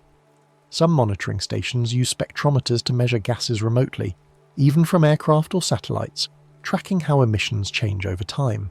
Gas monitoring isn't a perfect predictor. Gases can migrate through complex fracture networks, and the relationship between gas release and eruption isn't always straightforward, but it's another piece of the puzzle, another line of evidence. Different gases provide different information. Water vapour is the most abundant volcanic gas, but it's also ubiquitous in the atmosphere, so it's hard to use as a monitoring tool. Carbon dioxide is less abundant in air, and it can escape from deeper in the volcanic system than other gases, so changes in CO2 emissions can sometimes signal deep magma movement before other indicators appear. Sulfur dioxide is particularly useful because it's relatively rare in the atmosphere, and it's released in large quantities when magma degasses. Satellite instruments can measure sulfur dioxide plumes from space, tracking how much gas a volcano is releasing even if there's no access to the summit. Thermal sensors detect warming near vents and fissures. increased heat flow can indicate rising magma or increased circulation of hot fluids. Infrared cameras, either ground-based or mounted on aircraft and satellites, can map temperature variations across a volcano's surface. A new hotspot, or a gradual warming of a crater floor, might signal changing conditions below. Thermal monitoring is especially useful for volcanoes that are difficult to access on foot, or for tracking changes over large areas. Many regions with active volcanoes have dedicated volcano observatories, institutions where scientists work full-time to monitor and study the local volcanoes. These observatories maintain networks of instruments, collect and analyze data, assess hazards, and provide information to emergency managers and the public. The work is long-term, often spanning decades. Volcanic unrest can last for months or years without leading to an eruption, and understanding what's normal for a particular volcano requires years of baseline data. Monitoring is about pattern recognition, about detecting the subtle shifts that might indicate an approaching eruption, and about being patient enough to watch and wait even when nothing dramatic is happening. The Hawaiian Volcano Observatory, established in 1912, is one of the oldest continuously operating volcano observatories in the world. For more than a century, scientists there have been monitoring Kilauea and Mauna Loa, building up an unparalleled record of volcanic activity. That long baseline allows them to understand the nuances of how these volcanoes behave, to recognize the early signs of an eruption, and to provide timely warnings.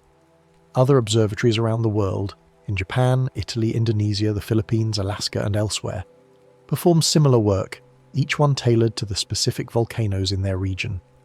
With that calm, attentive framework of monitoring in place, we can gently explore eruption styles, the range of behaviours a volcano might display when it does become active.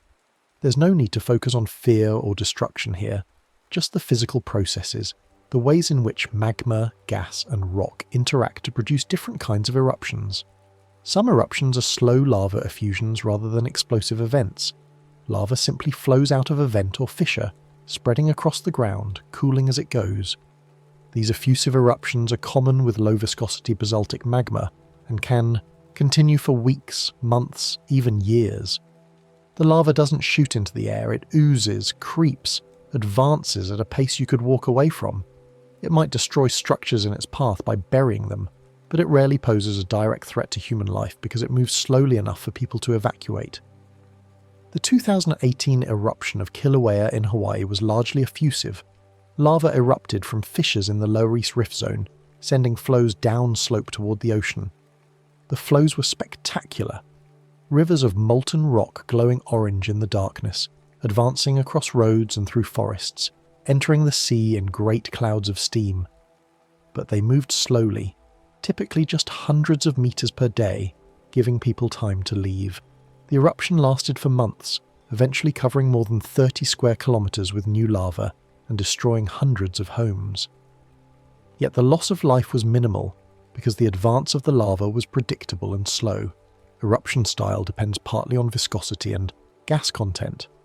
High viscosity magma doesn't flow easily, and if it contains a lot of dissolved gas, pressure can build until the magma fragments explosively, shattering into ash and rock. This is how explosive eruptions happen.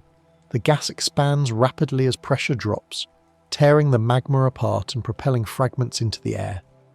The violence of the explosion depends on how much gas is present, how viscous the magma is, and how quickly the pressure is released. Some explosive eruptions are relatively modest, sending ash and rock a few hundred meters into the air. Others are far more powerful, creating eruption columns that reach tens of kilometers into the stratosphere. Water interacting with hot magma can create steam-driven eruptions, also called phreatic eruptions.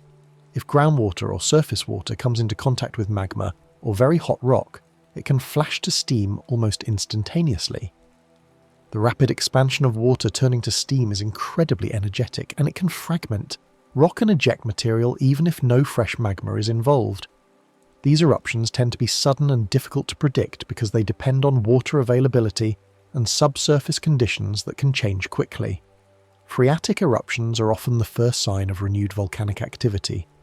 As magma rises beneath a volcano, it heats the surrounding rock and any groundwater present. The heated water can boil and flash to steam, causing small explosions that eject old rock from the vent. These explosions can create craters and eject debris, but they don't involve fresh magma. If magma continues to rise and eventually reaches the surface, the eruption can transition from phreatic to magmatic, with molten rock joining the ash and steam. A volcanic plume is a rising column of ash, gas, and sometimes larger rock fragments ejected during an eruption. The plume rises because it's hot and less dense than the surrounding air. As it rises, it cools, and eventually it reaches a height where it's no longer buoyant. At that point, the plume spreads laterally, forming a mushroom-shaped cloud. Plumes vary widely in size and duration. Some are modest, rising just a few kilometers and lasting minutes or hours. Others are enormous, sustained for hours or days, reaching well into the stratosphere. The height a plume reaches affects how far ash can travel. Higher plumes inject ash into upper-level winds that can carry it around the globe. The 1991 eruption of Mount Pinatubo in the Philippines produced one of the largest volcanic plumes of the 20th century. The eruption column reached more than 35 kilometers into the atmosphere, well into the stratosphere. The ash and aerosols spread around the world, reflecting sunlight and causing measurable global cooling for several years. The eruption itself was powerful, but because scientists had successfully predicted it and evacuated tens of thousands of people from the area, the loss of life was relatively limited. It was a triumph for volcano monitoring and hazard communication. Volcanic lightning can occur within an eruption plume. As ash particles collide with each other during the explosive ejection, they can build up electrical charge through friction. When the charge difference becomes large enough, it discharges as lightning. The result is dramatic. Bright flashes and arcs of electricity within the dark ash cloud, lighting it from within.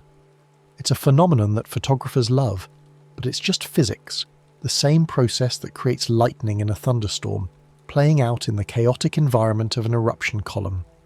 The lightning can occur within the plume, between the plume and the ground, or even between different parts of the plume as charge separates.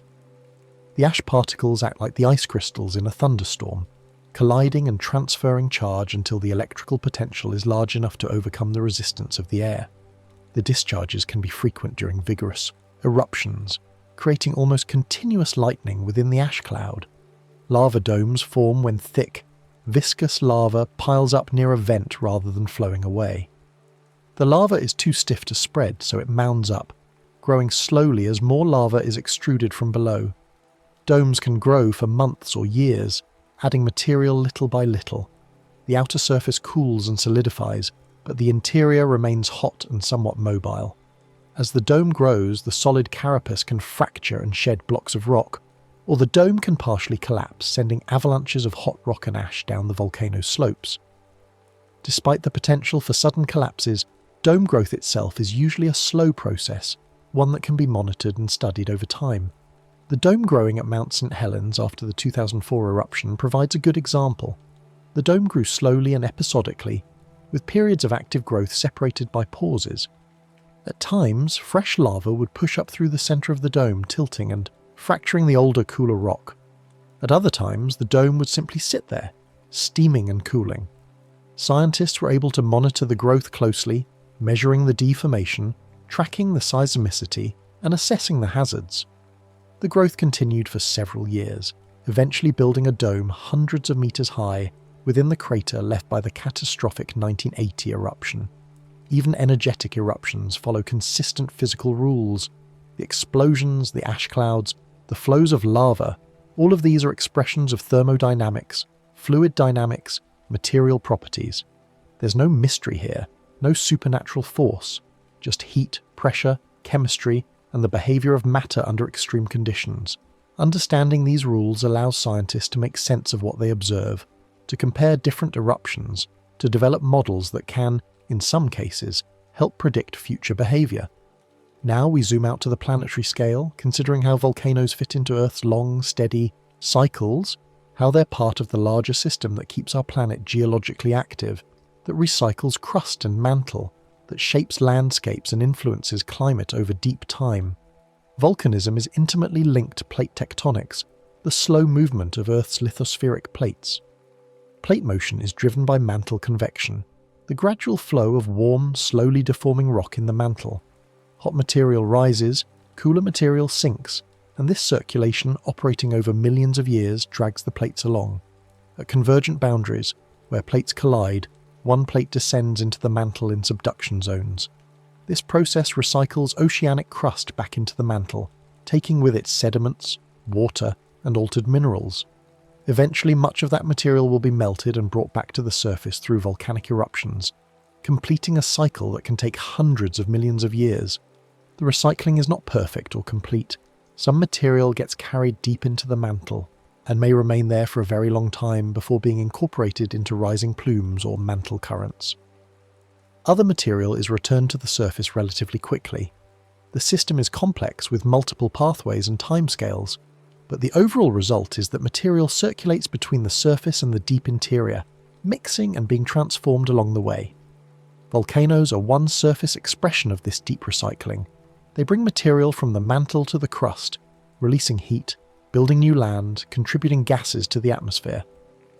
Over Earth's history, volcanism has played a significant role in shaping the atmosphere. Early in Earth's history, volcanic outgassing likely contributed much of the water vapour, carbon dioxide, nitrogen, and other gases that formed the early atmosphere. Over time, these gases helped create conditions suitable for liquid water and eventually for life. Even today, volcanoes release gases that become part of the atmospheric mix, though in much smaller quantities compared to the planet's early days. The early Earth was a very different place. The atmosphere was likely dominated by carbon dioxide and water vapour, with little or no free oxygen. Volcanic outgassing was intense, as the young planet was much more geologically active than it is today. Over billions of years, the carbon dioxide was gradually sequestered in rocks through weathering and precipitation of carbonate minerals, and oxygen levels rose as photosynthetic organisms evolved and spread. The atmosphere we have now, rich in nitrogen and oxygen, with only trace amounts of carbon dioxide, is the result of billions of years of geological and biological processes working together. Volcanic rocks create new crust when they cool and solidify. At mid-ocean ridges, basaltic lava forms the ocean floor, adding new crust at a rate of a few centimetres per year along each side of the ridge. On land, volcanic eruptions can build islands, thicken continental crust, create plateaus. The Deccan traps in India, the Siberian traps in Russia, the Columbia River basalts in the Pacific Northwest. These are examples of flood basalts, enormous outpourings of lava that covered vast areas, in some cases millions of square kilometres, with layer upon layer of solidified lava. These events occurred over geologically brief periods, typically a few million years, and they represent some of the largest volcanic events in Earth's history. The Siberian Traps eruption, which occurred roughly 250 million years ago, coincided with the Permian-Triassic mass extinction, the most severe extinction event in Earth's history. More than 90% of marine species and 70% of terrestrial vertebrate species went extinct. The exact causal mechanisms are still debated, but it's likely that the massive release of volcanic gases, carbon dioxide, sulfur dioxide, and others, triggered severe climate changes and ocean acidification. The eruption lasted for perhaps 1 million years or more, releasing enough lava to cover an area the size of Europe with layers of basalt kilometres thick. It's a reminder that volcanic eruptions, while usually local or regional phenomena, can sometimes have global consequences. Some volcanic aerosols, tiny particles and droplets, can reach high into the atmosphere and reflect sunlight, temporarily cooling Earth's surface. When a volcano injects large amounts of sulfur dioxide into the stratosphere, the gas reacts with water vapour to form sulfate aerosol particles. These particles are reflective and can remain aloft for months, or even a few years before settling out. During that time, they scatter incoming sunlight, reducing the amount of solar radiation that reaches the surface. The effect is measurable. Large eruptions in the past have caused temporary global cooling of a degree or more.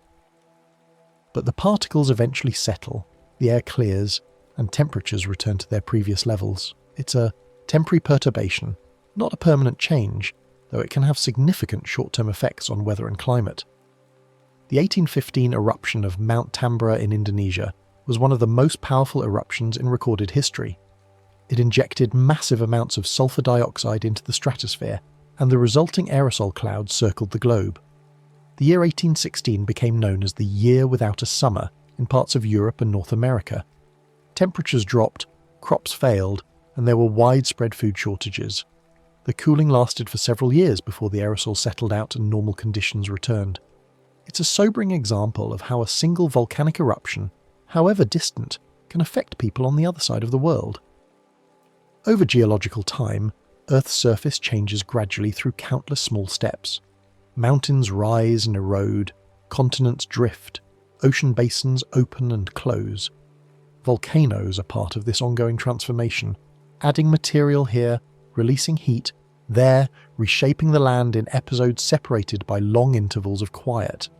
Earth stays dynamically active, constantly adjusting, constantly in motion, without any need to hurry. The pace is set by the slow convection of the mantle, by the steady decay of radioactive elements, by processes that operate on timescales so long they make human history seem vanishingly brief. And now we return to the bedside scale, to the quiet room, to the stillness of the night. We've travelled from the deep mantle to the ocean floor, from lava tubes to eruption plumes, from monitoring instruments to planetary cycles. Now we bring it all back to something simple and immediate. The ground beneath you, the warmth deep below, the patient work of a planet that never truly sleeps but never rushes either.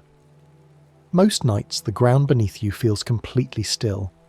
You lie in bed and there's no sense of motion, no vibration, no sign of the immense forces at work far below, and yet beneath the crust, heat moves slowly through solid rock.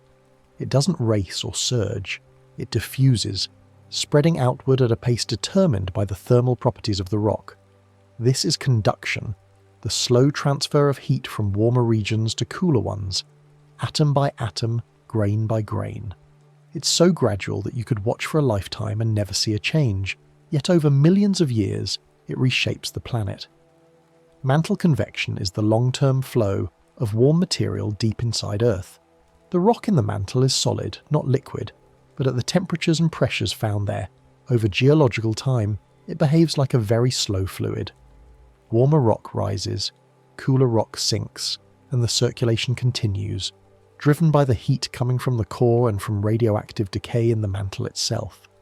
This convection is what drives plate tectonics, what causes the slow drift of continents, what brings magma to the surface at mid-ocean ridges and subduction zones. It's the engine beneath everything we've been discussing, and it operates on a timescale so vast that it's almost impossible to truly comprehend.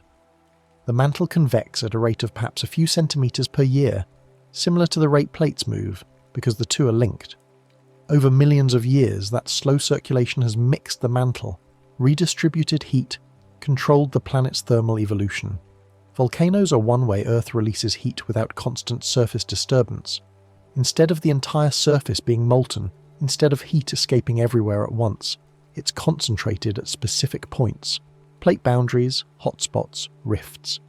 This allows much of the surface to remain cool, solid, stable, while heat is efficiently vented through these relatively narrow channels.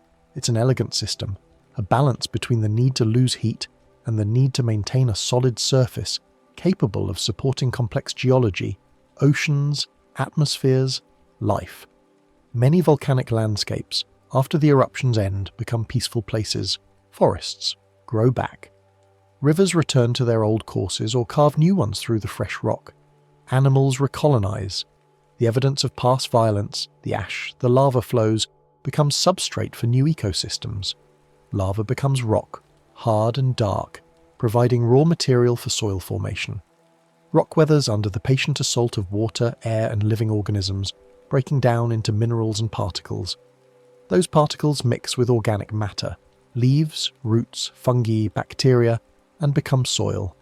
Soil supports plants, plants support animals, and the landscape transforms from barren volcanic wasteland to thriving ecosystem. The timescale varies. Sometimes it takes decades, sometimes centuries, but the pattern repeats across volcanic regions worldwide. Life is resilient, opportunistic, good at finding footholds in the most unlikely places. Geological time is vast, vaster than most people ever pause to consider. 1 million years is a comprehensible number, but it's incomprehensible as a duration. It's long enough for mountains to rise and erode away, for species to evolve and go extinct, for continents to drift thousands of kilometres. And Earth's history encompasses not 1 million years, but 4.5 billion. 4,500 million years, a span so long that the entire history of human civilization, all of recorded history, all of the rise of agriculture and cities and technology is a blink at the very end. Against that backdrop, most geological change feels gentle and gradual. There are sudden events, to be sure, earthquakes, volcanic eruptions, asteroid impacts, but even these are brief punctuations in a much longer, slower narrative. The dominant mode is patience. Tonight, you can borrow that patience. You can let your thoughts cool and settle like lava solidifying into stone. There's no need to hold on to anything. No need to worry or plan or remember. The facts about volcanoes, the mechanisms of eruption, the slow dance of plates, they've passed through your awareness, and whether you recall them tomorrow or not doesn't matter. They're part of the planet's story, not yours to carry. You can set them down and let them rest. Earth continues its quiet heat cycle. Deep below, radioactive elements decay, releasing warmth. The core remains molten, convecting slowly, generating the magnetic field that shields the planet from solar radiation. The mantle circulates, rising here, sinking there, moving plates, building mountains, creating volcanoes. The surface receives sunlight, radiates heat back to space, weathers and erodes, shifts and changes. It's a system in dynamic balance, not static but stable, capable of sustaining itself over billions of years. And you, right now, in this moment, are resting on the surface of that system, safe, supported, part of the same planet that builds volcanoes and recycles crust, and releases heat through vents and fissures scattered across the globe. The planet is doing its long work, the work of geology, the work of deep time. It doesn't need your help or your attention. It will continue regardless, patient and inexorable.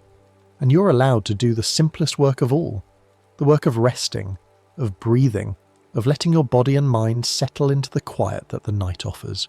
The ground beneath you is still, the air around you is calm. The distant fires of Earth's interior are banked and slow, working their way upward grain by grain, century by century, asking nothing of you. You can close your eyes and let the weight of your body sink into the bed, trusting that the surface will hold you, that the crust beneath is solid, that the cycles of heat and rock and time will carry on without you needing to tend them. Sleep is its own kind of geology, a slow process, a settling, a release of the day's accumulated tension. Like lava cooling into stone, your thoughts can slow and solidify, your awareness can dim and fade, until you drift into the dark and quiet space where rest lives. The planet turns, the mantle convects, the heat rises, the crust holds, and you, safe in the stillness of the night, can let go and sleep. The next story is about to begin. Please relax and enjoy. Rain is liquid water falling from clouds to the ground. It's one of the most familiar things in nature, and yet when you pause to think about it, even this simple phenomenon is full of quiet complexity. Rain is part of the water cycle, that constant movement of water around Earth, from ocean to sky, from sky to land, and back again in loops that have been running for billions of years. Every raindrop you see has been somewhere else before. It has cycled through rivers, oceans, soil, plants, clouds, and now it falls again, repeating an ancient pattern that connects everything on the planet in a web of moisture and motion. Rain begins with water vapor, which is invisible. You can't see it in the air around you, even though it's there, mixed in with nitrogen and oxygen and all the other gases that make up our atmosphere. Water vapor is just water in its gaseous form, molecules moving freely, bouncing around, unattached to one another. It forms when liquid water evaporates, when the sun warms the ocean, or when moisture lifts from a lake, or when a wet street dries after a storm. The energy from heat allows water molecules to break free from the liquid and drift into the air as vapor. This vapor is light. It rises, it spreads, and it waits. The waiting is important in its way. Water vapor can linger in the atmosphere for days or even weeks, traveling with the wind, mixing with other air masses, moving across continents and oceans. During this time, the vapor is just one component of the air, invisible and unremarkable to anyone breathing it. But it carries with it the potential for rain, stored energy in the form of latent heat, moisture that will eventually return to the surface in one form or another. The atmosphere holds an enormous amount of water at any given moment, If all of it condensed and fell at once, it would cover the Earth's surface with about an inch of water. But it doesn't fall all at once. It falls gradually in specific places when conditions are right. The next step happens when air cools enough. Water vapor becomes droplets when air reaches a temperature where it can no longer hold all that invisible moisture. This temperature is called the dew point. Cooling to the dew point allows condensation to happen. Condensation is the opposite of evaporation. It's when water vapor turns back into liquid. But here's something interesting. Condensation doesn't usually happen all by itself, even when the air is cool enough. The vapor needs a little help. It needs something to gather on, something to give it a starting point. That's where condensation nuclei come in. Condensation usually needs tiny particles called condensation nuclei, and these particles are everywhere. They can be dust, sea salt, smoke, or pollen. They can be microscopic fragments of soil kicked up by wind, or tiny crystals of salt left behind when ocean spray evaporates, or particles released by factories and cars, or even bits of organic material from trees and plants. These nuclei are so small you'd never notice them, but they're floating all around you, thousands and thousands of them in every breath of air. When water vapor encounters one of these particles and the air is cool enough, the vapor begins to stick to it. A droplet starts to form, molecule by molecule, building up around the nucleus like a tiny shell of liquid. The process of a droplet forming on a nucleus is surprisingly delicate. The nucleus provides a surface, a place where water molecules can gather more easily than they could in empty air. Without the nucleus, water molecules would have to spontaneously cluster together, which requires much more cooling. Air would have to be supersaturated, cooled well below the dew point before droplets would form. But with nuclei present, condensation can happen right at the dew point, or even slightly before. The nucleus acts like a seed, a foundation on which the droplet can grow. Different types of nuclei work with different levels of efficiency. Sea salt particles are particularly good at attracting water. Because salt is hygroscopic, it absorbs moisture readily. Some particles are less effective, but even a speck of dust can work if the air is cool and moist enough. Cloud droplets start extremely small. We're talking about droplets that are only 10 or 20 micrometers across, far smaller than the period at the end of this sentence. They're so light that they can float in the air, held aloft by even the gentlest upward motion in the atmosphere. A cloud is really just a collection of billions of these droplets, all suspended together, drifting and shifting. From the ground, a cloud looks solid, but if you could walk through one, you'd just feel a cool mist. Each droplet is separate, floating in space, too small and too light to fall. When you see a cloud, you're seeing the collective effect of countless tiny droplets scattering sunlight.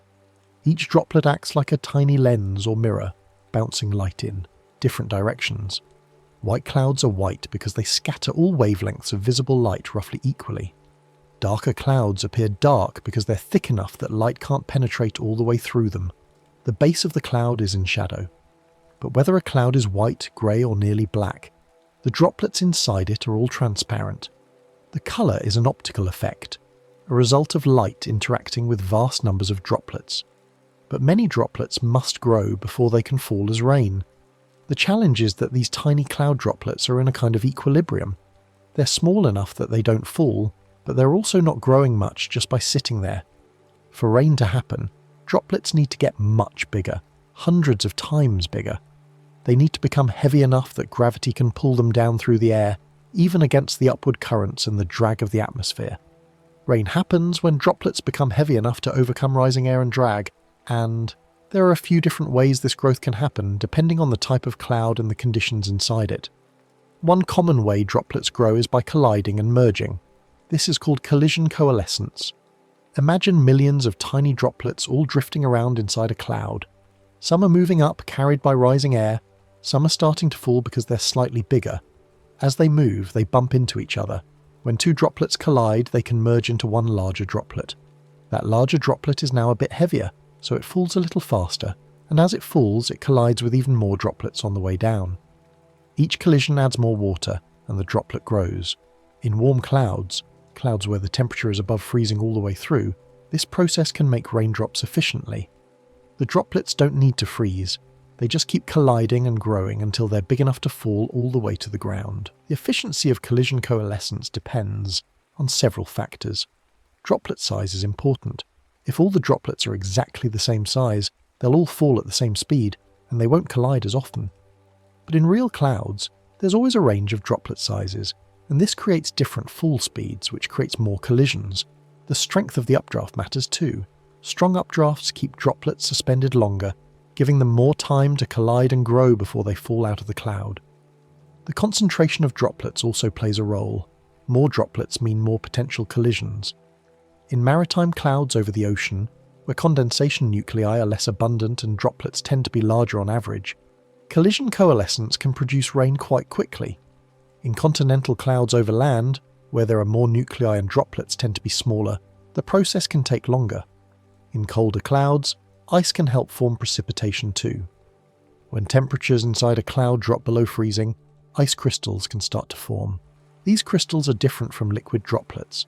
They have a different structure, and they interact with water vapor in a special way. Ice crystals can grow by collecting water vapor directly from the air around them.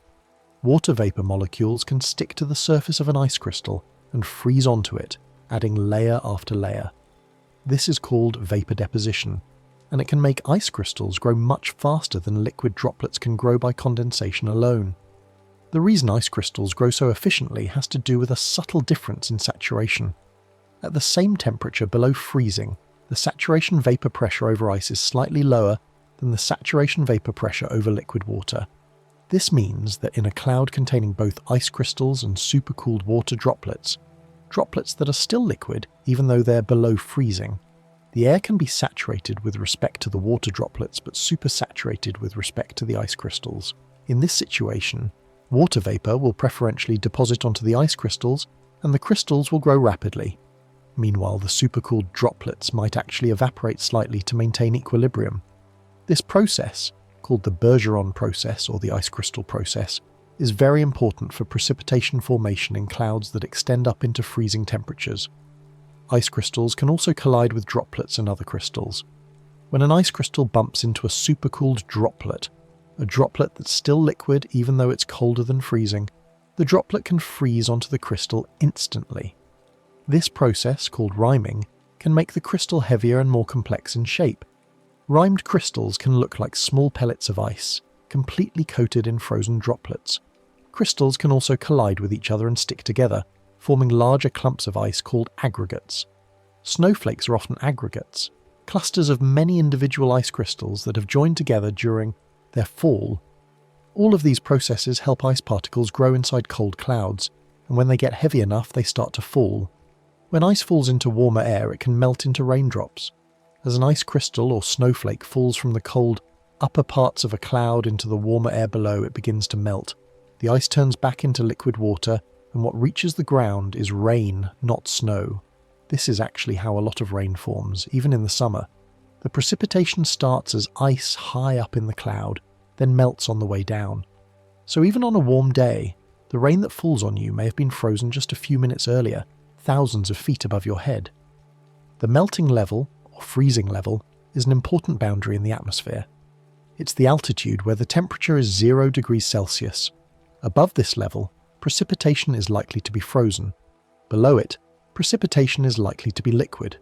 In winter, the freezing level can be quite low, sometimes even at ground level, which is when you get snow instead of rain.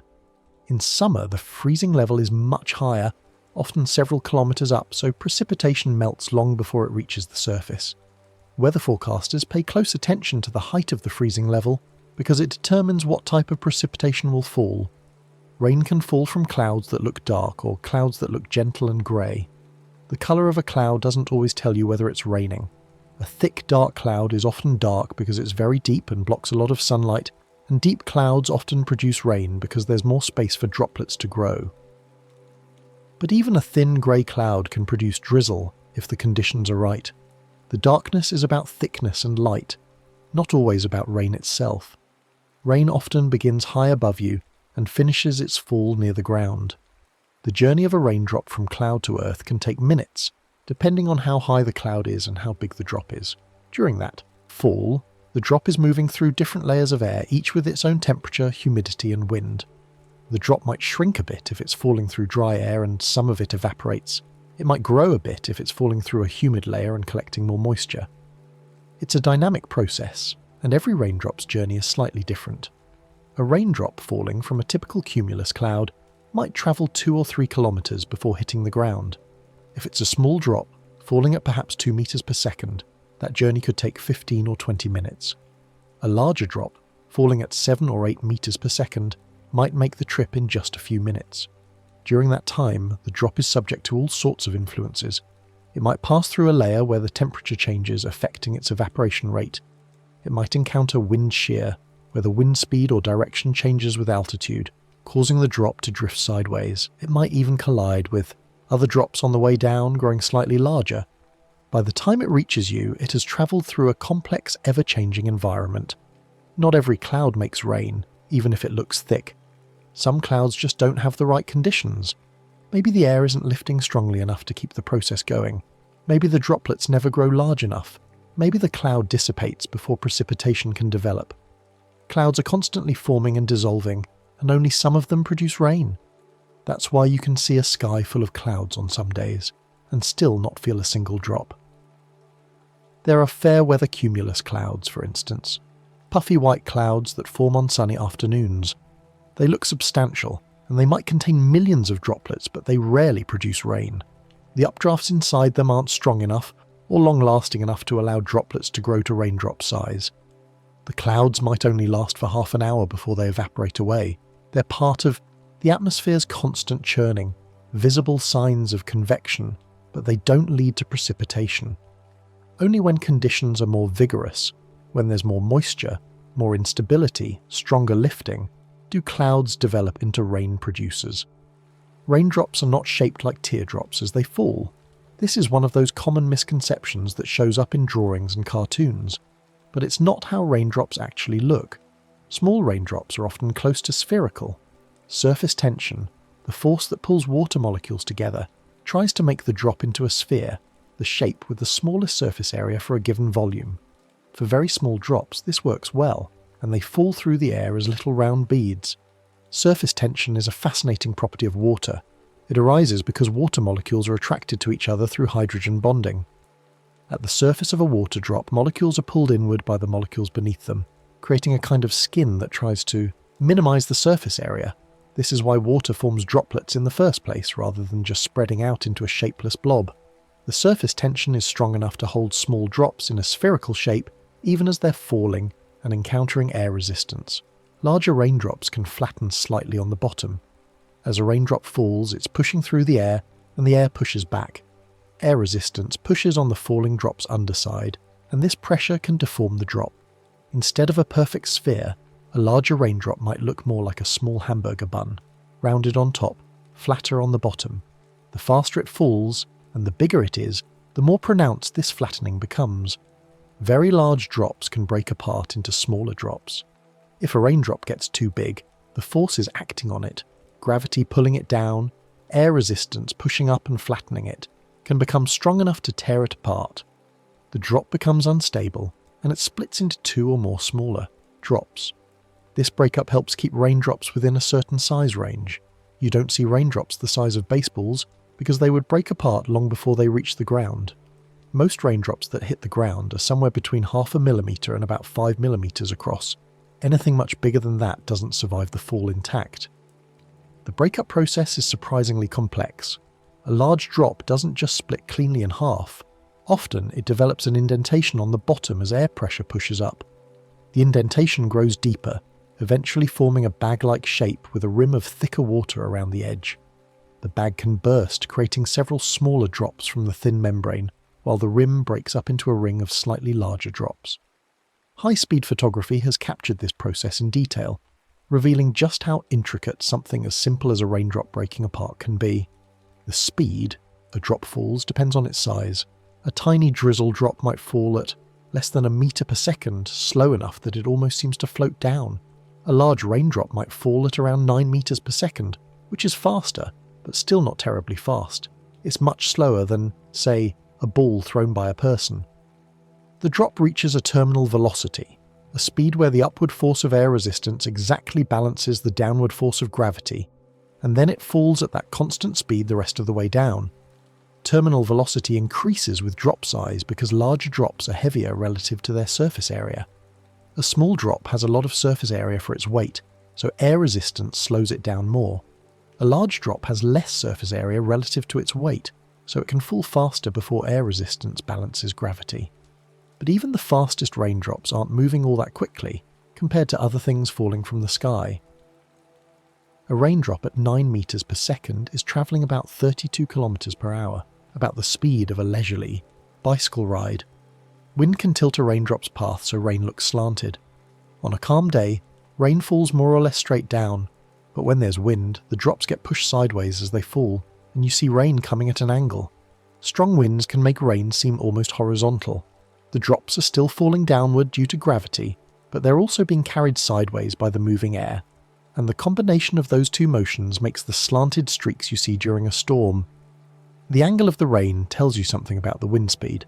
If the rain is falling straight down, there's little or no wind at the level where the drops are falling. If the rain is at a 45-degree angle, the horizontal wind speed is roughly the same as the terminal velocity of the drops. If the rain seems nearly horizontal, the wind is much stronger than the fall speed. Sailors and pilots pay attention to these cues, reading the rain to understand what the wind is doing at different altitudes. The pattern of rainfall can change minute by minute as cloud layers shift. Clouds are not static objects. They're constantly evolving, growing in some places, shrinking in others, moving with the wind, responding to changes in the atmosphere around them. As they shift, the rain they produce shifts too. You might feel a heavy burst of rain for a few minutes, then it lightens to a drizzle, then it stops, then it starts again. These changes reflect what's happening in the clouds above you. Changes in updrafts, changes in the supply of moisture, changes in temperature.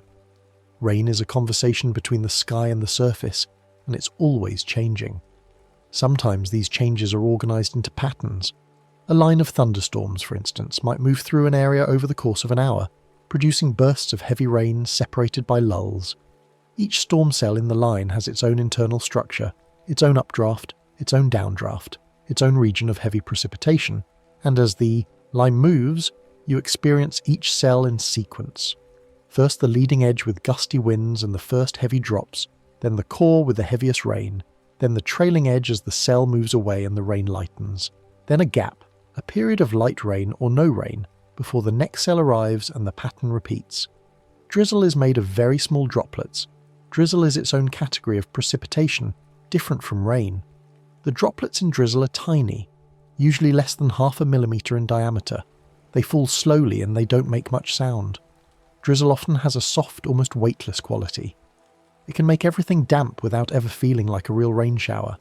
It's the kind of precipitation that barely makes a splash when it hits the ground. Drizzle often falls from low-layered clouds. These clouds, called stratus clouds, are the flat grey blankets that sometimes cover the whole sky. They're not very tall, and they don't have strong vertical motion inside. They're stable and calm, and the precipitation they produce is equally calm. Drizzle from a stratus cloud can last for hours, just a steady, light mist that seems to hover in the air. Stratus clouds often form when a layer of moist air cools just enough to reach the dew point. This can happen overnight, when the ground cools by radiating heat to space, and the air near the surface cools in response. It can happen when warm, moist air moves over a cooler surface, like when air from over the ocean moves over cooler coastal land. The cooling is gentle and widespread, and the resulting cloud is gentle and widespread too. The droplets in a stratus cloud are small and don't grow very large because there isn't enough vertical motion to promote collision coalescence or ice processes. What falls is drizzle, not rain. Showers are rain that starts and stops more suddenly. A shower is different in character from steady rain. Showers tend to be briefer and more intense. They come on quickly, rain for a while, and then stop. The rain might be heavy during a shower, then nothing, then heavy again. Showers are less predictable in their timing and location. Showers often come from clouds with stronger vertical motion. These clouds, called cumulus or cumulonimbus clouds, have strong updrafts inside them. Warm air is rising quickly, carrying moisture upward, and the clouds can grow tall in a short amount of time. Inside these clouds, droplets grow rapidly through collision and coalescence, and ice processes can be very active in the upper levels. The result is bursts of rain that can be quite heavy, but which don't last as long as the steady rain from a large weather system. A cumulonimbus cloud the towering cloud associated with thunderstorms, can produce very heavy showers. These clouds can extend from near the surface all the way up to the tropopause, the boundary between the troposphere and the stratosphere, which is typically around 10 or 12 kilometers high in the mid-latitudes. The updrafts inside a cumulonimbus can be extremely strong, sometimes exceeding 20 or 30 meters per second. These updrafts can suspend large raindrops and even hailstones, allowing them to grow to impressive sizes before they finally fall. When they do fall, the result is a deluge, a shower that can drop centimeters of rain in just a few minutes.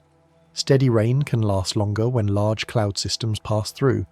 Think of a cold front moving across a region, or a low-pressure system spinning slowly overhead. These systems are big. They can cover several states, or even a large portion of a continent. They contain vast layers of clouds, and as the system moves, the clouds move with it. Rain can fall for hours or even days as the system passes, because there's just so much cloud and so much moisture involved. This is the kind of rain that settles in and doesn't seem to want to leave. The clouds associated with these systems are often stratiform, layered clouds that extend horizontally for hundreds of kilometers. Within these layers, there's gentle, widespread lifting of air, enough to sustain condensation and precipitation over a large area. The rain from stratiform clouds is typically light to moderate rather than heavy, but it makes up for that by lasting so long. A winter storm system can bring steady rain for 24 hours or more, accumulating significant totals even though the rate at any given moment isn't extreme. Some rain is light enough to feel like a mist. This is rain that you notice more by the dampness it leaves than by the sound it makes. It might be hard to see individual drops, but after a few minutes outside, your clothes are wet. The drops are small, the rate is low, and the whole experience is gentle. It's the kind of rain that feels almost meditative, quiet, and soft. Some rain is heavy enough to sound like a steady curtain. At the other end of the spectrum, heavy rain can be loud. It drums on roofs, hisses on pavement, and makes it hard to see across the street. The drops are larger, they're falling faster, and there are more of them per second. This kind of rain can fill gutters and create puddles in minutes. It has weight and presence, a kind of insistence that light rain doesn't have. Heavy rain can produce rainfall rates of several centimeters per hour. In extreme cases, such as with tropical thunderstorms or organized lines of severe storms, rates can exceed 10 centimeters per hour for brief periods. This is an enormous amount of water falling from the sky in a short time. The ground can't absorb it fast enough, so it runs off, filling streams and rivers, sometimes causing flash flooding. Heavy rain is dramatic and sometimes dangerous, a reminder that the atmosphere can move vast amounts of water very quickly when conditions align. Rain can fall in narrow bands or wide sheets. The distribution of rain is rarely uniform. Sometimes a band of heavy rain is only a few kilometers wide, and if you're on one side of it, you get drenched, while just a few kilometers away it's barely raining at all. Other times, rain falls over a huge area with little variation. The structure of the clouds and the dynamics of the storm system determine how rain is organized in space. Rain bands are a common feature of many storm systems. In a hurricane, for instance, spiral rain bands wrap around the center of the storm, each one producing heavy rain and gusty winds. Between the rain bands, conditions are much calmer.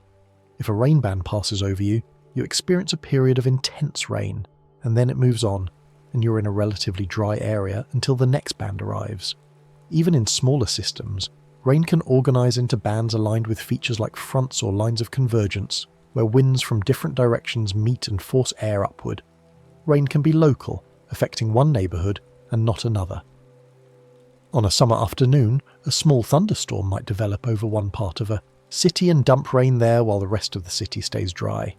You can sometimes see this from a distance, a column of rain falling from a single cloud, with clear skies all around it. It's a reminder that weather happens on many scales, from continent-wide patterns down to individual clouds a few kilometers across. The localized nature of some rain can be surprising and even frustrating. You might check the weather forecast and see that rain is expected, but the rain falls on the other side of town and you don't get any. Or the opposite, the forecast says it will stay dry, but a small cell develops right overhead and drenches you. Forecasting the exact location of these small-scale features is difficult because they depend on local variations in heating, moisture, and wind that aren't always well represented in weather models. Rain intensity is often measured as rainfall rate over time. Meteorologists talk about how much rain falls in an hour or how many millimeters or inches accumulate in a day. A light rain might be just a millimeter or two per hour. A moderate rain might be 5 or 10 millimeters per hour. A heavy downpour could be 20 or 30 millimeters per hour or more. These numbers help quantify something that can otherwise be hard to describe: how much water is actually falling from the sky. Rain gauges are the instruments used to measure rainfall. The simplest rain gauge is just a cylinder with straight sides, open at the top. Rain falls in, and you measure the depth of water that collects. More sophisticated gauges can record rainfall automatically, logging the amount that falls in each hour or even each minute. Some gauges tip a small bucket each time a certain amount of rain has fallen, and the number of tips is counted electronically. Others weigh the collected rain continuously. All of these measurements help meteorologists track storms, verify forecasts, and build up long-term records of rainfall patterns. Rain can cool the air as it falls. One of the side effects of rain is cooling, and this happens through a process that's easy to overlook. Cooling happens because some droplets evaporate, which uses heat. Even as rain is falling, some of the drops are evaporating, especially if the air they're falling through is dry. Evaporation is a phase change from liquid to vapor, and phase changes involve latent heat, energy hidden in the change of state. When water evaporates, it absorbs heat from the surrounding air. That heat is used to break the bonds between water molecules and turn liquid into vapor. As a result, the air gets cooler. This evaporative cooling can be significant, especially in dry climates. When rain falls into dry air, a lot of the rain can evaporate before it even reaches the ground, and the air below the cloud cools dramatically. That cool air is denser than the warm air around it, so it sinks, creating a downdraft. This is one reason thunderstorms can produce strong gusts of wind. The rain cools. The cool air rushes downward, and when it hits the ground, it spreads out in all directions, creating gusty winds. These downdrafts are sometimes called downbursts if they're particularly strong. A downburst can produce winds as strong as a tornado, though they're spread over a wider area and don't have the rotating structure of a tornado. Downbursts are especially common in arid regions where the air is very dry and evaporative cooling is very efficient. A thunderstorm over a desert can produce a tremendous downdraft even if very little rain actually reaches the ground, just because so much evaporation is happening during the fall. Rain can make a warm day feel softer and calmer. There's a psychological component to this, certainly, but there's also a physical one.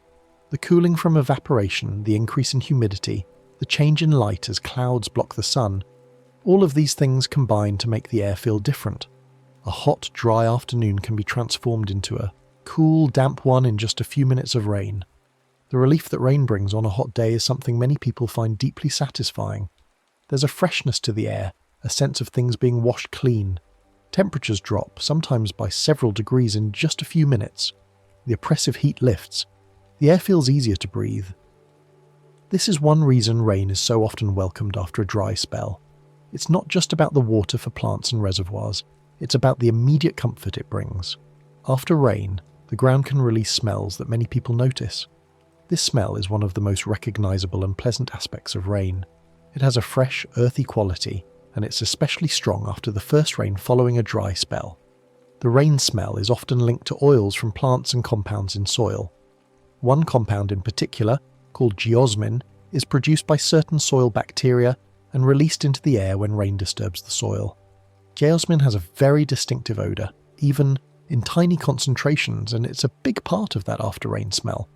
Plants also release oils during dry periods, and when rain hits the ground, it can vaporise some of these oils and carry them into the air. The smell of rain has a name: petrichor. The term was coined by two Australian researchers in the 1960s, derived from Greek words meaning stone and the fluid that flows in the veins of the gods. It's a poetic name for a common experience, and it captures something of the almost magical quality that smell has for many people. Petrichor is released when rain hits dry soil, and it's at its strongest after a long dry period when oils and compounds have built up. The smell can be detected at very low concentrations. Humans are remarkably sensitive to geosmin, able to detect it at levels of just a few parts per trillion. Rain can also clean dust and pollen from the air temporarily. Raindrops falling through the air collide with particles, dust, pollen, soot and other aerosols, and carry them down to the ground. After a rain, the air often looks clearer because those particles have been washed out. The effect is temporary because new particles are always being added to the air, but for a while, the atmosphere is a bit cleaner. This cleansing effect is particularly noticeable in cities, where there's a lot of particulate pollution from vehicles, industry and construction.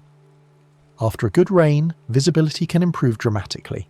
The sky looks brighter, the air feels fresher, and distant objects are easier to see. The rain has literally washed the pollution out of the air, carrying it down to the ground where it can be swept into storm drains or absorbed into the soil. The air can feel fresher after rain because temperatures and particles shift. There's a combination of factors at work. The air is cooler, it's more humid, it's cleaner, and there are new smells from the ground. All of these changes together create that fresh, clean feeling that people associate with the end of a rainstorm. Light rain can create a steady, soothing soundscape. Rain sounds are one of the reasons people find rain relaxing.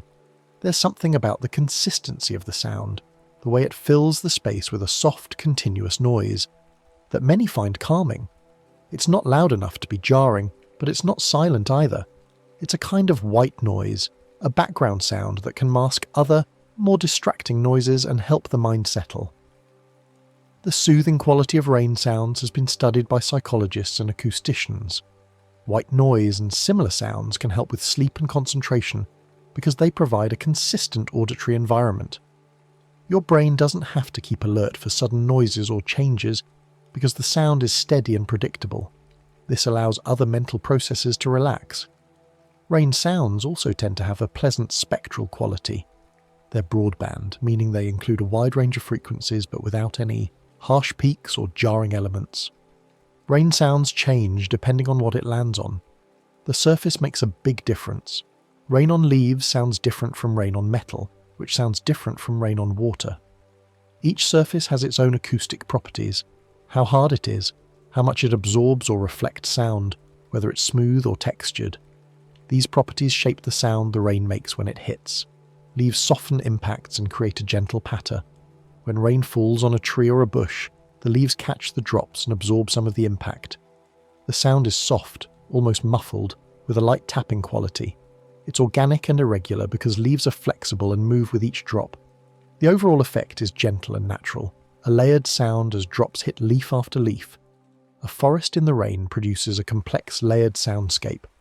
Raindrops hit leaves at different heights. Some fall on the canopy high above, others on understory shrubs, still others on ground-level plants. Each level contributes its own sound, and together they create a rich acoustic tapestry. There's movement too, branches swaying, leaves fluttering, and this adds variation to the sound. Walking through a forest during rain is a multisensory experience, the sound enveloping you from all directions. Roofs can create sharper taps and steady drumming. Rain on a roof is often louder and more distinct, especially if the roof is made of metal. Each drop makes a clear, sharp sound, and when many drops are falling, it becomes a drumming rhythm. Roofs are hard and reflective, so the sound bounces around and can be quite noticeable inside the building. It's one of the classic rain sounds, the one people often associate with being indoors during a storm. Tin roofs are particularly resonant. A metal roof amplifies the sound of rain, turning even a light shower into a noticeable drumming. In some parts of the world, this sound is such a familiar part of rainy season that it's deeply embedded in the cultural experience of weather. People remember the sound of rain on the roof from childhood, associate it with coziness and safety, find comfort in it. Pavement can create a crisp, wide hiss. Rain on a street or a sidewalk has a different character. The surface is hard, so there's some sharpness to the sound, but it's also distributed over a large flat area, so it blends into a kind of hiss. It's a broad, diffuse sound rather than a series of individual taps. You hear it when you're walking in the rain or standing near a wet road. The hiss of rain on pavement is punctuated by the sounds of cars passing through puddles, water splashing against curbs, drops hitting umbrellas and coats. In a city during rain, the soundscape is complex and layered. Rain on all sorts of surfaces, wind rustling leaves and whistling around buildings, distant thunder, the hum of traffic. It's a busy, active sound environment, very different from the quiet simplicity of rain on a forest or a field. Grass can absorb sound and make rain feel quieter. Grass and soil are softer than pavement or roofs, and they absorb more of the sound energy when rain hits them. The rain still makes noise, but it's quieter, more subtle. You might hear the rain more in the air around you than on the ground itself. Rain on water can create overlapping rings and soft splashes. When rain falls on a pond or a puddle, each drop makes a small splash and sends out ripples. The sound is a mixture of the impact and the subsequent splashing and rippling. It's a layered sound, with each drop adding to a complex, constantly changing pattern. There's something hypnotic about rain on water, both visually and acoustically. If you watch rain falling on a lake or a quiet pool, you see countless rings expanding outward, overlapping, interfering with each other in intricate patterns. Each drop creates its own small disturbance, and these disturbances interact, creating a continuously shifting pattern of waves and ripples. The visual and auditory experience together can be mesmerizing, a display of simple physics playing out in countless simultaneous events. The size of drops changes the sound. Bigger drops make deeper taps. A heavy rain with large drops sounds different from a light drizzle with tiny drops. The large drops have more mass and more energy when they hit, so they make a louder, lower-pitched sound. Small drops are quieter and higher-pitched. The size distribution of the drops shapes the overall sound of the rain. Wind changes the sound by changing the angle and speed of impacts. Wind doesn't just move the rain sideways, it also affects how hard the rain hits surfaces. When wind is strong, drops can hit at steeper angles and with more force, creating louder, sharper sounds. The wind can also create variation in the sound as gusts come and go, making the rain louder and quieter in waves. Distance changes the sound. Rain far away can be a soft whisper. When you hear rain in the distance, it's quieter and less distinct. The sound has travelled through the air and some of it has been absorbed or scattered. What you hear is a kind of gentle murmur, a hint of rain rather than the full sound. It can be very soothing, this distant rain sound, because it's so soft and non-intrusive. A steady rainfall can become a natural lullaby because it is repetitive and non-demanding. The sound doesn't change much. It doesn't startle you. It doesn't require your attention. It's just there, constant and calm, and that constancy can help the mind let go of other thoughts and drift. Rain sounds are often used for sleep and relaxation for this very reason. They're predictable, they're soft, and they're easy to stop actively listening to, which allows them to fade into the background of awareness. Sometimes rain evaporates before it reaches the ground. This is called virga. Virga is a phenomenon that's easy to see once you know what to look for. Virga is common when air near the ground is dry. Imagine rain falling from a cloud into a layer of very dry air. As the drops fall, they evaporate, turning back into vapor before they can reach the surface. You can sometimes see virga as wispy streaks below a cloud. The streaks are the rain, still visible as it falls but fading away as it evaporates. From a distance, it looks like the rain is disappearing into nothing. Virga is particularly common in arid and semi-arid regions, where the surface air is often very dry. You might see a storm cloud with clear signs of precipitation, a dark base, streaks extending downward, but feel no rain at ground level. All of the rain has evaporated in mid-air.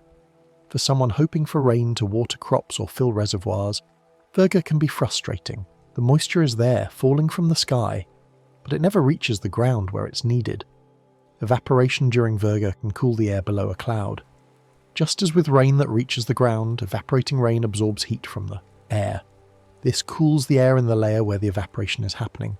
Cooler air can sink, changing wind patterns near the ground. The sinking air can create downdrafts and gusty winds, even if no rain is actually reaching the surface. This is one way rain can affect the weather even when it doesn't fall all the way to the ground. Dry air can turn rain into a brief moment rather than a long event. In arid regions, virga is very common. Clouds can produce rain, and that rain can fall halfway to the ground or more, but the air is so dry that the rain never makes it. You see the clouds, you see the streaks of precipitation, but you feel nothing. It's a reminder that the atmosphere is layered, and conditions can be very different at different heights. This is one reason you can see rain in the distance and feel none where you are. Even if a cloud is overhead and rain is falling from it, if the air at your level is dry enough, the rain won't reach you. Or maybe the rain is falling a few kilometers away, and the wind isn't carrying it in your direction. Rainfall distribution is rarely perfectly even. Some places get rain, others don't, even when they're close together. The atmosphere is always layering and mixing, quietly shaping what reaches the ground. Air is constantly moving, rising, sinking, mixing horizontally and vertically. These motions create layers with different temperatures, humidities, and wind speeds. Rain has to pass through all of these layers on its way down, and each layer can change the rain in some way. The atmosphere is not a simple, uniform medium.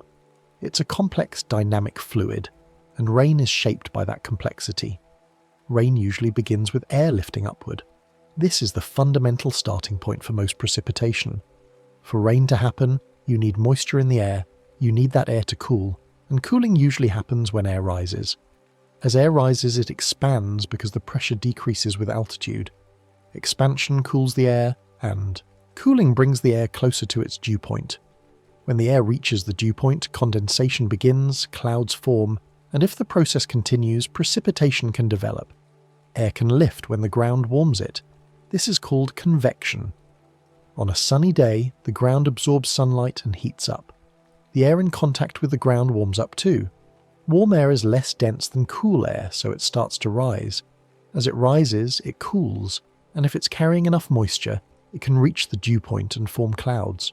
This is how many afternoon thunderstorms develop, especially in warm, humid climates. The sun heats the ground, the air rises, clouds grow, and rain falls. Convective processes are particularly important in the tropics, where strong sunlight and abundant moisture create ideal conditions for afternoon storms. Almost every day, cumulus clouds begin to form in the late morning as the sun warms the surface. By early afternoon, some of these clouds have grown into towering cumulonimbus, producing heavy rain showers and thunderstorms. The pattern is so regular that people can almost set their watches by it. Clear mornings, building clouds at midday, storms in the afternoon, clearing in the evening. Air can lift when it's pushed up a mountain. This is called orographic lifting. When wind blows toward a mountain range, the air has to go up and over the mountains. As it rises, it cools, and cooling can lead to condensation and clouds. The upwind side of mountains often gets a lot of rain because of this effect, while the downwind side can be much drier. The air has lost much of its moisture on the way up, so by the time it descends on the other side, it's relatively dry. Orographic precipitation can produce very high rainfall totals. Some of the wettest places on Earth are on the windward slopes of mountains, where moist air is constantly being forced upward. Mount Waialeal in Hawaii, for instance, receives more than 10 meters of rain per year on average because it's in the path of the trade winds, which carry moist air from the ocean and force it up the mountain slopes. The downwind sides of islands and mountain ranges, by contrast, can be surprisingly dry. Even though they're just a few kilometers away from the wet slopes, air can lift where warm and cold air meet along fronts. A front is a boundary between air masses with different temperatures. When warm air and cold air meet, the warm air is forced to rise over the cold air, because warm air is lighter. This lifting can produce extensive cloud systems and precipitation. Cold fronts, where cold air is advancing and pushing under warm air, can produce lines of showers and thunderstorms. Warm fronts, where warm air is advancing and rising over retreating cold air, can produce broad areas of steady rain. Frontal systems are a major source of precipitation in the mid-latitudes, where warm tropical air and cold polar air frequently collide. The boundary between these air masses is the polar front, and it's along this front that many of the storms affecting North America, Europe, and Asia develop. As the front moves, it brings changing weather. First the approach of clouds, then rain, then clearing as the front passes and different air moves in. Lifting cools air, which encourages condensation. This is the key mechanism. Without lifting, air wouldn't cool enough to reach the dew point, and without reaching the dew point, condensation wouldn't happen. No condensation means no clouds, and no clouds means no rain. Lifting is the engine that drives the whole process. Clouds grow where condensation is happening repeatedly. Once condensation starts, a cloud begins to form, and if the conditions are right, the cloud keeps growing. More air keeps rising, more moisture keeps condensing, and the cloud expands. In some cases, clouds can grow very tall very quickly, especially in unstable atmospheres where rising air accelerates as it goes up. Instability in the atmosphere occurs when temperature decreases rapidly with height. In a stable atmosphere, rising air cools at a rate similar to the surrounding air, so there's no tendency for the air to keep rising. But in an unstable atmosphere, rising air stays warmer than its surroundings even as it cools, and this makes it buoyant. It continues to accelerate upward, driving vigorous convection and rapid cloud growth. This is the environment that produces the most intense thunderstorms. Larger cloud systems can organize rain over wide areas. When weather systems develop, they can create clouds that extend for hundreds of kilometers. These systems can produce rain over entire regions, and the rain can last for many hours or even days. The organization of the clouds is tied to the structure of the weather system, where air is rising, where it's sinking, where the moisture is concentrated. Small clouds can produce quick, gentle showers. On the other hand, a single cumulus cloud might only be a kilometer or two across, and it might only last for half an hour, but during that time it can produce a brief shower. The shower might be light, and it might only affect a small area, but it's still rain, produced by the same basic processes of lifting, cooling, condensation, and droplet growth. The same cloud can shift from drizzle to steadier rain as conditions change. Clouds are not static. Their internal structure is constantly evolving. Updrafts can strengthen or weaken. The supply of moisture can increase or decrease. The temperature profile can change. All of these changes affect the precipitation. A cloud that's producing drizzle might start producing heavier rain if the updrafts strengthen and droplets have more time to grow. Rain is often the visible end of invisible processes, lifting, cooling, condensing, and growing droplets. What you see when you look at rain is the final product. You don't see the air rising, you don't see the cooling, you don't see the condensation nuclei, and you don't see the collision coalescence or ice processes happening inside the cloud. But all of those invisible processes are what make rain possible. The rain you feel is the culmination of a long chain of atmospheric events. Rain moves fresh water from the sky back to land and ocean. This is one of the most important roles rain plays on Earth. The water cycle is constantly moving water between the surface and the atmosphere. Evaporation lifts water from the ocean and the land into the air. Condensation and precipitation bring it back down. Without rain, the water that evaporates would just accumulate in the atmosphere and the land would dry out. Rain is the return trip, the way water gets back to where it's needed. Rain helps refill rivers, lakes, and reservoirs. When rain falls on land, some of it soaks into the ground, some of it evaporates, and some of it flows over the surface and into streams and rivers. This surface runoff is what keeps rivers flowing, is what fills reservoirs behind dams, it's what maintains lake levels. Without rain, rivers would run dry, lakes would shrink, and reservoirs would empty. Rain is the source of fresh surface water. The Amazon River, the largest river in the world by volume, is fed almost entirely by rain falling on its vast drainage basin. Millions of square kilometers of rainforest receive abundant precipitation, and all of that water eventually flows into the river system. The river carries more than 15% of all the fresh water that flows into the world's oceans, a staggering amount that speaks to the immense rainfall over the Amazon basin. Rain supports plant growth by bringing water to soil. Plants need water to survive. They absorb it through their roots, and they use it for photosynthesis, for transporting nutrients, for maintaining cell structure. Rain delivers water to the soil where roots can access it. In places with regular rainfall, vegetation is lush and diverse. In places with little rain, vegetation is sparse and specially adapted to survive on very little water.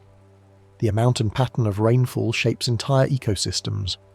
Rain carries minerals through ecosystems in gentle cycles.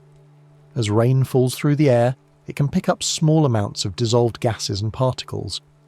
When it hits the ground, it can dissolve minerals from rocks and soil. As the water moves through the landscape, soaking into the ground, flowing into streams, seeping into aquifers, it carries these dissolved substances with it. This is one way nutrients are distributed through ecosystems. It's a slow process, but it's been going on for so long that it's shaped the chemistry of soils, rivers, and oceans. Rainfall patterns influence where forests, grasslands, and deserts form. Climate is driven by many factors, but rainfall is one of the most important. A place that gets abundant rain year-round might have a rainforest. A place that gets moderate rain might have forests or grasslands, depending on temperature and seasonality. A place that gets very little rain becomes a desert. These are broad generalizations, but they hold true around the world. Rainfall is a defining feature of climate, and climate determines what kinds of ecosystems can exist. Rain releases heat in the atmosphere when vapor condenses into droplets. This is the other side of latent heat.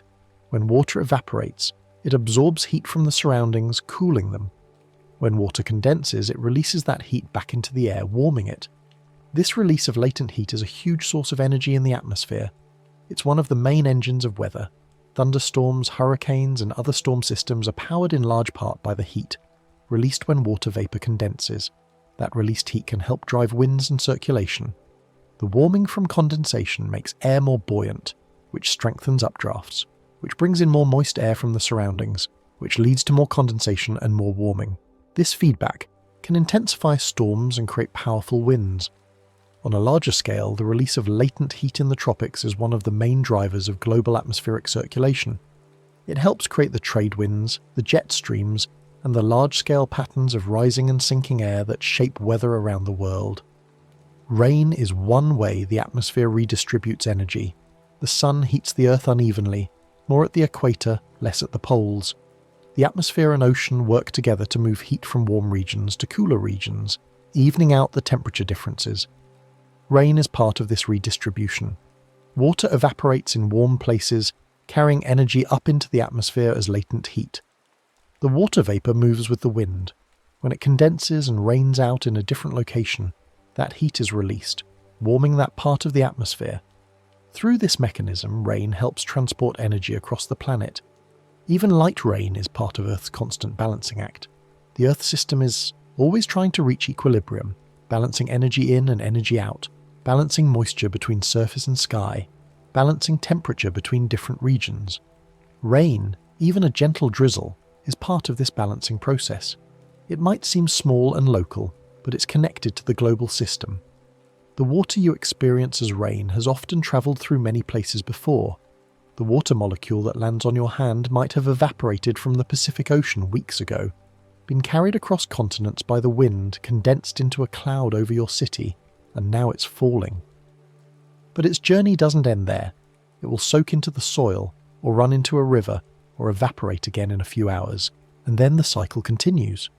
Water molecules are constantly being recycled through the Earth system, and rain is just one stage in their endless journey. Your breath contains water vapor.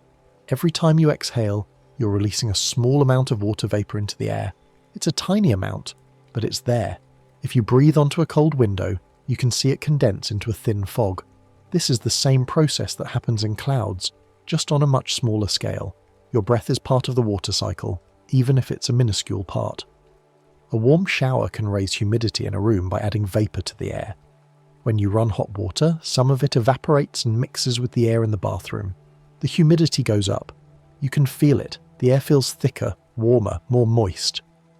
After you turn off the water, the humidity gradually drops as the vapor condenses on cold surfaces or mixes with drier air from the rest of the building.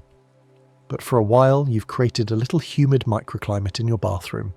Cooler air holds less water vapor than warmer air. This is a fundamental property of air and water vapor. Warm air can hold a lot of moisture before it becomes saturated. Cool air can't hold as much. If you take a parcel of warm, moist air and cool it down, eventually it will reach. The dew point and the vapor will start condensing. This is why condensation happens at night when temperatures drop, and it's why clouds form when air rises and cools. That's why condensation can form on cold windows. On a cold night, the window glass is much colder than the air inside the room. When warm, moist indoor air comes into contact with the cold glass, it cools down quickly. If it cools below the dew point, the water vapor condenses right onto the glass, forming a layer of tiny droplets. This is the same process that forms dew on grass or frost on a car windshield. Rain reminds us that the air is full of invisible moisture. You can't see water vapor, but it's always there, mixed in with the other gases in the atmosphere. Rain is proof of that invisible moisture. It's the vapor made visible, transformed from gas to liquid, falling to the ground. Every raindrop is a reminder that the atmosphere is not just nitrogen and oxygen, it's also water, constantly shifting between phases. The water cycle never stops, even while you sleep. Right now, somewhere on Earth, water is evaporating from the ocean. Somewhere else, clouds are forming. Somewhere else, rain is falling. The cycle runs continuously, day and night, summer and winter, year after year. It doesn't pause. It's one of the most constant, reliable processes on the planet, a rhythm that has been running for as long as Earth has had an atmosphere and oceans. Some of the water in rain once evaporated from oceans far away. The atmosphere is well mixed over time and distance. Water that evaporates in one place can be carried thousands of kilometers by the wind before it falls as rain somewhere else. The rain that falls on a landlocked region might have evaporated from the ocean weeks ago and been carried inland by weather systems. The journey of water through the atmosphere can be long and complex. Some of it once evaporated from plants through a process called transpiration. Plants take up water from the soil through their roots, and they release some of it through tiny pores in their leaves called stomata. This process is called transpiration, and it's a significant source of water vapor in the atmosphere, especially in forested regions. A large tree can transpire hundreds of litres of water in a single day. That water enters the atmosphere and can eventually become part of a cloud and fall as rain. Tonight, you can let thoughts fall like rain. Quiet, steady, and then gone. Rain is a good metaphor for letting go. Thoughts come, they fall, they touch the surface of your mind, and then they flow away. You don't have to hold on to them. You don't have to examine each one. You can just let them pass like raindrops falling through the air, each one separate, each one temporary, each one part of a larger pattern that you don't have to understand or control. And as you rest, Earth continues its oldest rhythm, water rising, gathering, and returning softly home. This rhythm has been running for billions of years. It was running before there were forests, before there were animals, before there were people. It will keep running long after we're gone. It's one of the most fundamental patterns of the planet. Water moving from surface to sky and back again, in an endless loop, a quiet exchange that sustains everything. Rain falls. It has always fallen, it will always fall. It's simple and it's complex. It's ordinary and it's profound. It's something you can watch from a window or feel on your skin. It's something you can hear and smell and measure. And it's also something you can just let be. Just another part of the world, doing what it has always done, soft and steady, cycle after cycle, drop after drop, returning home. Just one more small fact, and then we drift. The next story is about to begin. Please relax and enjoy.